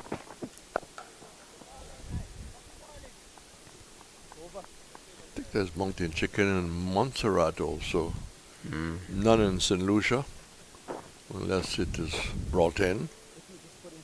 It's not barred from coming in. 152 now for 4 with the overthrows. I think there's 14, Imlach 5.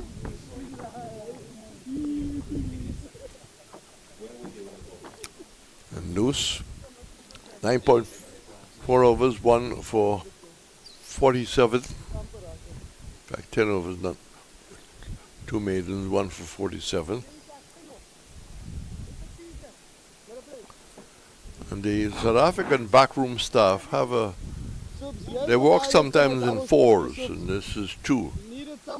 Heavy discussion. They're probably not talking about cricket. They'll be talking about other matters. What they plan to do when they go home. Well, they have a couple days left in an island I'm sure that they will enjoy. The cheerleader. Oh, he's getting very, very musical. Yeah. Yes, there's a rule for that. That's the wicketkeeper's job.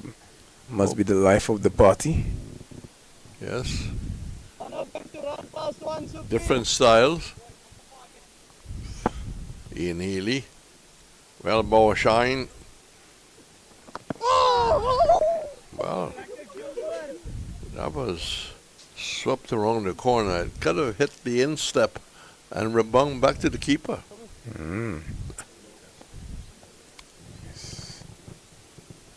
That's why they call that position silly.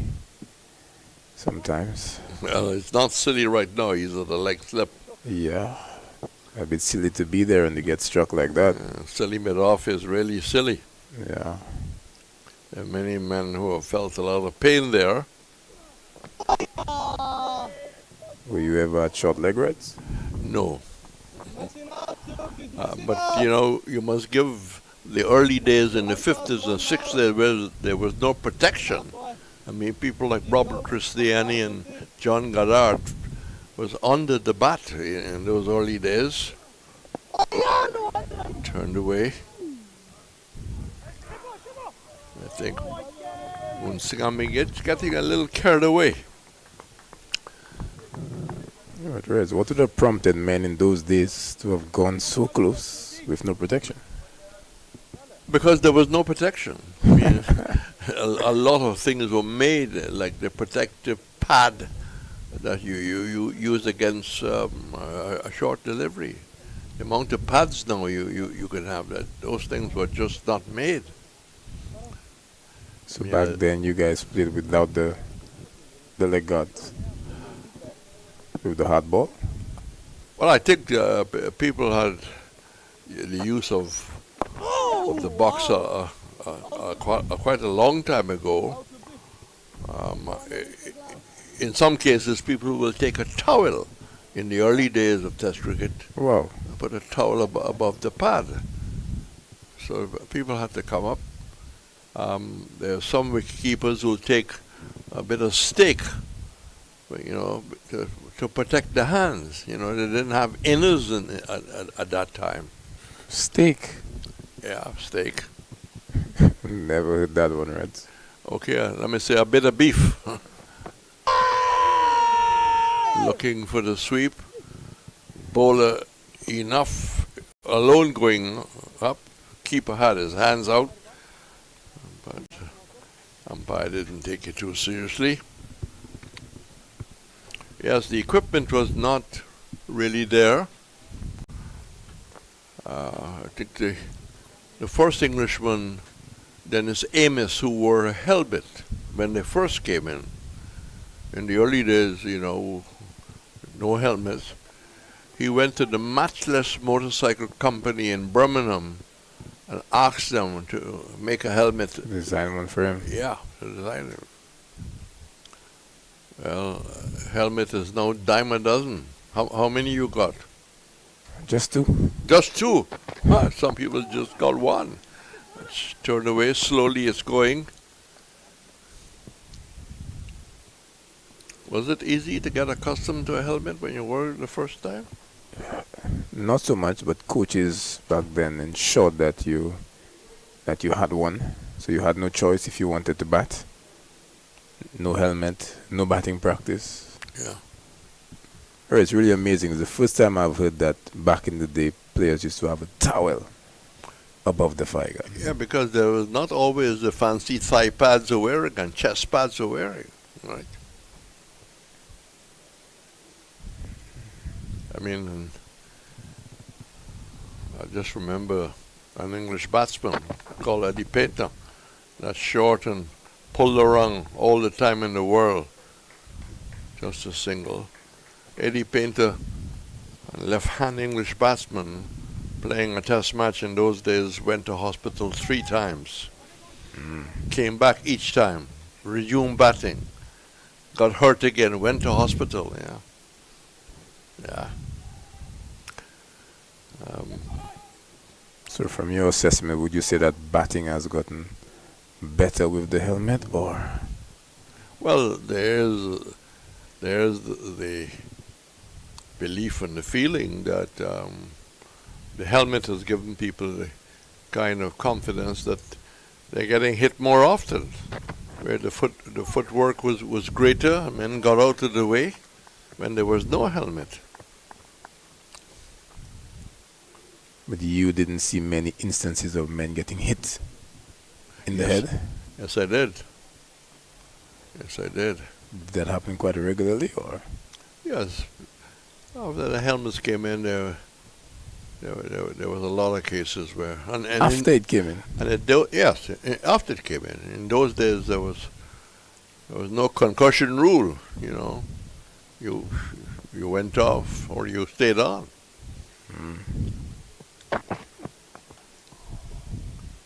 There was a Muscued looking to drive that square. But these two have got to be selective if they want to stay until the end. Athens is 16, and this fellow Dominican is 38. Well, they could communicate in patois. You don't have to use standard English or Creole English. 158 for 4. Slip on a wide gully, mid-off moving to his right. Wasting delivery.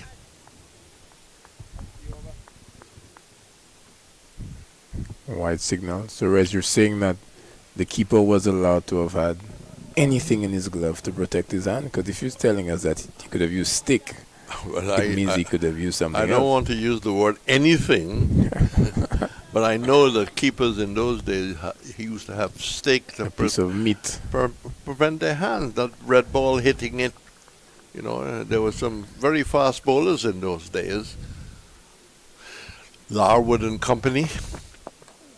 That's nice. He flicked away. Some style there by Athens. As the total go up by 1. How many times you played for St. Lucia at the junior level? Well, I've played twice at the end of 15 and 3 times at the end of 19. You played in Dominica and where else at the under 15? Oh, I've played everywhere. But for my under 15 years, Dominica and St. Vincent. And under 19? St. Lucia, Dominica, Grenada. Oh, you stayed within the Windwards chain. Yes. Get Oh, you. but when I played for Windwards, we went to Guyana. Spent a month there. Slip in a gully. Pushed out to the onside for a single. Which grounds you played with in Guyana? Played on in Guyana. We played at Border. And we played in the stadium. We played Providence. Played at Providence. Oh. Yeah. But in that year, that West Indies Youth Tournament, that was the year of Brathwaite, where he made a lot of runs, got a few centuries. Kyle Mayers played that year, Shea Hope. It was that crop. Okay. Yeah. Well, thanks for the information. You've made your contribution, and Claudius about to come in to replace you. Alrighty. So Brian will continue. A lot of work he's got. 17 overs. He's virtually ball unchanged. So they have pace from one end and spin from the other. A man whose email is Pacer comes in to join me. When choosing your email, how did you work with that? You thought about it and created many little drawings and decided that Pacer will be ideal for you? It's actually pace. Pardon? Without the R, pace. Pace. All right. Bit of an initial, but also same pace. Okay. I used to be a pace bowler, you know. Yeah. A slip and a leg slip. We haven't seen many of this. We've seen a silly point. But South Africa can really have all kinds of combinations. That's turned away from Hodge. You played in Dominica? Yeah, I did. Played for St. Lucia. Actually got my highest score at the Botanical Gardens. I heard you asking. Highest score? JJ. My highest score. I was a bowler, you know, Reds, but my highest score was at the Botanical Gardens. 16? No, got close to 50. Oh, well done. Oh, yeah. And you would have had mountain chicken. No, I didn't. You Never. didn't? Never did. Yeah. It's all in the mind, really. I'm told that the meat is beautiful. And that's splitting the backward point, squarish cover, and man at backward point. And they come back for the second run. They're picking up some runs, but the key now is for them not to lose any more wickets, the West Indies, eh? They've lost 4. And actually, Reds, at the loss of Hodge, I was thinking, wow, this game can finish early on day 4 if we continue that way, if Yes. West Indies A continues that way. Definitely. And almost caught a slip. It jumped at him, he played back, hit the top of the bat. The Fiesman was alert, but maybe initially possibly moving in the wrong direction. A lot of bounce on this one. Atene is doing well to keep it down. Ackerman just seen it fall short of him. Good delivery from the off spin. As you said, he's been operating for a very long spell. This is his 18th over. Yes, I think unbroken. Last Roland Cox to say whether, since he's come on, whether he has been taken off. Nope, unbroken.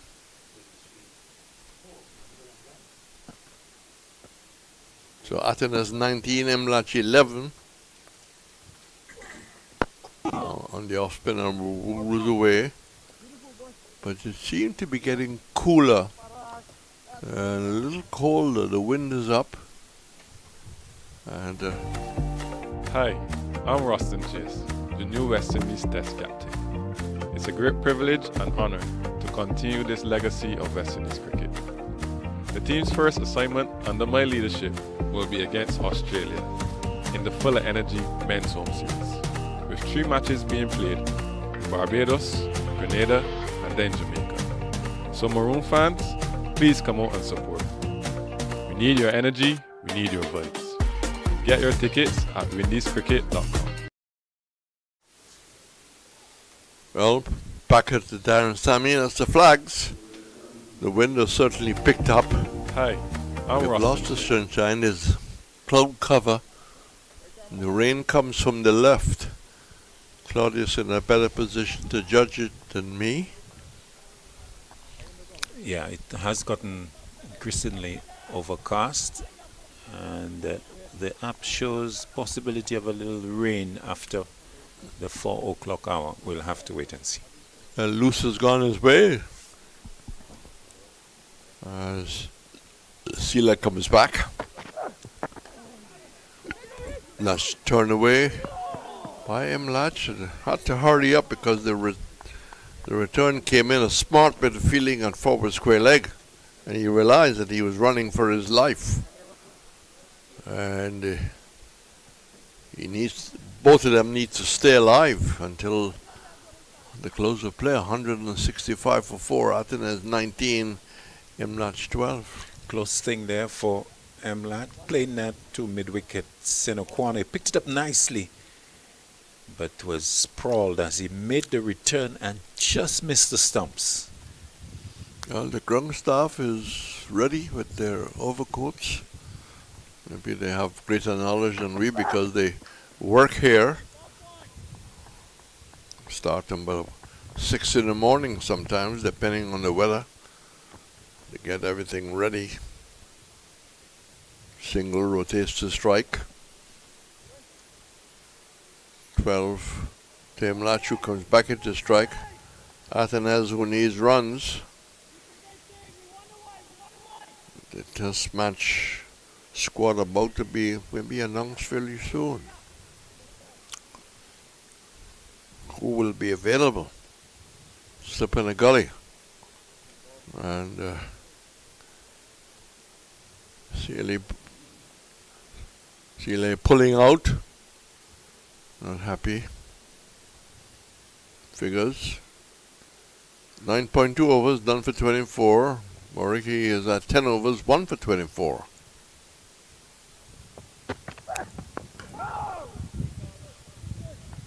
Touch of style there by Imlach. He turns it away. Smith 3 overs, none for 12. Lose 11 overs, 1 for 59. And the workhorse, O'Brien, 18 overs, 2 for 42. What's the latest from the Oval? England almost there. Almost there. Needing 6 to win from 63 balls. They are 244-3. The target was 246. Oh, big victory. They go 3-0. West Indies off to Ireland next. With a couple of changes from what we have read.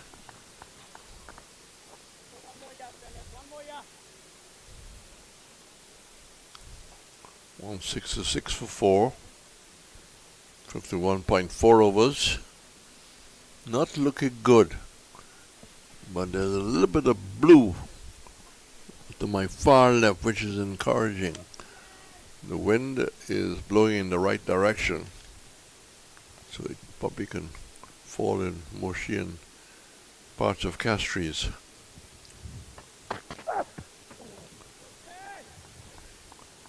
An expansive leave alone by the A-team captain.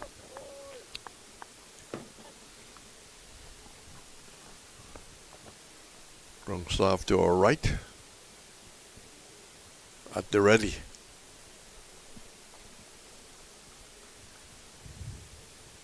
Sealy walking back to his mark. Who won the IPL? Victory by 6 runs. England? No, England victory by 7 wickets. IPL, RCB run by 6 runs. Okay. Well, that'll be headlines all over the world. Well forward, delivery coming in. Looks well organized. From ball 1, he seemed to be in good touch. But under pressure in that partnership when he came in with Pierre. And more pressure here on the West Indies batting a second time. Indeed, they have reduced the deficit to 194, but just 6 wickets remaining in the second innings. And a lot of work still to do by the West Indies. The 2 captains, so to speak, are there. Emlak of the 4-day version, Atenes of the 1-dayers. They need to put a captain's partnership together. Yeah, good work by cameraman. Backing up the gathering of the ground staff. Oh yeah, you see Stumps, he wants to come now. Roland Cox whispering some information. He's gonna double step in now, Stumps. He's been on from the 17th over. It's now the 53rd over. Oh. He's been bowling since lunch. Yeah. And this is Still a an long way to hour go, after Stumpy. tea. Yes, economical run. Very Oh, boy, simple, Barbara. simple action.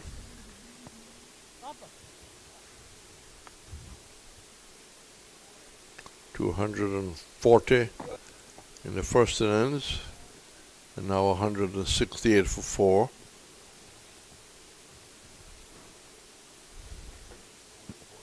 A slip on a leg gully. tucking away Looking out, boy. to Pretorius at mid-wicket. Gonna go for the wrong one now, Sub. Gonna try hit the wrong one now.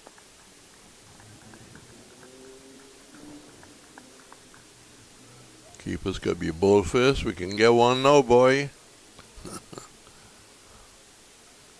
Captain. The captain comes up to Sir Brian as if he might be a little hurt.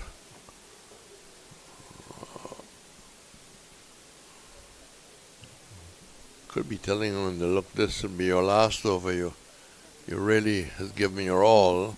Holding the back of the leg also. The physio started to come on, but he is then turning around. So we'll see whether he will continue after this or he go off for treatment and a well-earned rest.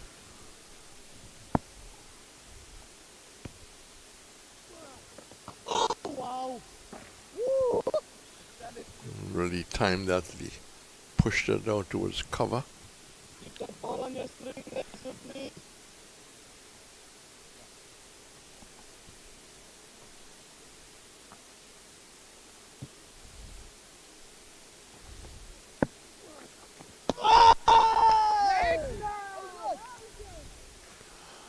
The reverse sweep. Not the best shot selection at this time. Atenes employing it, missing outside the off stump, a maiden. So Prenalin looks like he's Subrian going off, and a maiden completed. The deficit's 194. Reds, you ask about the IPL final. So 190 for 9. Royal challenges Bangalore, with Kohli getting 48. And in the bowling, 3 wickets for Ashdeep Singh, 3 for Kyle Jamieson. And in reply, Punjab Kings, they got to 184 for 7, despite 61 from Shashank Singh. Low scoring final. Yes, with 2 wickets for Bhuvneshwar Kumar and 2 for Krunal Pandya. And of course that took longer to finish because of the actions of India and Pakistan. Good sense prevailed and we didn't have any further loss of life and loss of property. Yes, indeed, the IPL being interrupted for about a week. Yep. Then resuming. Some players stayed, some players went home and came back. Yes, finally coming to an end tonight. The hook shot nearly getting... Well, it got Hodge in trouble, but he kept it down. That's the difference. 13 to Mlach. Athens 20.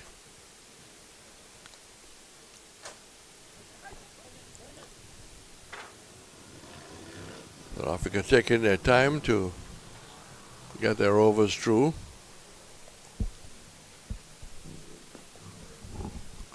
We'll have a change of presenter after this over is completed.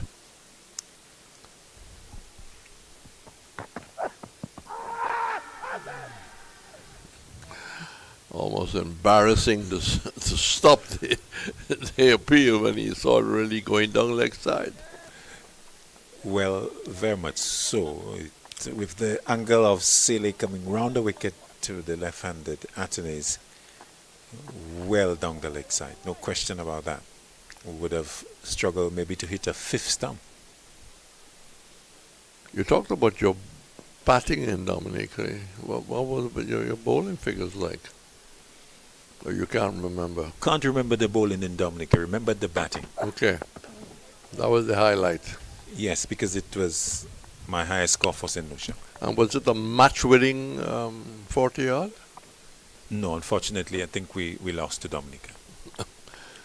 All right, at least you're telling the truth.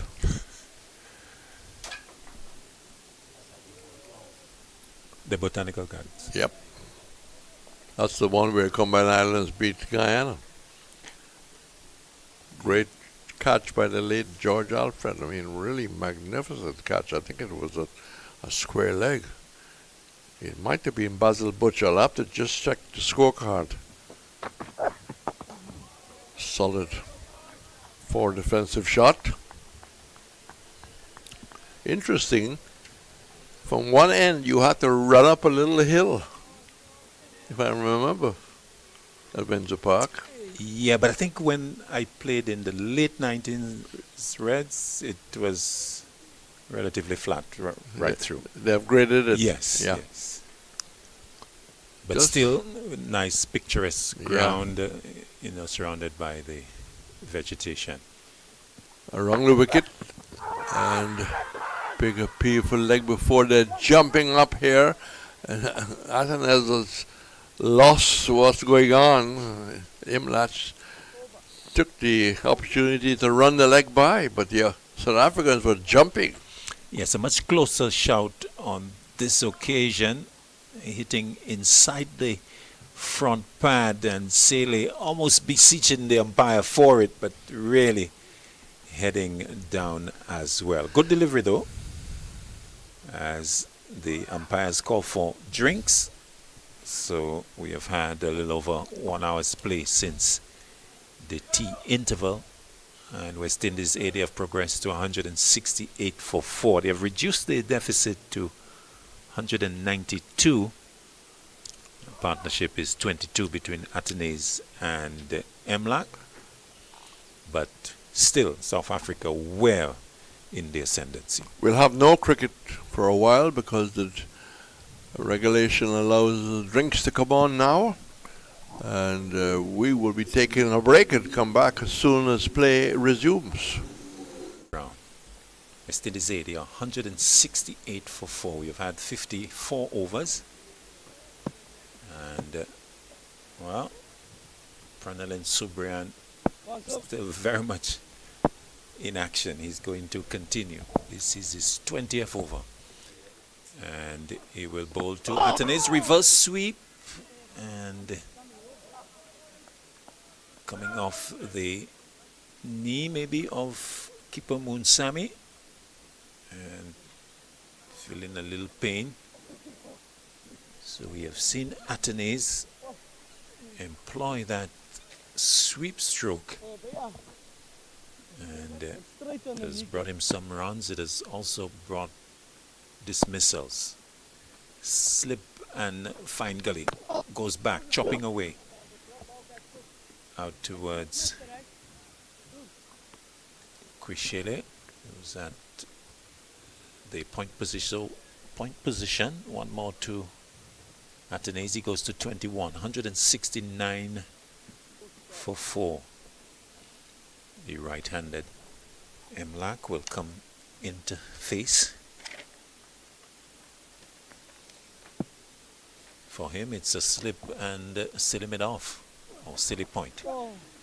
He comes across and turns it away to backward square leg. Sele is there. Comes off the boundary. One more to Tevin Emlak. He goes to 14, 170 for 4. We are midway in the 55th over. The sunshine returns. And maybe the threat of rain also, if it's whipped away over mid-wicket and all the way, in fact, clearing the boundary and bringing a 6 to Alec Atenes. So the sweep shot being executed, this time the slog sweep version, going all the way for 6. His first maximum, taking him to 27, and West Indies A total 176 for 4. So partnership pushing up to 30. So Prenelin Subrian, we saw him with a little discomfort prior to the drinks break, and actually going off, but he's returned and resuming after the break. He's on target to Atenes, who pushes back towards the bowler. So Atenes remains on 27.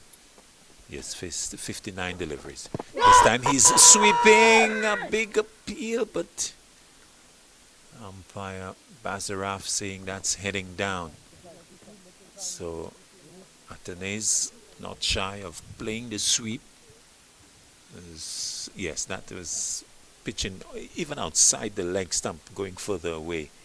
So an optimistic appeal there by South Africa A. The over comes to an end. 176 for 4. Deficit being whittled down slowly. It's 184. And the weather certainly on the improve. Bright sunshine now.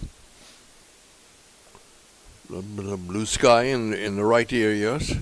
The good thing about the South Africans, they have been appealing a lot, but there's been no sort of body language remonstration type of thing. They appeal, not out, the game continues. Nobody stands waving their hands, holding their heads. Sele. New spell for him. Continuing after the break. 11 overs, 3 maidens, not for 26. He will bowl to Imlak, West Indies A captain for this game. Goes back and punches away back towards Sele. So Imlak getting 61 in the first innings. It's not out on 14. This is his 31st game at the first class level. 1,690 runs, 600s, 750s, average 36.73, and the best of 136 undefeated. He will want to produce that type of innings here. Sele to him.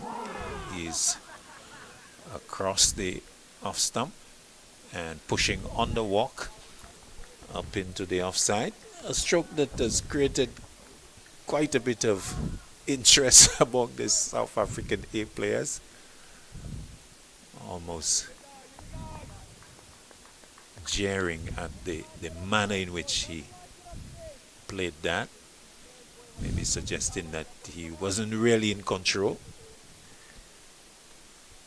And suggesting to Sele that he's perhaps onto something. Comes into Imlak short and good one. Imlak ducking away as it went past the left shoulder. It was a good response because the previous one, Imlak had walked across his off stump to a foolish delivery. And Sele sending him back with a pretty sharp short one. Yeah, good thinking by Sele. And, you really have to admire his control because he doesn't give away free runs. He's very stingy.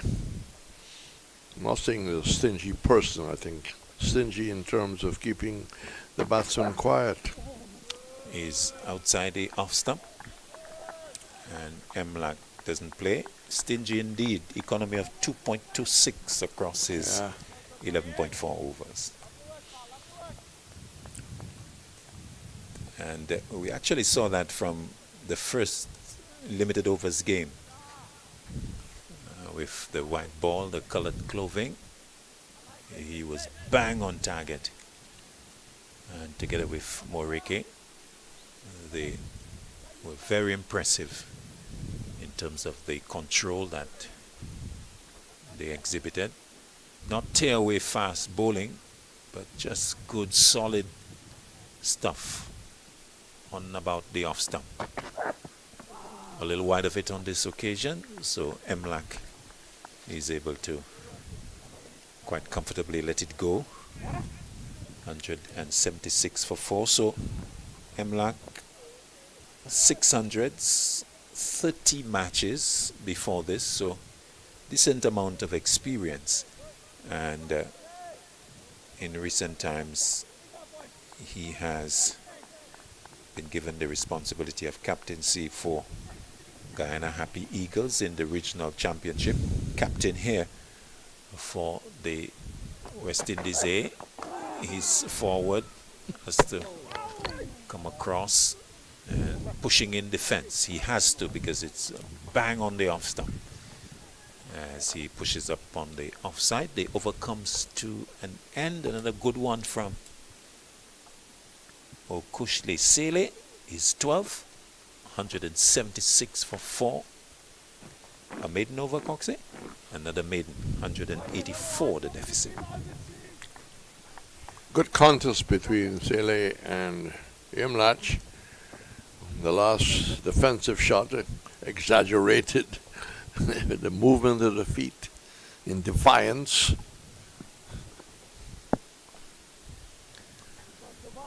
Off spin that has persisted at this southern end for a long time.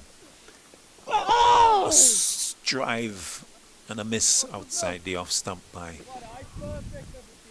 the left-handed Atenes. Subrian offering that outside the off stump, spinning away. Big drive from Atenes, not successful. Delivery that is onto the stumps, closer to the leg stump, and defended away by Atenes. And there's no run. West Indies A losing Campbell without scoring. Swept away and into the mid-wicket boundary. That has gone all the way, in fact. On the leg stump and whipped away by Atenes for second maximum from his bat. It was pitched on about leg stump, just opening up the right leg to make way for the bat to swing nicely, and all the way for 6. He goes to 33, 182 for 4. Yes, looking a lot better in this innings. Not simply because he's got runs on the board, but the way how he's played. 1 or 2 little wild shots, but overall a good performance. Subrian round the wicket to him, swept away again, this time along the ground and out to the same general area, this time for 4. So Atenes taking advantage of some loose stuff from Subrian, maybe tiring a little as he's into his 21st over. Atenes going to 37, 186 for 4. 1 wicket away. 1 away, boys. 1 away. So 1 away and tomorrow. 174 the deficit. Monsami suggesting to his teammates that they're just 1 wicket away. And they've got that big deficit. It's still 174 to be wiped off. Clipped away by Atenes. Down to backward square leg. They stay on 1 as Moreke comes from the boundary to pick up. 1 more to the Dominican. Alec Atenes, he goes to 38. 187 for 4. This is the 57th over of the innings. The scoreboard shows that we've got 24 left in the day. Day 3 has gotten very bright now. And looks like we are set to have good conditions towards the end. Clipped away by Emlak. Straight to Kweshele. And they can't score. The over comes to an end. 187 for 4. 14 Emlak. 38 Atenes. West Indies A deficit. 173. And just looking at the time now, I would think at least another hour's play once the, or more, once the light remains good. What sometimes is not remember that Emlach was part of the West Indies winning team when Hetmeyer, I think he was the keeper in that series, and his cricket has come on leaps and bounds from them. He's got into the Guyana side. And West Indies home series, fuller energy. Women versus South Africa, men versus Australia and Pakistan. Sele. Ball's outside the off stump and driven square by Atenes for a single to the deep point fielder. Morike. One more to Atenes. He goes to 39. 188 for 4. Just telling you about John Campbell. First to go, he was Cotton Bowl Morike for a duck. Mikhail Louis caught Ackerman Bowl Subrian 34. Kevlon Anderson caught Munsami Bowl Subrian 52. Kavem Hodge caught Smith Bowl loose 38. Sele to Imlak, hooked away down to square leg. Morike is there, single to him. Imlak going to 15. In the bowling for South Africa A, Prenelin Subrian, 21 overs, 5 maidens, 2 for 61. Shepo Morike, 10 overs, 3 maidens, 1 for 24. Tristan Luce, 11 overs, 2 maidens, 1 for 58. That's the wicket takers. No wickets yet for Sele and Smith. Smith, 3 overs, not for 12. Sele in his 13th, not for 28. He sends back Atenes. And he plays back to Sele. So Marcus Ackerman operating with the 4 seamers in combination with the off spin of Subrian, who has had 21 overs. Majority of those, I think he has just held the southern end, bowling right through since lunch. Interesting to see whether he'll come back for the next over. Sele is on target, and Atenes plays up to mid-on, and there's no run. West Indies they trail by 171. So 22 overs remaining in day 3. So one would think that Atenes and Imlak would look to bat those Reds and then come back on day 4 and bat and bat and bat and bat. Well, they have to get the close of play first. Sele to Atenes. Short, chopped away. But the deep point fielder is there. Shepo Morike. So just a single for Atenes as he gets his 40th run. The total going to 190 for 4. We've got 1 delivery left in Sele's 13th over. Imlak comes in to strike. So these two with decent experience comparatively when you look at the West Indies A team. So they would want to put their heads together. Back goes Imlak and pushes it up on the onside to lose to complete the over, the 58th of the innings. 190 for 4. The overall deficit 170. And more opportunity for, I beg your pardon, where that frog came from. More opportunity soon for a number of young players in the academy, because they'll be playing against the Sri Lanka Academy in Antigua. A lot of opportunities provided here in St. Lucia with the amount of players who have come in for the ODIs and come in for the first 4-day game, and more people coming in for the second 4-day game. Yeah, so the opportunity to see a lot more players, the selectors building their trove of information. Back goes Atenes as Brennan Subrian continues. It's 22nd over. He's got 2 for 61. Slip and for a backwards square leg. Short and looking to chop at it. Atenes not making contact.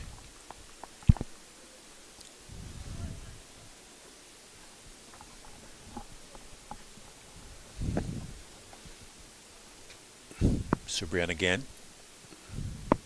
To Atene's reverse sweep. And that seemed to have been decided very early in the piece. You saw Atene's switching hands and going into the reverse sweep, not making contact. Emlak takes the opportunity to just have a little Word. word with Atene saying, Skip, maybe we can perhaps put away that stroke for now. Yes, until tomorrow. Because we are not out of the woods as yet. Short square goes back a few paces on the edge of the circle. Sprawling piece of work by bowler Subrian, ensuring that Atene stays on strike. Doesn't want him to come off strike. He wants to induce a mistake from him outside the off stump. Comes in again to Atene's, who lets it go. Bit of bounce on this occasion. Munsami took that high up, and the second day pitch providing good assistance to the off spin of Subrian. Atene is needing to be careful. Solitary slip waiting. This time he's driving into the offside, finds the gap, and will find the boundary as well. So easing the pressure there at the end of the over after 5 dot balls. He punches Subrian into the covers for 4, taking him to 44, and it's 195 for 4. Yes, he needed this kind of innings. It was just too full. Hit it low on the bottom of the bat, but had the placement.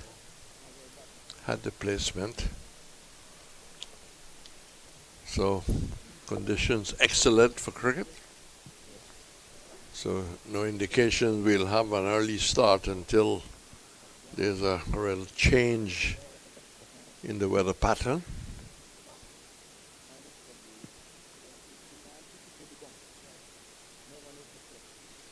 Atene's 44, Imlach 15, partnership of 48. Sele bowls to Emla, clipped away, and straight to the forward square. There's no run.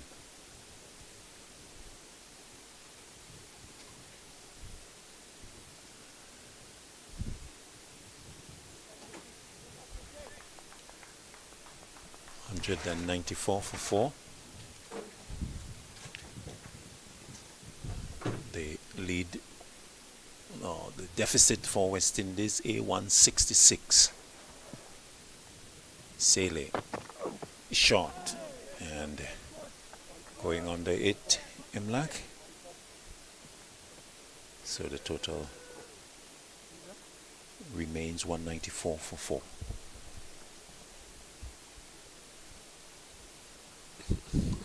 Lots of advice being given to the bowler, both by captain and the cover. Came across to have a word. Different ideas, different advice. All meant well. To the number 9 on his back.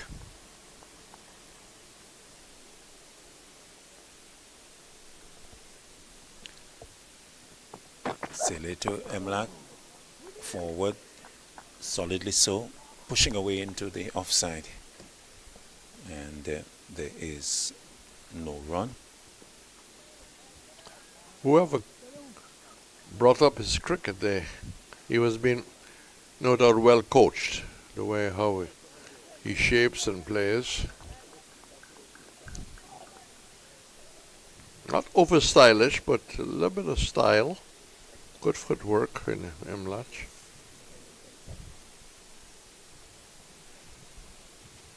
Needing to continue to stay at the crease. Short delivery, chopping it down at his feet and then kicking it away. 194 for 4 it remains. A bat on this occasion not coming down as straight as he would have liked, coming down at an angle and having to do a bit of footwork to kick it away. The batter needing to use all the means to keep the ball away from endangering his progress. That's top edge over the keeper and will go down safely behind him for 4. Emlak was not into control. Sele hands akimbo and just ruining his misfortune there. He was looking to flick that over maybe square leg region, and that took a top edge and went straight over the keeper for 4. 50 partnership coming up with the boundary as Emlak goes to 19. 198 for 4. And he would have seen Hodge playing a different shot, but falling to a short delivery. Mighty pull, a good running catch. No doubt, by Smith off the bowling of loose with 38. Discussion between Sele and Ackerman, maybe over a field change, but there's none. But what there is another short one to Emlak, but it's a little off target towards the offside, and the West Indies keeper goes under it. The end of the over, 198 for 4. He's 19. Aten is 44. We have had 60 overs.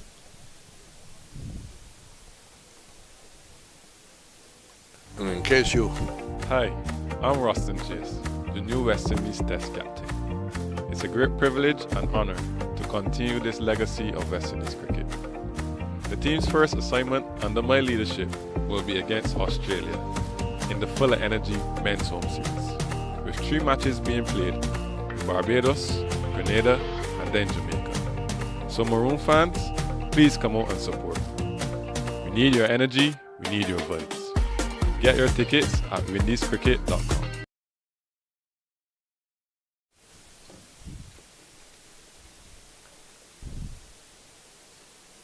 Finally, Pranalin Subrian has been rested. 22 overs, 5 maidens, 2 for 65. And that has been an unbroken spell from, was it before lunch, Coxie? After lunch. From the second over after lunch, he has been unchanged until now. Shepo Morike being introduced, and this will be his 11th over as he comes into Atenes. Comes forward and plays away to extra cover. There's no run. So Morike, 10 overs, 3 maidens, 1 for 24. Finally giving a break to the off spinner. Yes, and he will have to have a good massage tonight. The shoulder must be really overworked, tired. A little bit of muscle pain. The wickets of Louis and Anderson. Solitary slip and gully in place for Atenes. Moreke round the wicket to him.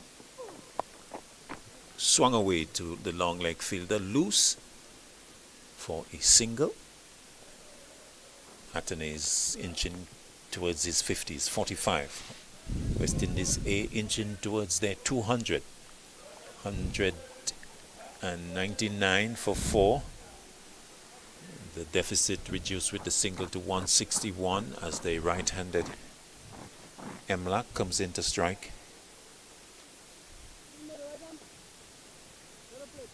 So we're coming towards the end of day 3 of this 4-day unofficial test, reminding you that there's another game coming up on Sunday. This game ends tomorrow, Wednesday, and next one starting on Sunday the 8th. So a 2-match rubber between these two teams. Outside the off stump, Morike over the wicket to Emlak and going into the gloves of Munsami. On the international scene, we've been telling you about the World Test Championship. South Africa senior men very much in there, getting an opportunity to contest it against Australia.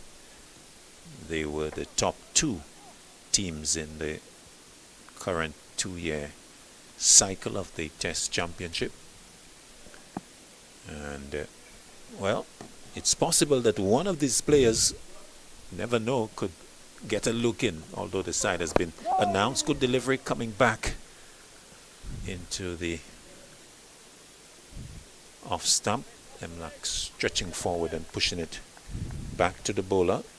So South Africa, Cricket South Africa has already announced a 15-man squad, but these are the players that could possibly feature.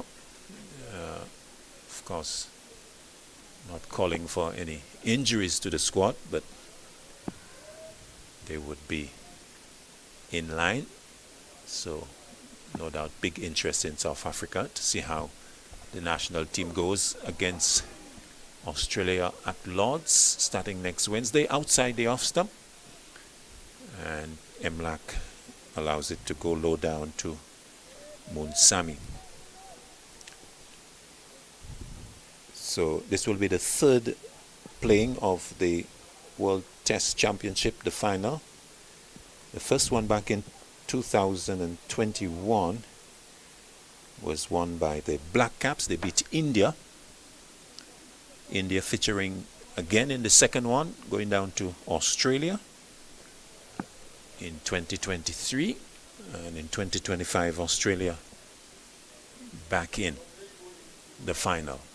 Morike bowls to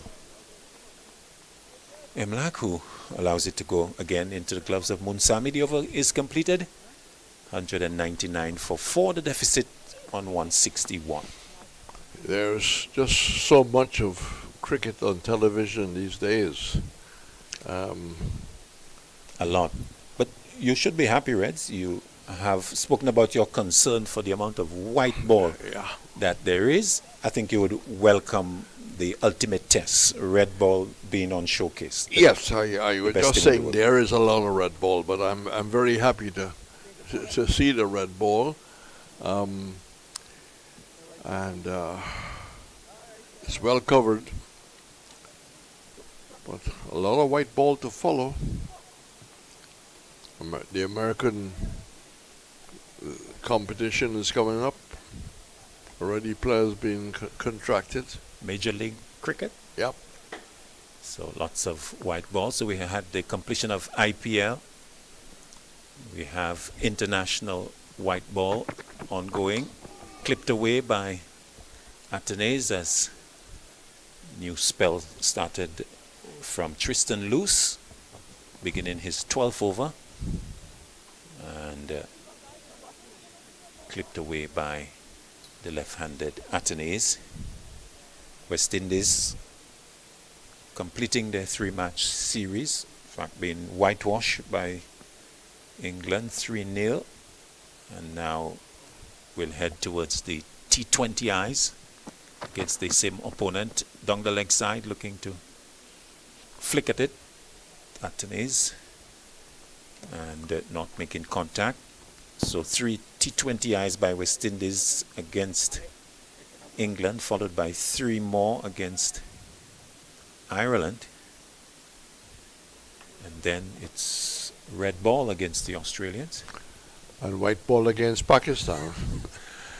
Then the CPL will be coming our way, and of course Guyana has already announced teams for the Clive Lloyd T20 International. Outside the off stump, driven into the gap and out towards the boundary at extra cover for 4, as Atenes gets to within 1 of his half century. The 200 coming up for West Indies. A 203 for 4, coming off 374 deliveries, 273 minutes, 19 fours and 3 sixes. And touched it with David Gower there. Elegant. Timing, superb. Nice flow of the bat. Not a full backlift, not a full follow through, full backlift for sure. And the ball being ushered right into the boundary for 4. Loose round the wicket, bowling straight, looking to clip away. Struck on the thigh pad. Emlak wanting the single, being sent back by Atenes. 203 for 4. But with the World Test Championship, Reds, it means another 2-year cycle beginning now for 2025 to 2027. And West Indies beginning that first series against Australia. Loose. Balls to Atenes off the back foot, guided down to the gully position, and there's no run. Some 6 series between the 9 teams that are contesting the World Test Championship, and it's up to the teams on a bilateral basis to determine how many tests that they're going to have. They can either have a minimum of 2 or a maximum of 5, and so we'll just give an indication of the 9 countries, the top 9 involved in the World Test Championship. Down the leg side, clipped away, appeal going up and given. Oh, the end of Atenes, looking to clip at that down the leg side, and appears to have been strangled, getting some bat on that. As we look at the replay, angled in and turning that even from the face of the bat. Good low catch by Munsami, and disappointment for Alec Atenes going. Caught Munsami, ball loose for 49. West Indies 8, 203 for 5. And the body language after he realized that he was given out, the body language saying, how could I have done that? Virtually, he wasn't protesting about the decision. He was saying, naughty of me, naughty of me. Especially on 49. Yeah. Yeah. End of Atenes. South Africa A getting closer and closer. 203 for 5. Ali Mohammed comes out to replace Atenes. 19 overs left in the day. 18 after this one, Reds. West Indies A, 5 wickets remaining. This can finish today.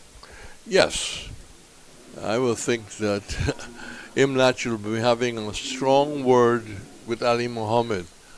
This is not the time to try and counter-attack. That would lead us nowhere, get us nowhere. This is a time to simply put your head down, turn the strike over, bat until the close. But Luce has picked up an important wicket. He's got his second. 12 overs, 2 for 63. And Emlak now facing the identical situation in the first innings, where he had to bat with the lower order. Ali Mohammed now, Pierre, Lane, Thomas and Shields to come. As we're going to have a new over. Atenes been dismissed at the last ball of the previous over. So it's going to be Moreke who is going to come in. And it'll be interesting to see how Emlak plays from here with the lower order. Solitary slip and a gully. The slip, in fact, in a second slip position. Moreke to him, drives on the bounce back to Moreke. So I was telling you earlier about the World Test Championship. So the top 9, Australia, Bangladesh, England, India, New Zealand, Pakistan, South Africa, Sri Lanka, and the West Indies. So these are the 9 who would be playing among themselves over the next 2 years to get to the final of the next World Test Championship. That would be in 2027. 6 series, 3 home and 3 away. Moreke bowls to Emlak, good delivery. Coming back in and played up on the onside to mid-wicket. And there's no run.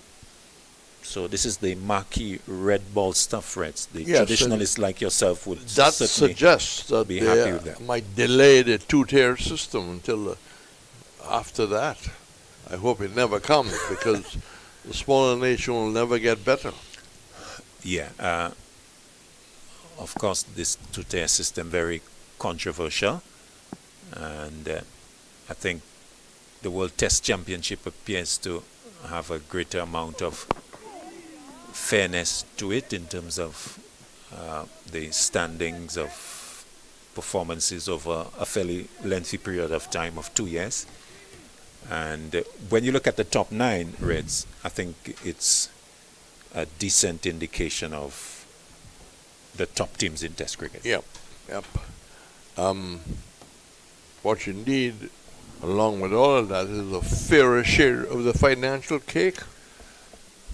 Indeed, no doubt, a point that will continue to be pushed by West Indies and others representatives at the ICC, pushed into the offside by Imlach, out towards deep extra cover.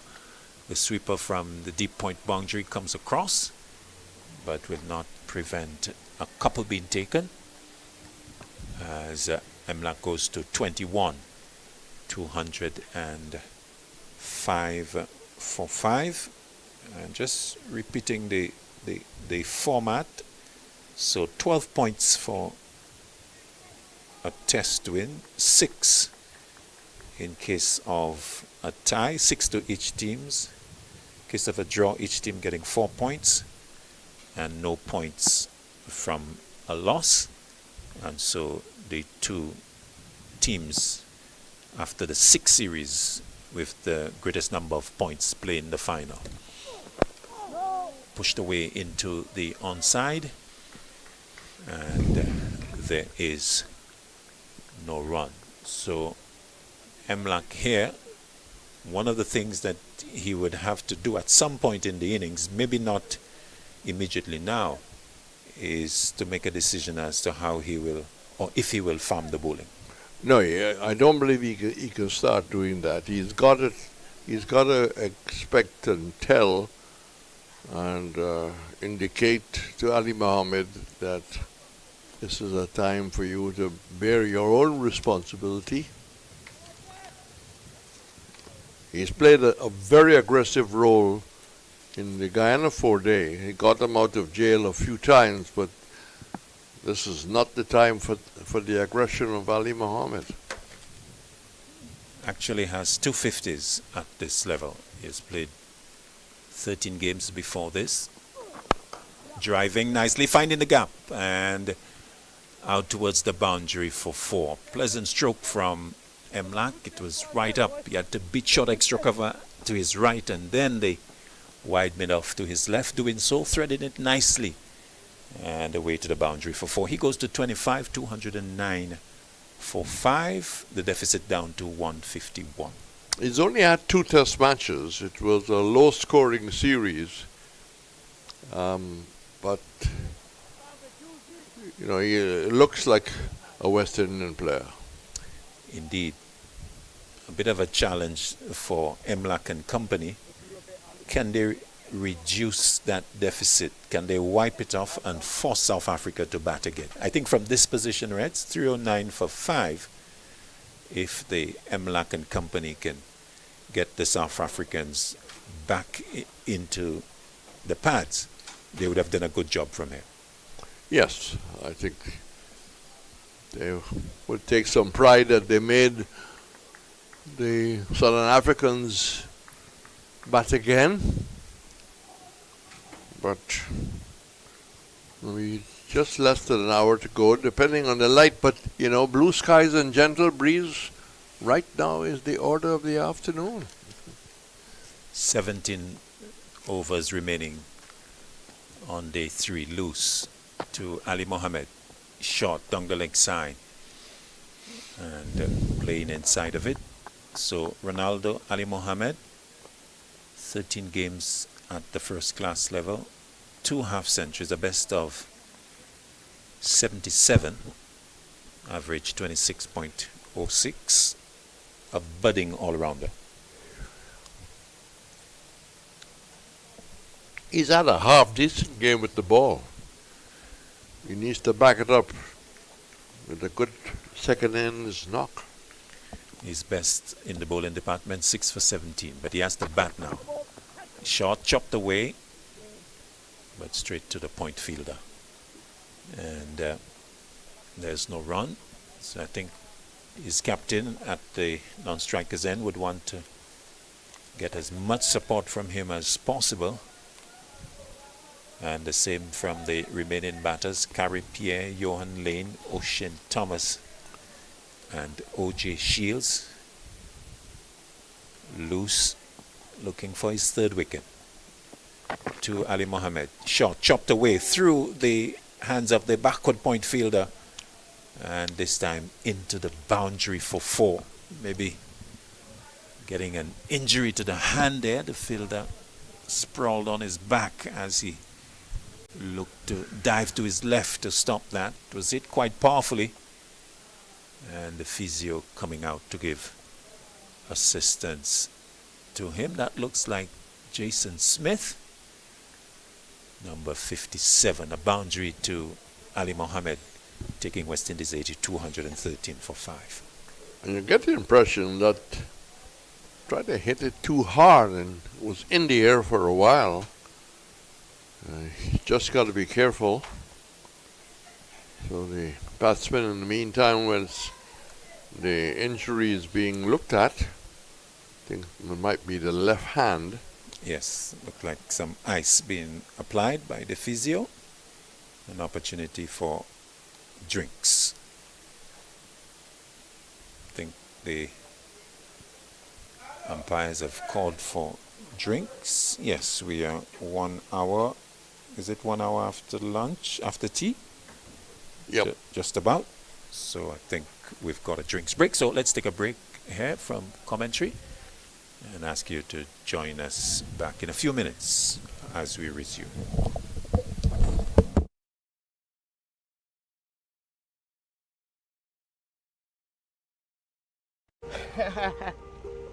Shay, West Indies will be taking the first straight this summer at home against South Africa. You know once our first ball's bowled, it's game on. Full of energy from the start. For real, Haley. The fans already lining up. Flags waving, drums beating. Because when we home, we full of energy. Let me add in quote Sammy real quick. See what the vibe is. Shay, skipper, I was just about to call you. This will be a summer to remember. Action package with T20s, ODIs, and Test cricket. The tickets are now available. We bring in the fire, and the fans bring in the vibes. But we're missing that extra spark. Hold on, I know who to call. Coachman Sammy, you know I'm always ready. But where's he play? Teja, we heard you're the man with the vibes for this summer home series. We need a fire to light up this whole region. Hi, I'm Rustin Chase, the new West Indies Test captain. It's a great privilege and honor to continue this legacy of West Indies cricket. The team's first assignment under my leadership will be against Australia in the Full of Energy Men's Home Series, with 3 matches being played in Barbados, Grenada, and then Jamaica. So Maroon fans, please come out and support. We need your energy, we need your vibes. Get your tickets at windiescricket.com.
So the drink's over, and the battle between ball and bat, 314 for 5.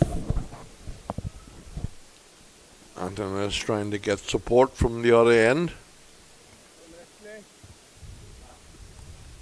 He's Imrat trying to get support from the other end, and will be relying on the judgment of Ali Mohammed.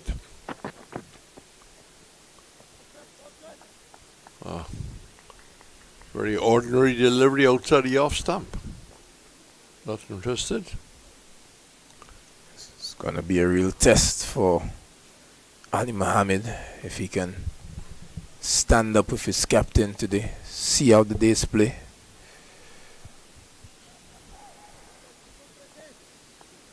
Certainly enhance his batting credentials.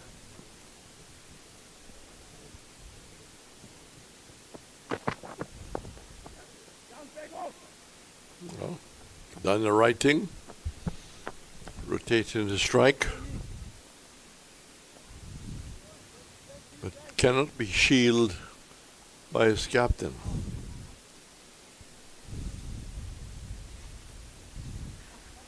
He's still got a player to be shielding him, but he just need to know his role there this afternoon. He cannot play his natural game, because his natural game is to counter-attack. Well, that might have his time in this moment.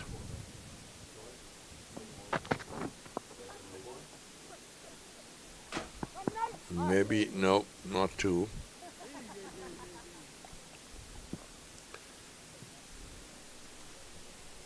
So Emirates now moves to 25.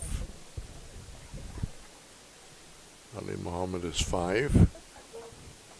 And we have 17 overs left, according to the board. Whether we'll get all in is another matter.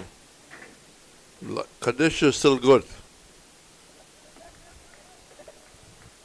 Mid wicket, dropping back, deep square leg, right back on the rope. Mid on is wide, mid off is straight, cover, backward point, slip in a gully.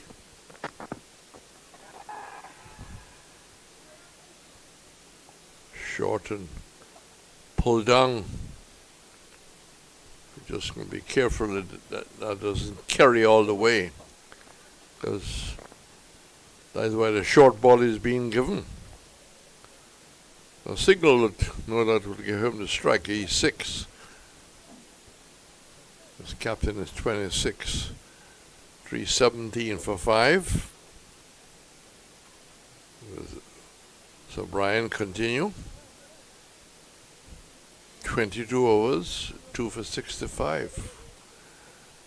The other Sele 14.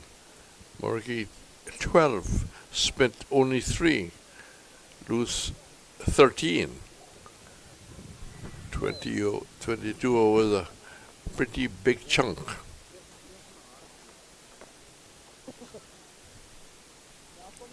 Well, that is the expectation of spinners in the longest form of the game. They are the ones picked to do the bulk of the work. On tracks like these, usually have the role of keeping things tight, holding up an end. Our captains typically attack with the fast bowlers from the other end. But Sir Brian has done well and has contributed with 2 wickets, given the ball early on in the piece, and 2 good wickets, good deliveries.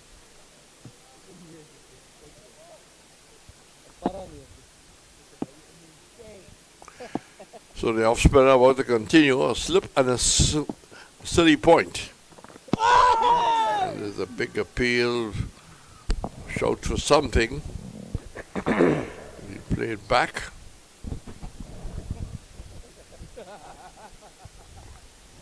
South Africa, before democracy came back to South Africa, from all reports, a good off-spinner Hugh Tayfield.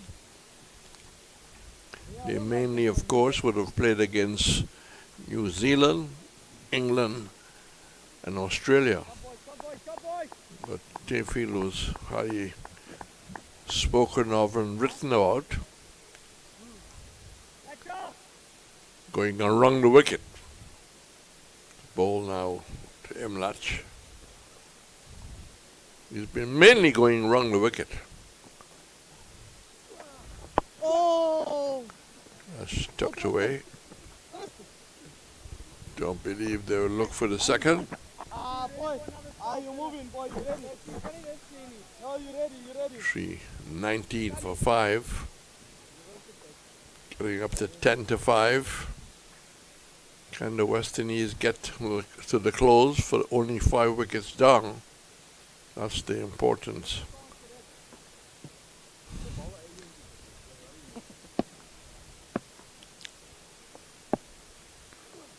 Oh, Luandro. Came off the outer part of the bat as he pushed towards the line. Field is quite deep, allowed a single.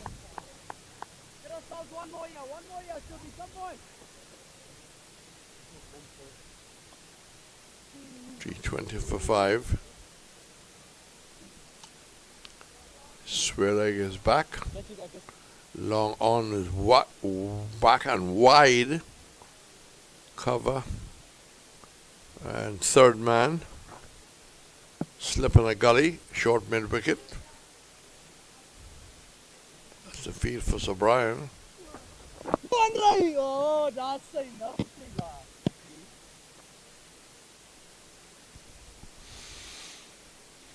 And Samias continued his chirping in support of his bowling, or his bowlers. Catch it! Oh! I like that field too. Over completed. He's finished 23 overs, 2 for 68. Little conference between Ali Mohammed and his captain, 320 for 5. So that's been the pattern.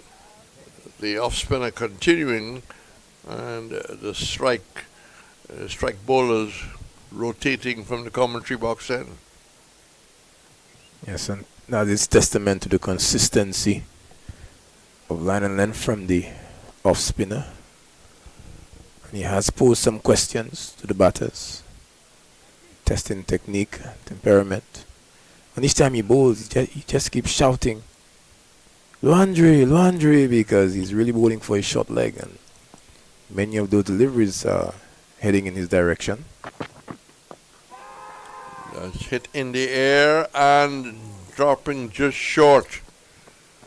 And just a while, just about everyone on the West Indies A team wondering if that will go down as a running catch. But seemed to be drawn to the attacking shots as a magnet. Doesn't need to be looking for big boundaries and big hook shots on an afternoon like this.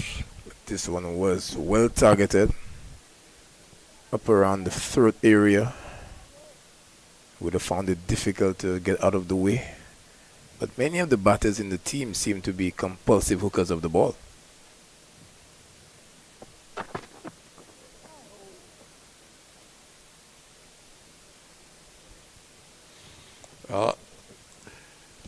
He could have nodded his head and said, "Can I?"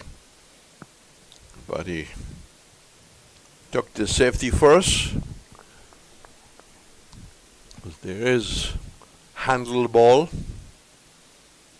The Australians believe you should leave the ball alone when they're in the field. But in the spirit of the game, you just look, get the nod, yes, pick it up, throw it to the keeper, throw it back to the bowler.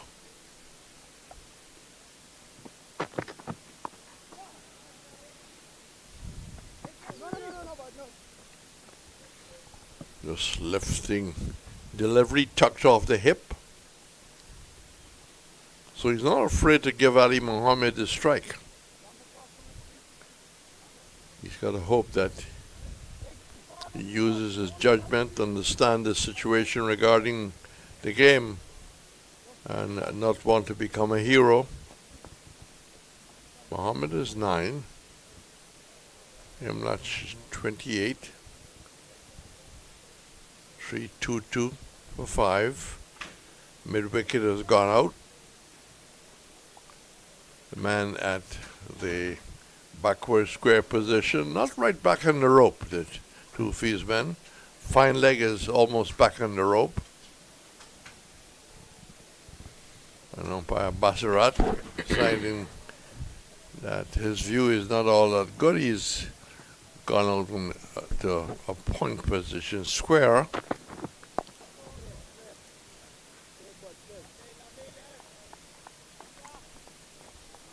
So basically, from your description to our viewers, the plan is set. It's going to be some short pitch bowling to Ali Mohammed. He has taken it on every time the ball has gotten up around chest high, and he has miscued too.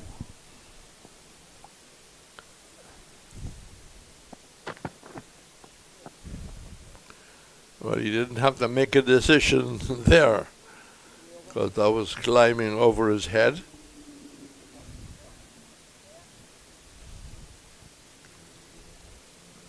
Lose 13.5 overs, 2 for 73 has been on the expensive side.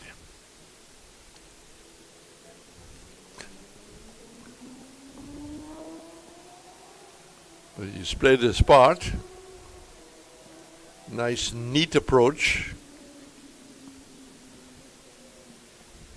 Nice style. That's pulled and pulled through mid wicket.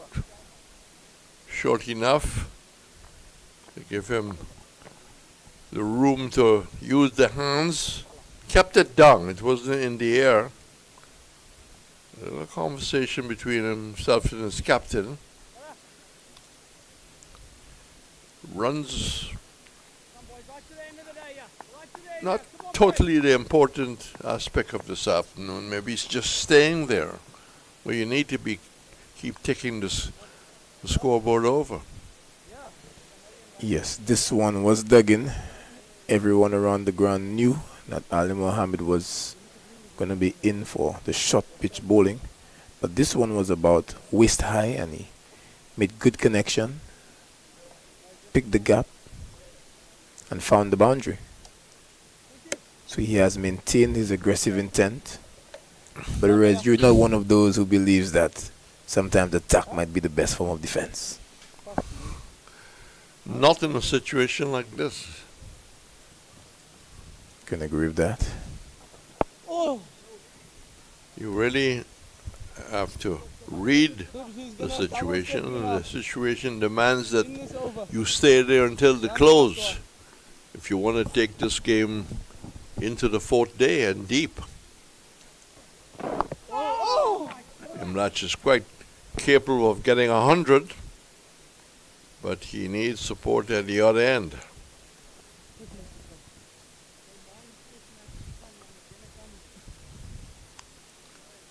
Quick runs is not necessary, is not the answer. Oh yeah. Oh,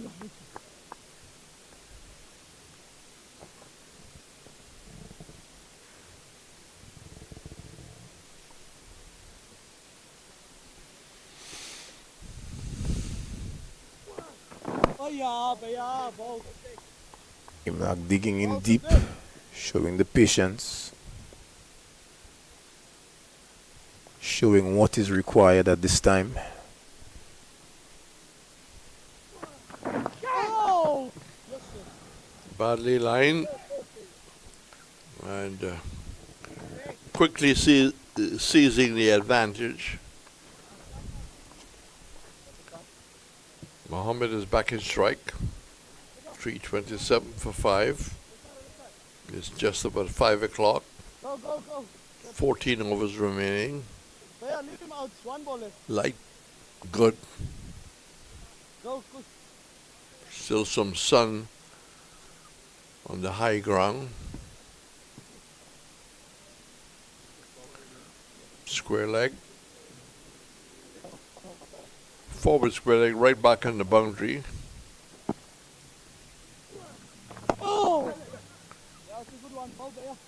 Plays it late, gets a single, and keeps the strike as the over is in fact completed. So Mohammed 14, his captain is 29, 328 for 5. We're going to have pace from the other end? Yes, I think having some pace. Lewis has done his bit. 14 overs, 2 for 77.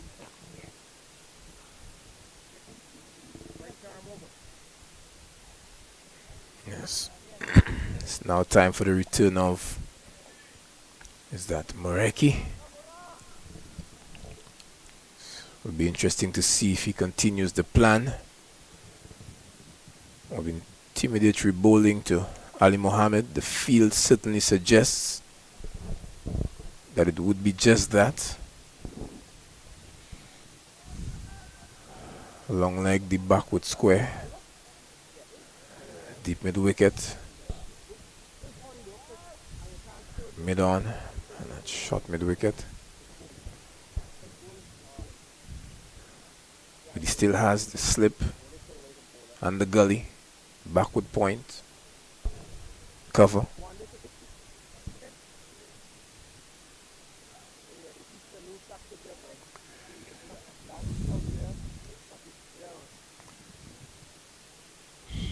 Interesting, the feel that first slip is moved to a fly slip position.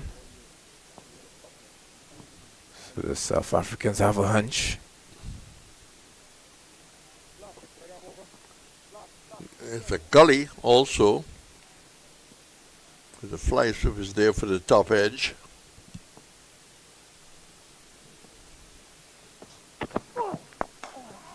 Oh, driven. Yes. Beautiful shot. No danger there. Pure shot. Driving to the left of mid-off, down to the boundary for 4. That would encourage the supporters, not many, mainly the West Indies A side. 18 Mohammed, 332 for 5. There were 360 behind. When you see a shot like that, it certainly speaks to the batting ability of Ali Mohammed. So he doesn't have to go aerial. Wait for the bad ball to be put away. Turn the strike over.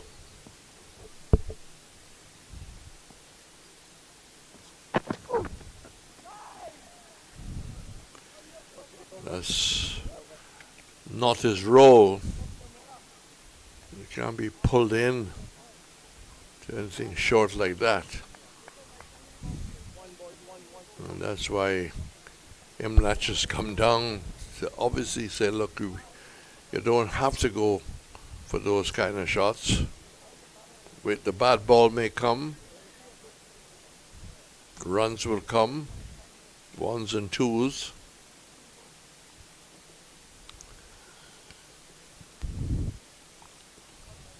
It's possible that Ali Mohammed wants to impose himself on the bowling. Flay that one from wide outside the off stump, trying to pull it. The short delivery again is a chance, but evades the field at gully. Short ball theory almost reaping the reward. Chipo Mareki tuck this one in. A T3 pitch still has a lot of life. I think the groundsmen seeing that would be very happy with the work. Late in the day, after 5 on day 3. Ball fairly old, still able to extract this level of bounce. Yep, good short delivery. Try to get in the stones to play it down, hit the top of the bat, and Gully running back couldn't get their hands onto it. They had a hunch that that ball might have gone to the fly slip, but instead it just went over the head of the fielder at gully. Imlach, 29.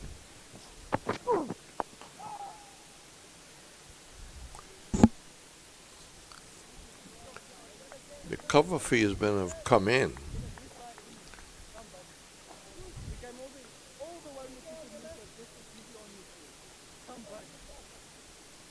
Whereas, is it a case where Ali Mohammed might not be confident in his defensive game against the short-pitched bowling, that he feels that his best way to survive it is through attacking?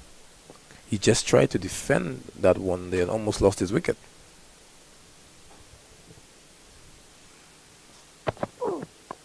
Ooh, this one kept low. Very much so. Did well to come forward and keep it out. We haven't seen too many keeping low. Maybe just a couple.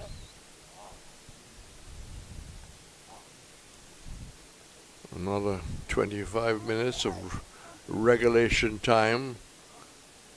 But the umpires can go beyond if the light is good and the overs are still left. 13 on the board.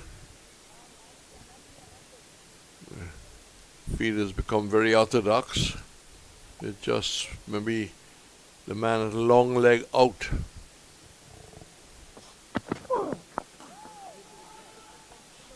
Head well over the ball. Yes, and I think that that was in the case to keep Imlach on strike. That way he doesn't get on strike to face the next over. I think that the plan would definitely be to bowl more deliveries at Ali Mohammed, who has given them a chance to take his wicket. But after 68 overs, it's 233 for 5. This partnership of 30. It's not so much the runs between now and close of play as the amount of wickets that the A side will have left. Go but more, go but more. So Brian, to continue, he's going to be a very tired young man, or a very tired man if he's not that young. 24 overs, 2 for 70.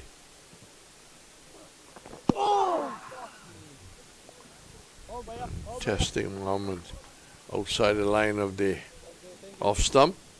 Umpire Reefer, who originally was square in the offside, because of the silly point, his viewing of the action affected.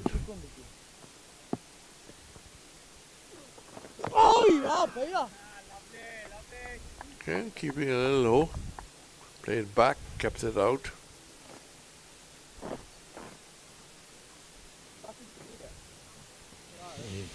Just a keeper Moon Sammy just in his ears, tempting him to go big.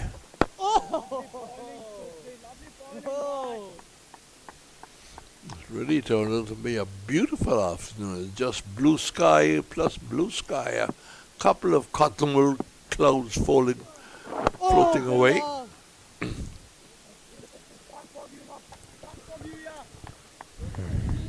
Mohammed in tune with the needs, playing defensively, not looking to drive through the covers or past the bowler.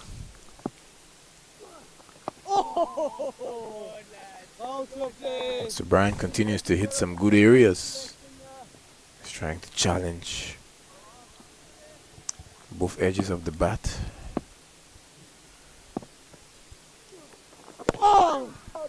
Played back.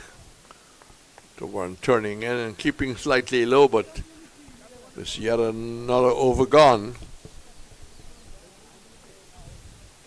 Imlach is 29, Mohammed 19. A good partnership of 30. But there's not so much the runs as the time they've occupied. Whereas a contest like this gives you the opportunity to analyze both teams. And again, in the spin department, when you see Subrian bowling so well, 25 overs, just considered 70, you just have to ask yourself, what is he doing that our spinners were not? The consistency of line and length. If you look at Curry Pair, too many balls to score at, score from really. And that's the difference. Is it a case where the West Indies A batters have allowed Sir Brian to settle and to have his way? Well, they were under the coach because they'd lost wickets. It's not to say that, you know, they were 190 for 1 when he came in. I mean, they had lost John Campbell early. They kept losing wickets. 117 for 3 at tea.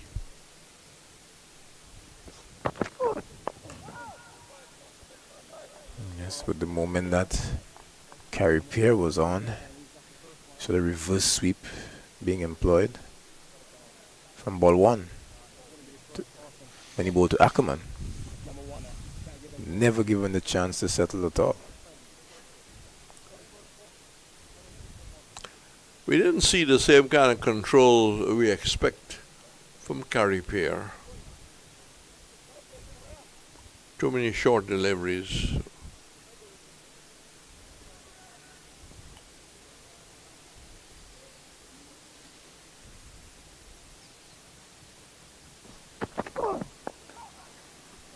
Turn away. Just for the single.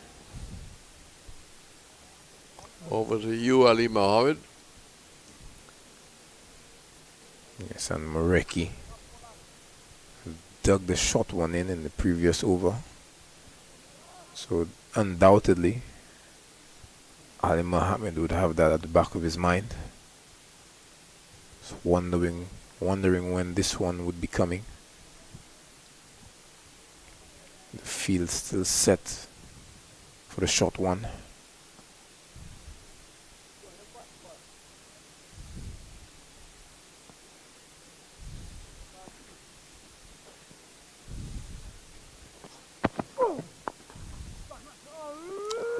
Taken off the body. Good safe single. Reginald, that is where I think the fielder is missing. They would have had a short leg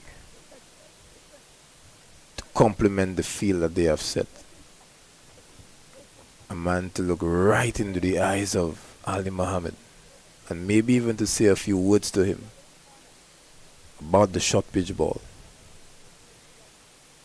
Well, it could be argued that if there was a short leg, he wouldn't be pushing it off the body simply because the man was there. Right. But the short leg brings pressure onto the batsman. For sure. No doubt. And I know you've been calling for that from the start of the game. Well, South Africa has been very reluctant to use that. Couple of runs in the making here. Nope, just one. But the clock ticks on. Each delivery gets closer to the close of play time. Not as bright as about 15 minutes ago. 3:36 for 5.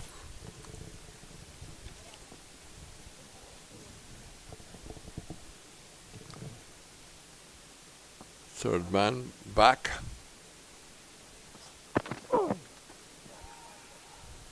He swung around. Oh, bad delivery down the leg side. And nothing wrong with Ali Mohammed taking full advantage of it. Yet another boundary, 26 years. Partnership up to 39. And Moriki spoiling what has been a pretty good effort. Wayward down the leg side. A fair point, Reds, but you could also argue that he was. Hi, I'm Rustin Chase, the new West Indies Test captain. It's a great privilege and honor to continue this legacy of West Indies cricket. The team's first assignment under my leadership will be against Australia in the Fuller Energy Men's Home Series, with 3 matches being played in Barbados, Grenada, and then Jamaica. So Maroon fans, please come out and support. We need your energy, we need your vibes. Get your tickets at windiescricket.com.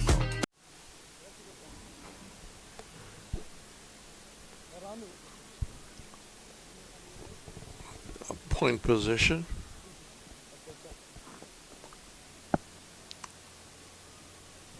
So Brian.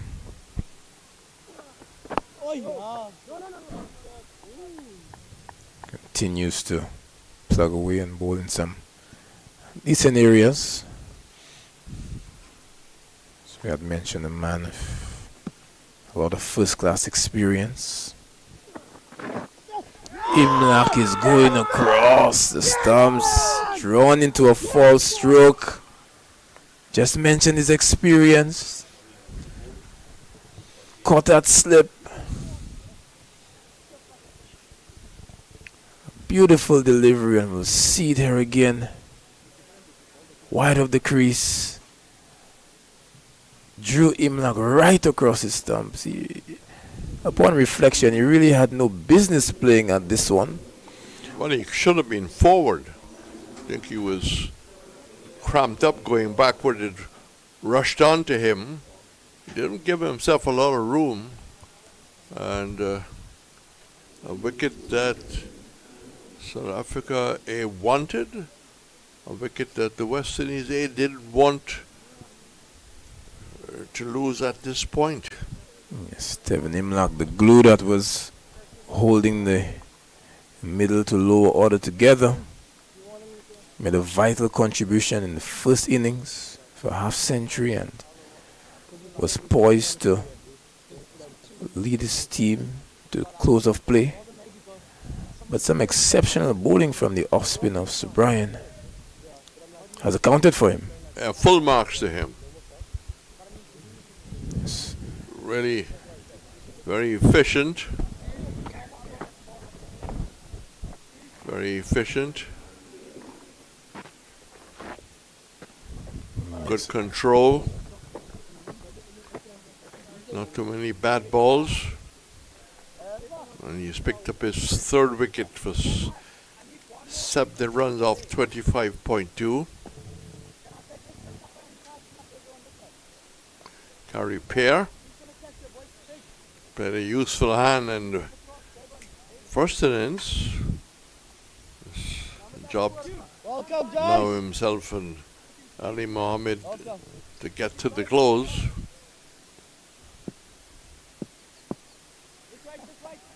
Very aggressive field to carry Pierre. So he's walked into some pressure. Short leg slip, first slip.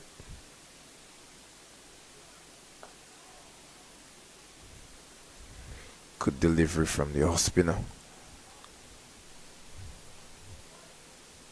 Exceptional bowling. Just bowling to Pierre. And the chirping has begun again. 6 wickets down. South Africa in full control of this game. Man at short leg has been moved to the offside. That's sealing it off. This one is slow and flighted. I really enjoyed the mix of deliveries from the off spinner. You mentioned his heavy first class experience. 31 years old. Played some 76 first class games. 118 innings and 237 wickets. Yes, great deal of experience. That's South Africa A can boast and bring to their game. The lead was 360. The West Indies are creeping up towards wiping it off. It's going to be touch and go whether they'll get anywhere near this, how long it will go on for. But clearing it off is not maybe the focus between Ali Mohammed and Pierre. See Ali Mohammed surveying the leg side. Short ball definitely at the back of his mind.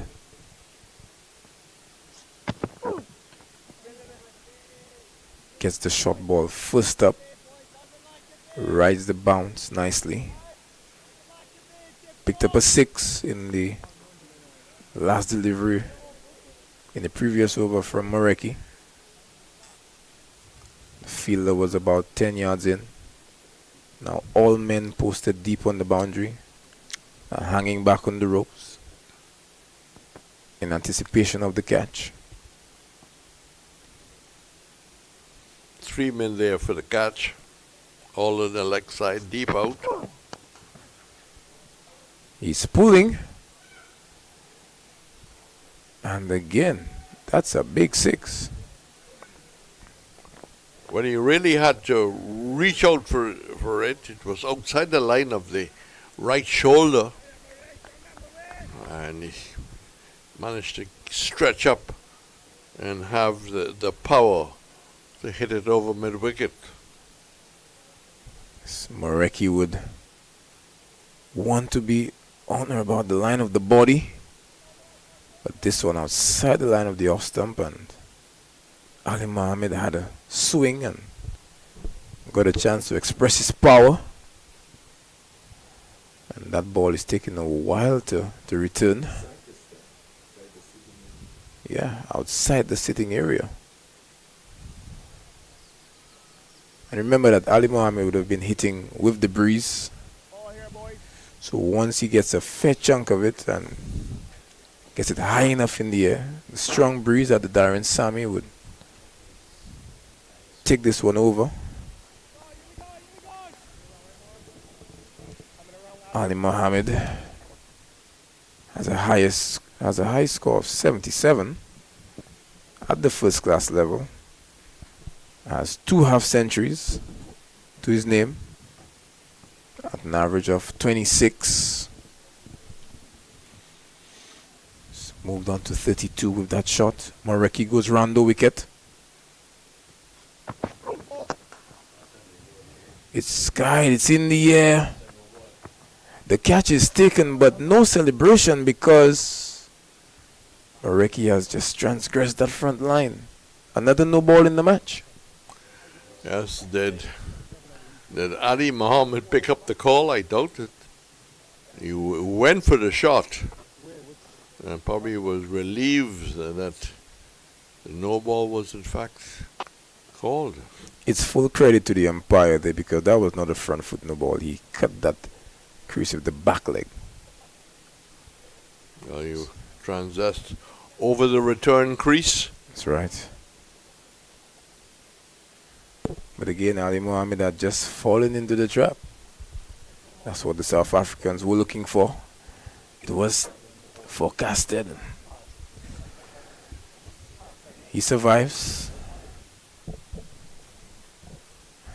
Moreki with Carrie Pierre in the sights. 2 slips a gully.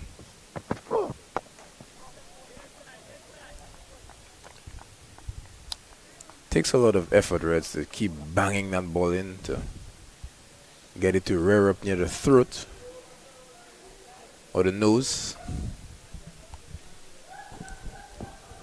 Well, he's in his 15th over, with the bulk done by Sir Brian, 26 overs.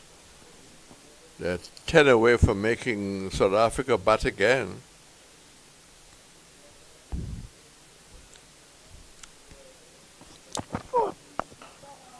Certainly another positive effect of the good bowling of the spinner. When the spinner does well, it allows for the rotation of the quick men gives them a chance to get some rest. And this was not the case for West Indies A. Ali Mohammed himself bowled a long stint. Our statsman Roland Cox will tell us how many overs Ali Mohammed had to bowl on the trot.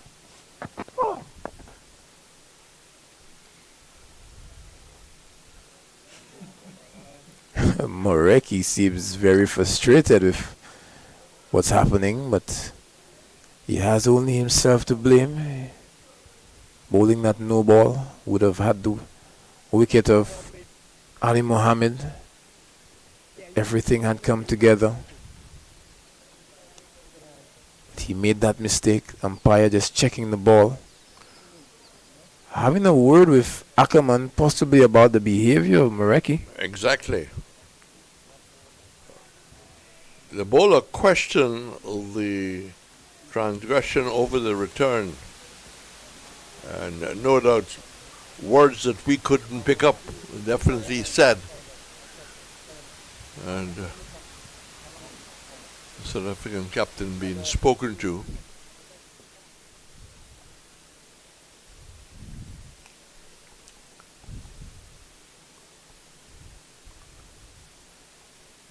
A word and an encouragemental tap in the bat. Keep you cool.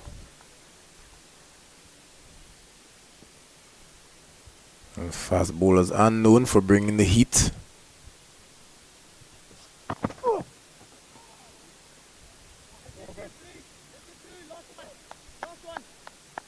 They can sometimes be short-tempered.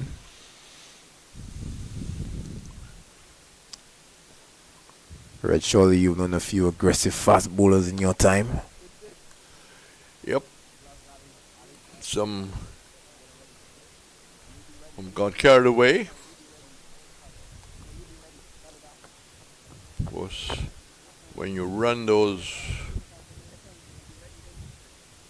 approaches continually, fast bowlers tend to get frustrated when they don't feel they've gotten the right decision. Almost 5:30, 8 overs left.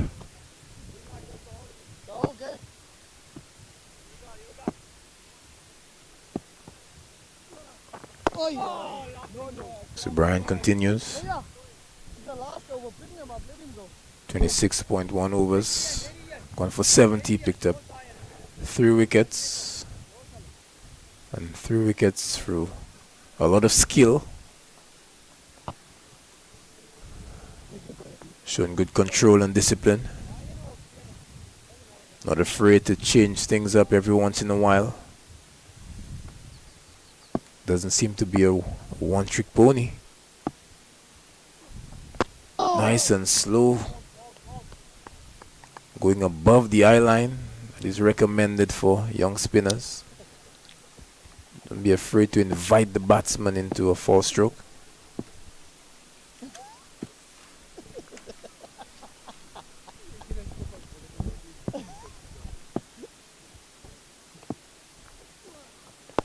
Nice and slow once more. Tossing it up now. It is what you expect at this time, late in the piece. 6 wickets down. Opposition, a big deficit, 110. Spinners can afford to operate with a bit of flight and guile. Again, making the switch to round the wicket. Finding the outside edge. Seems to be a master of what he wants to do.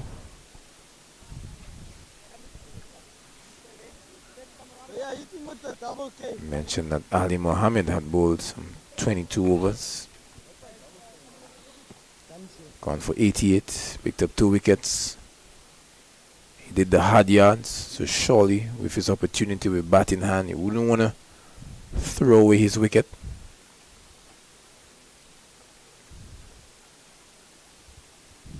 Likewise, Kyrie Pierre came in for some treatment at the hands of South Africa A. a chance to do the same or to just enjoy batting on this lovely wicket.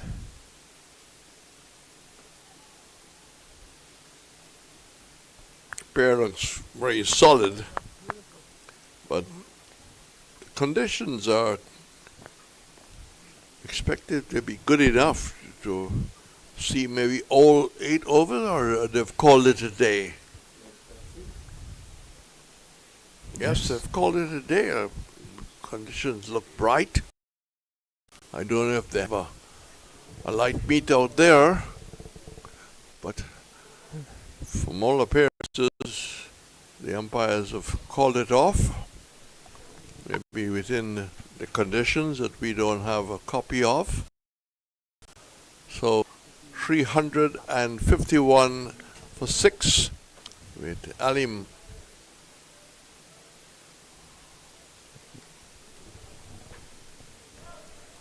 Yes, so I said the Reds to 251 for 6. Yeah, so the end of a good display of cricket where 6 West Indian wickets were lost. 3 of them picked up by the spinner. And just to take you through what has happened in the day, Mikhail Louis, he got 34. John Campbell went very early on, didn't score. Kevlin Anderson made 52. Kavim Hodge got 38. Alec Afanese got 49. Tevin Imlak 31. Ronaldo Ali Mohammed currently on 44 not out. Carey Pierre is at the wicket in partnership with him, hasn't yet scored. Reds Yoth and the bowling, Okushle Sele 14 overs with 4 maidens, no wickets thus far, has gone for 33. Chepo Moreki 15 overs, 3 maidens, 1 wicket for 53. Jason Smith 3 overs, 1 maiden, none for 12. Tristan Luce bowled impressively, 14 overs, 2 maidens, 2 wickets for 76. And the man of the moment for South Africa A, Prenlan Subrian, 27 overs with 7 maidens, picked up 3 wickets for 71 runs at an economy rate of 2.63. Reds, your thoughts on the day? Well, it's another South African day. They have won all 3 sessions today. They won all 3 sessions on the first and second day. But this game will now go into the 4th day. How long it will go, we really can't say, but should not, in fact, maybe go past the luncheon period. Mohammed and Pierre with the responsibility of seeing the West Indies stay as long as possible. So that's just about where we'll say goodbye as the covers start to come on. And I think umpire Taylor is maybe suggesting to Ken Crafton there could be a need to repair the crease area.